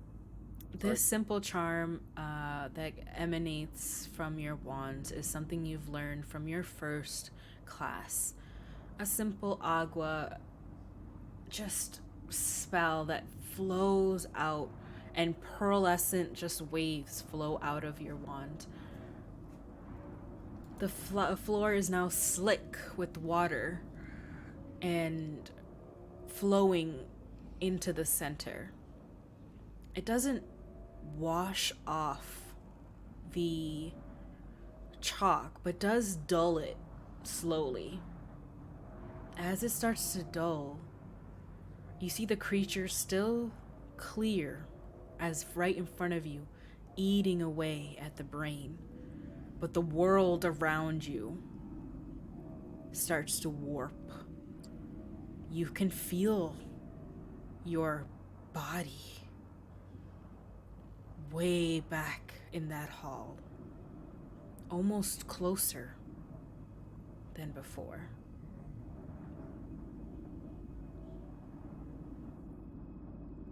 You guys feel that? Yeah. We must have to destroy the circle. But how? Ozzy is screaming out, Cora? Cora? Cora, it's cold. Cora? Cora?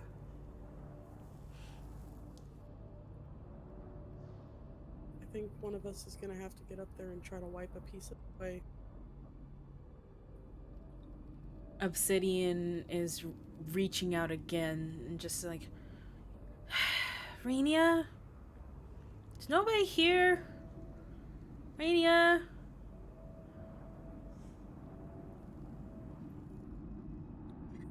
What do you guys think? I'll do it. I'll go. No, I'll go. I think I can be pretty quick and stealthy. But if not, you guys be ready, okay? That would Nay be is a also flight check, very small and please. quick. Yeah, I should go. I'm fast. I'm small. I could do it without being noticed.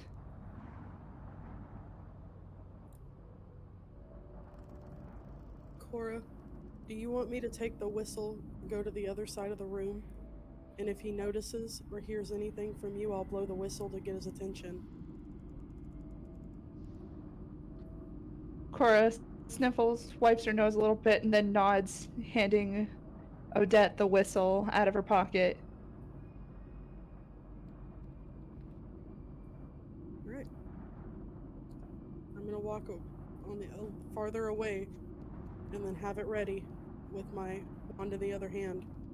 That if something bad happens, I'll blow the whistle. If you can't, I'm behind you and I will grab you as hard as I can, okay? Okay. Maz, would this be a good time to use unassuming? Yes. Cool. What is it again? It's basically making myself at your discretion unnoticeable by the big bad. Got it for 2 adversity tokens. Okay. And this is a flight roll. Yes.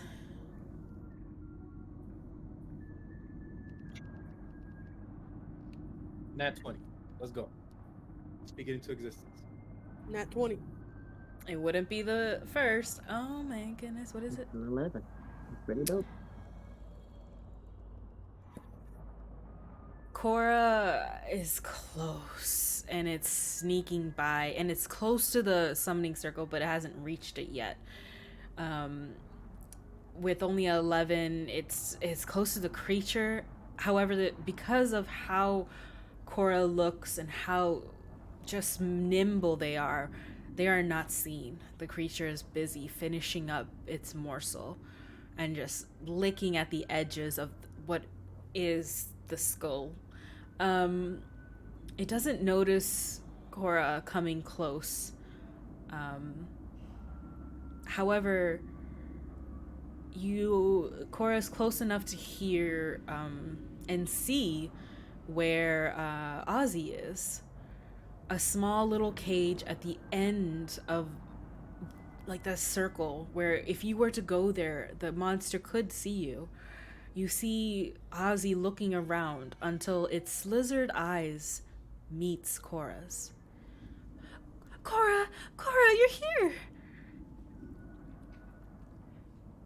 Cora would quickly move her finger to her mouth in a shushing motion without making a sound. They can't hear you. No one can hear me. You can only hear me. You silly. Where have you been? I'm so scared.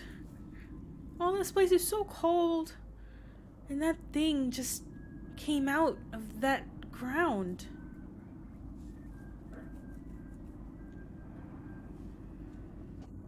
If Cora were to talk to Ozzy, she would have to talk out loud, yes?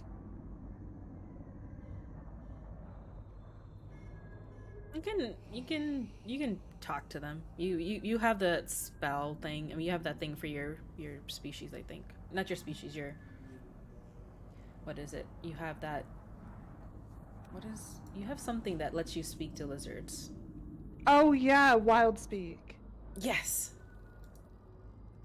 Okay. Yes, you have wild speak. Good. Of course I wouldn't leave you here. I want to get you out, but it's you gotta. Do you know what this thing is? Do you know? Have you seen it? Any way that we could take it out? No, but this was in the class. Remember when I was trying to bother you and you were getting annoyed at me and because the teacher was talking and you like this class and you're like, this is my favorite one, and all I wanted was the little fly that was like floating around your hair. And then you wouldn't let me. I don't know what it's called, a nymph, and they're just like trying to think of the word, and what is it? What was I trying to say really quick? Sorry, my brain. And Ozzy's like, I can't pronounce it, but that professor is not good. After the nice one was rubbing and giving me all my little treats, they were sending me off to go back to sleep, and this one came in and snatched like a lot of us and brought them down here and drew that thing on the ground, and then like something like an explosion happened and this thing came out of the ground and it just started attacking everything, like everything, and then it like the this one, the teacher one, this weird one, even though with the broken leg, started using his wand and started blasting it and started working for a little bit, but then the creature just like zoomed and it was right at its brain. Oh, Ozzy, I need you to focus for a second. Is the bad teacher still here? The bad teacher is the one who's dead right there. That's the bad teacher. That's the one who summoned it. Yeah, that's the one who stole me from the good one. The one who wanted to do the little checks.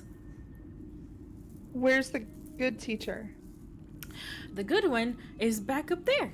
It like did all our checks and then it did this spell so all of us could come back to our beds like always. But right before they could, when they left the hall, this one came in and stole some of us. So when they came back, they probably thought, oh, the familiars probably just, zoomed back to bed. Okay. Okay, you hang tight. I know it's cold. We'll get you somewhere warm soon. Okay.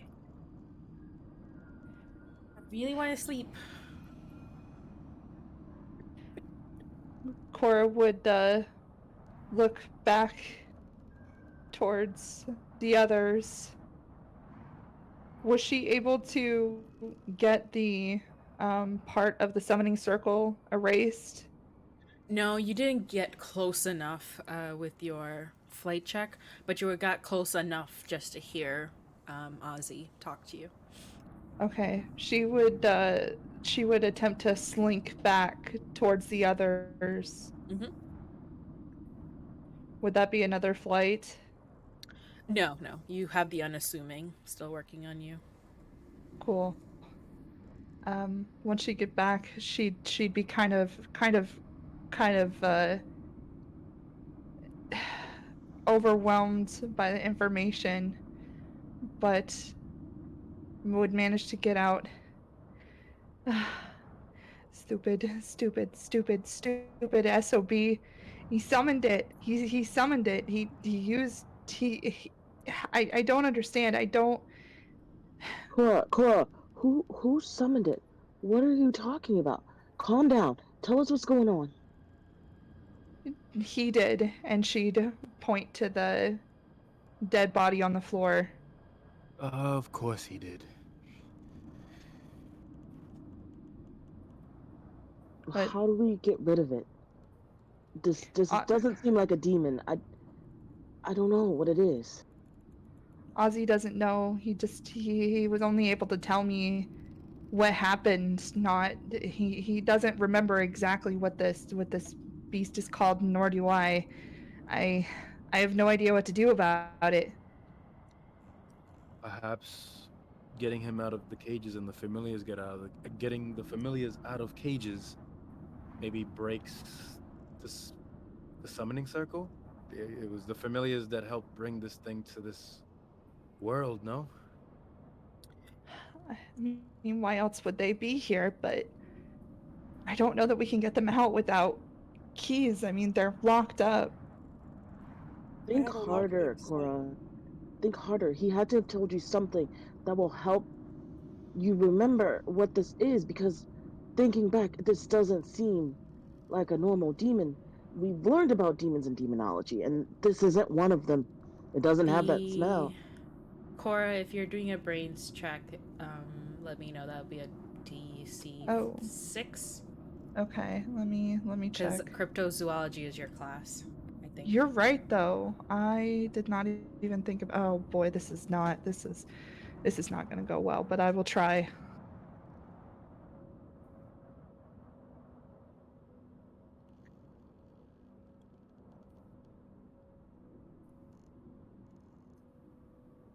Ah, perfect. With the 7, you remember the day that Professor Zarek Arabelle was coordinating a class that day with Professor Rosemerta. It was a very boring day because Professor Arabelle is very serious and very boring, but you were interested because they were talking about creatures from the astral plane. This creature that you can remember how to pronounce is really hard, but they're called the Nithalgu, brain collectors. These creatures are able to do wild magic, but this one is pretty juvenile compared to its adults. It's not as big as it could have been, and probably with very much less legs. They are highly intelligent if they are adults, and they would be capable spellcasters. And they're able to do a lot, but this one, you knew from your description and from your class that this one might not be as dangerous.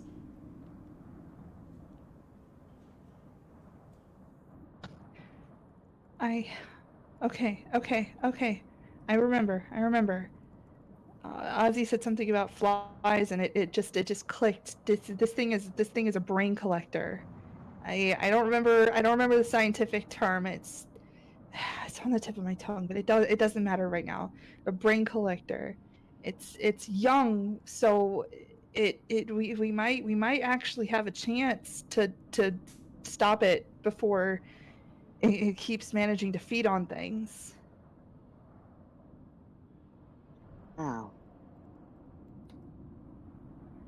I'm not sure. It's a creature of the astral plane. If it would make sense that only beings from within the astral plane can take it out, but I mean that's why we're here. So maybe we just have to use our own magic here. But I don't know that we can banish it. I think we have to kill it. So let's kill it. Let's Odette, kill it. you're in the class with Cora, right? Do you Yes. remember anything about this brain collector? I think the word you were looking for was Nelthagu. Cora would snap her fingers. That's it. That's it. This is a Um, very small one. It's not as big as the ones that we've read about and seen. I think we should kill it. I have taken this is me out of character, but I've taken both astral mending and magical combat and defense as my best class. Mhm. Would that help me to maybe get a head start? And maybe we could open the you can scroll. do like a brains check if you want to understand like what would be the best Yeah. thing from your class. We can do that as a 6 again.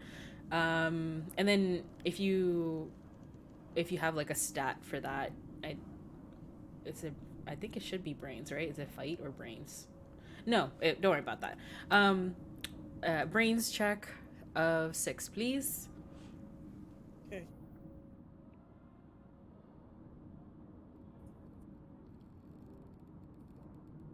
Oh, from your combat and like just remembering that class, especially with Cora, you remember how boring it was because Professor Arbal doesn't really say anything really interesting sometimes. But you know that this creature is a juvenile, but it does use spells. It can teleport if needed to, and you don't know how smart it is, but you know it's a kid, it's a juvenile, so it's not as smart. The best spells are ones that will trap it, the ones that will stick it down. So if it was to temporally go from spot to spot, it would do it slowly. Or, I don't know, what could squash a bug? Anything that could squash like A big boot. a big, a A big giant boot. Time to I have summon an the idea. giant boot. I'm so, I have it. I can summon vines to hold it in place, and someone can deliver we could freeze a it. blow. There's Can water we on the use ground the already. scroll to keep it inside, or is that only to protect us? But does it stop it from leaving? it's may not just in like control it. inside the thing. It's like out. It's like half. It's 10 feet tall, so it's like half in, half out. You know, it's big enough for it. The summoning circle is only like the the length of a man's height. So what? How tall was the professor? Like 5 feet. So it's Yeah, a big Professor boy. was pretty Yeah, small. yeah. I think we just start blasting it, guys. Well, I if think if vines and maybe Odette and Cora are correct and it knows spells, that might backfire. Look at the professor. Do you want to end up brain matter? I mean, Or no brain matter.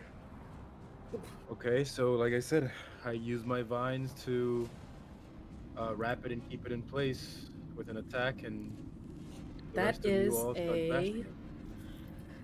That is, since this is holding it down, not you how much you can withstand. This is your charisma plus a d4, please. Let's do that first. Let's do one by one because my brain can't handle too much math. Am I the one doing it? Yes, you're the one doing the vines, right? Yeah. Charisma plus a d4, please. Okay.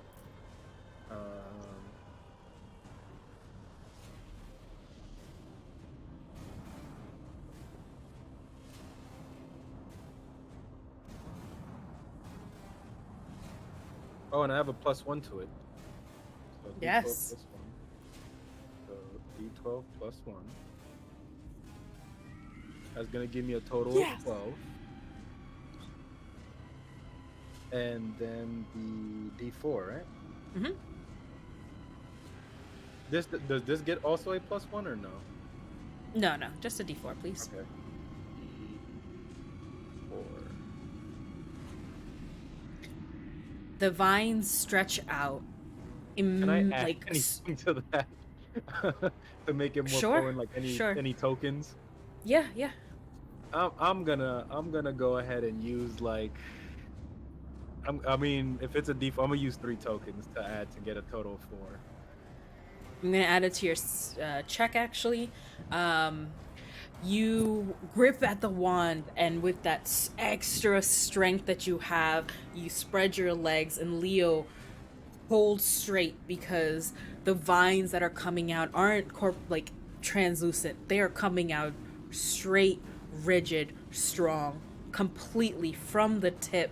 And as they pull out, more of them start growing as it touches the ground, and it fully covers the ground in front of Leo. It circles around the water, snaking around until it reaches the creature, and there grips one at a time at each of its legs down as it crashes from this hulking body onto its knees.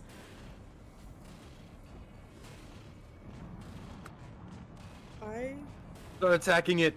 I want to shoot an offensive spell. What kind of offensive spell? Biggest Buddhist. Biggest Buddhist. Abrababudus. I want to shoot a big shard of ice directly through it.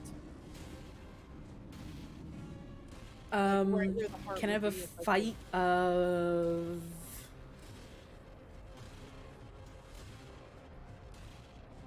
7? Okay. That doesn't work. I want to attack it with fire. I worry about Okay. fire That because is on of all fire. the containers. I say attack, unleash. I hear the music. The music is saying kill it. Kill that motherfucker. I know boss music when I hear it.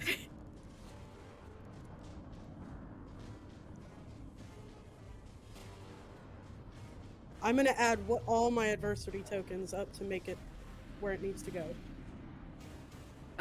What do you have so far? 5. You just need a You said 7, so Okay, yeah. Just whatever it takes to get me to the point that this thing is gonna hurt, I want it. Optimus, I like how you spelled the name. Very good. Her name is Ofert now. you release a wind that's coming out of your wand, as it wasn't a strong enough spell, but what was great is the water that was already there. You can see this wind fall down as if it's trickling sand onto the glimmering water underneath the creature, and as if little shards are coming up, slowly get bigger and bigger as it reaches to the creature, and one of them sharply goes into its underside. The creature turns, and its eyes are looking around, and you can see almost 4 or 5 little eyes just looking separately from each other for their location until one of them sees Odette, and the next one sees Leo, and the next one sees Rania and Cora. It screeches out to you really loudly and starts to do a little spell with their little mouth. And you see these little poking teeth just like moving around. And I want to. Oh, go ahead.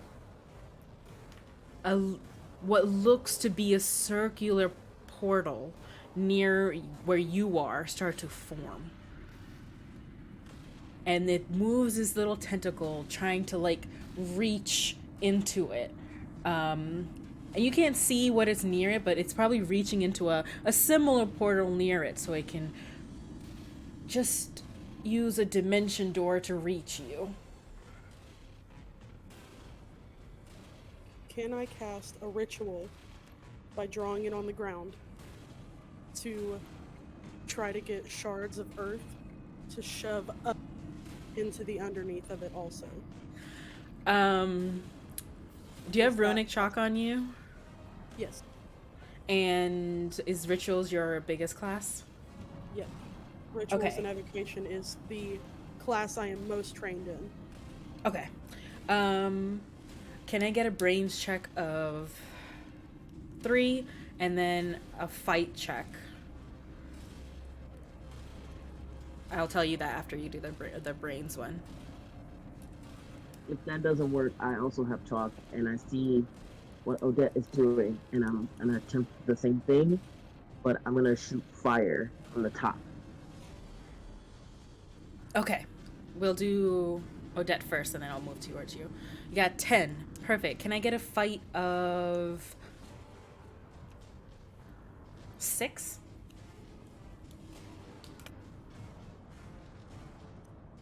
Okay. Rania, please also do a brains. 6 as well.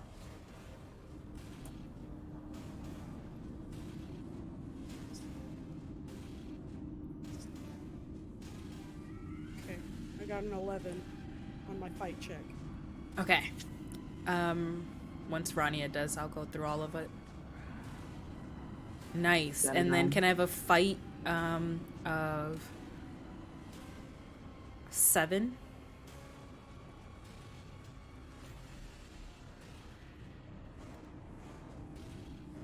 Damn, the dice meat is coming through and y'all need it. My goodness. Freaking finally! Dang! I only busted my ass a couple times. It's fine. Right? It only took Both of 100 you nat ones. know exactly the right runic circle that you need to draw out. And Odette, you crash down onto the ground and start scrambling all the runic symbols that you need in that circle. And you don't need a big circle for this. This is a small evocation. So you just put it in into the ground. You press your hand in and you feel the stone come alive as you do it. Once you do it with that, the force of the earth open up around until it shakes under the creature. And you see, just as the ice crystals came up, the earth erupt under it and crush 3 of its legs into its body. Rania, with the same energy, you remember faintly what the ruin charms were, but you have studied so hard for these exams. You have memorized these circles, and you start drawing out the runic symbol for fire, and out erupts from the middle of it is a warmth. You are smart enough to pull away at the right amount of time, almost a little triangle, as fire erupts from the runic circle, blasts straight into the mouth of the Nithalgu. It swallows up the fire, its arms and limbs and tentacles crushed under the earth and the ice, and suffocates slowly, as it falls down and crumbles. Rania shouts out, "About time, die, mother sucker!" Easy.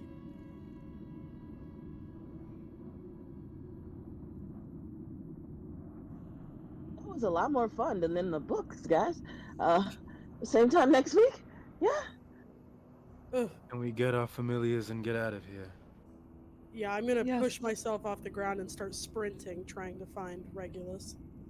Cora is one step ahead of you. She is booking it towards Ozzy's cage. You come to the summoning circle. The water around it is now melting down, and the creature you can see is melting too, its face completely gone. This juvenile creature over the body of Professor Witherbane has just melted into the water with the fire.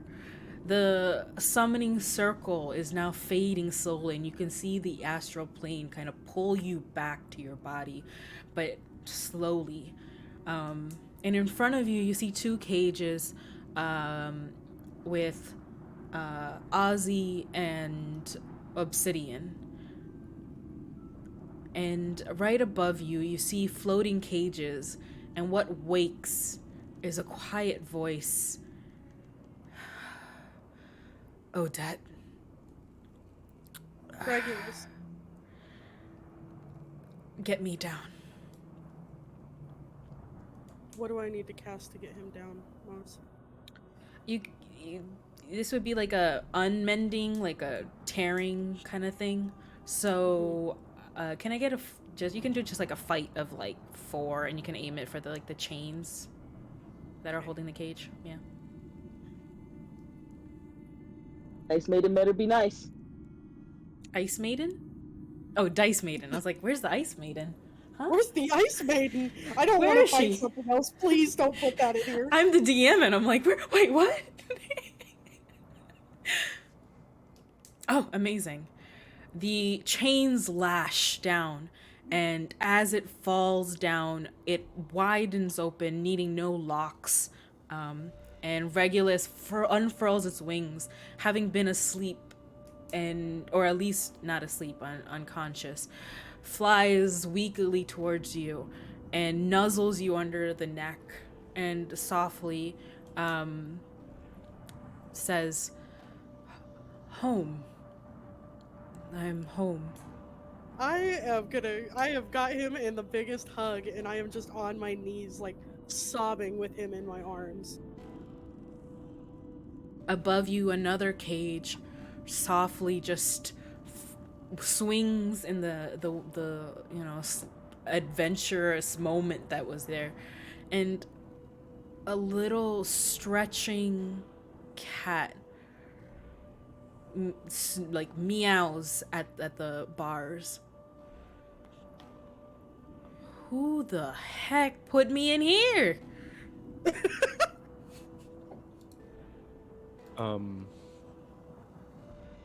What the hell do you think you're doing? Getting my beauty sleep, clearly. Oh, my fault. I guess I'll come back and get you another time then. Wake up, wizard. You're not a prince, you're a dragon. Get my butt out of here right now. I use vines to come out of my wand again to rip the cage open. Since you've done it before, we're just gonna say that you do, and before the cage crashes down, Amon jumps and leaps, and either it's out of love or just pure survival, lands on you with their nails, and says, "Ah, it's cold down there. That's water, isn't it? I see water. It's not time for my bath, is it? You promised. You said you wouldn't have to bathe me again for a while. I can't do water. Ah." My god. You have become very, very soft since becoming a cat. Why? Oh my goodness. Oh goodness. Don't ask me. Don't ask me these things. It's just uncomfortable. The next time you go missing, It'll be you that has to find your way out. Oh, yes, of course. Um, yeah, may I remind you that I am a cat?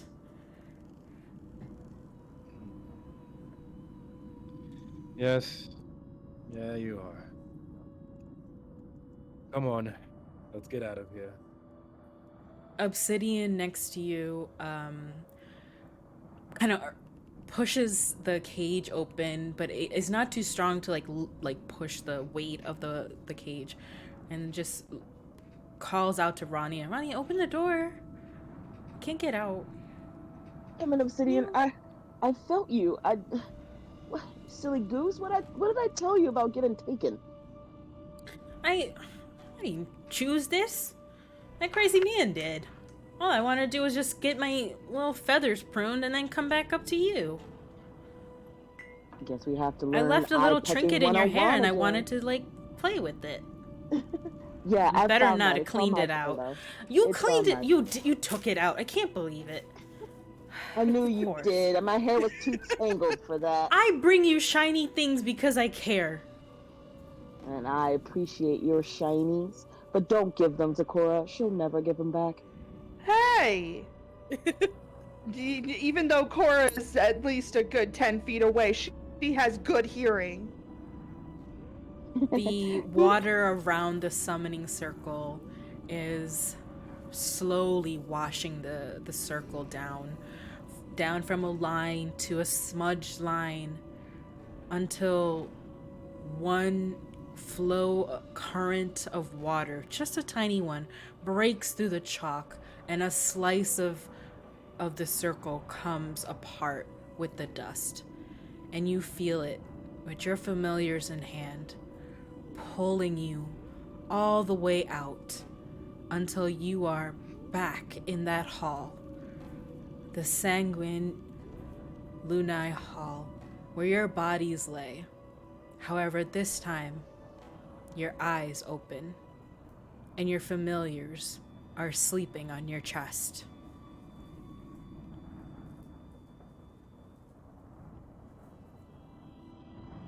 Well, Well, I'm glad we broke the rules tonight, guys.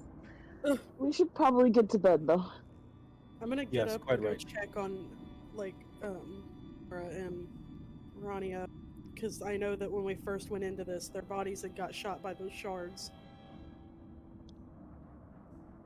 The shards had gone on all of you and, did little cuts, but all four of your little cuts have now kind of sealed over. And you can see the blood moon that was above has now passed, and what looks like a dawn coming up. School's about to start. But alas, all of you are okay. This is where we end. Heck yeah. Oh my god. Dice did us so dirty for that entire beginning of this game. At least she came through for the last one. Oh my god. Dyson really was like, you want spooky? I can give you spooky. Hop on your ass on a pair of stairs. Let's do it. Like, let's go. You know what'd be nice after this reroll for a nat 1? Another nat 1. Merry Christmas. I'm only giving you nat ones. Y'all, She was thank like, we want you y'all to have your so familiars, though. much.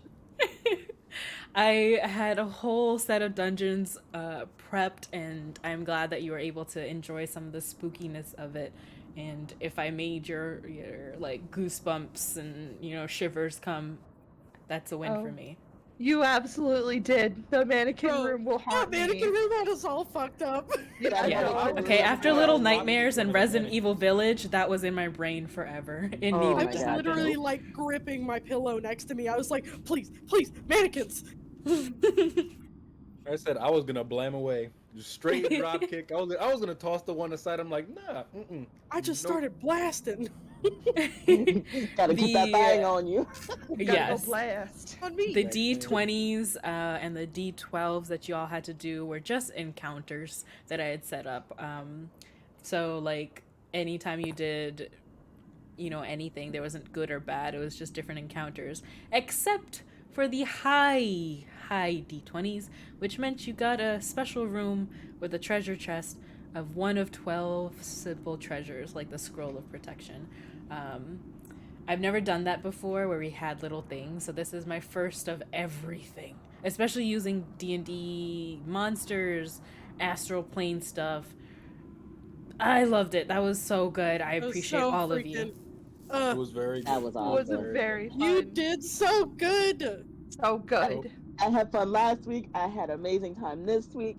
Can we just keep going? We can Yeah, just keep no, going. Dude, why is this? I I'm don't. down. I I am don't mean totally to cut down and for run. another session of this. I don't mean to Yes. cut and run, Bye, but I have Godly. to. See Yeah, I have ya. to leave Yes, Bye, like right Godly. Godly. Go now. But ahead. Definitely, definitely.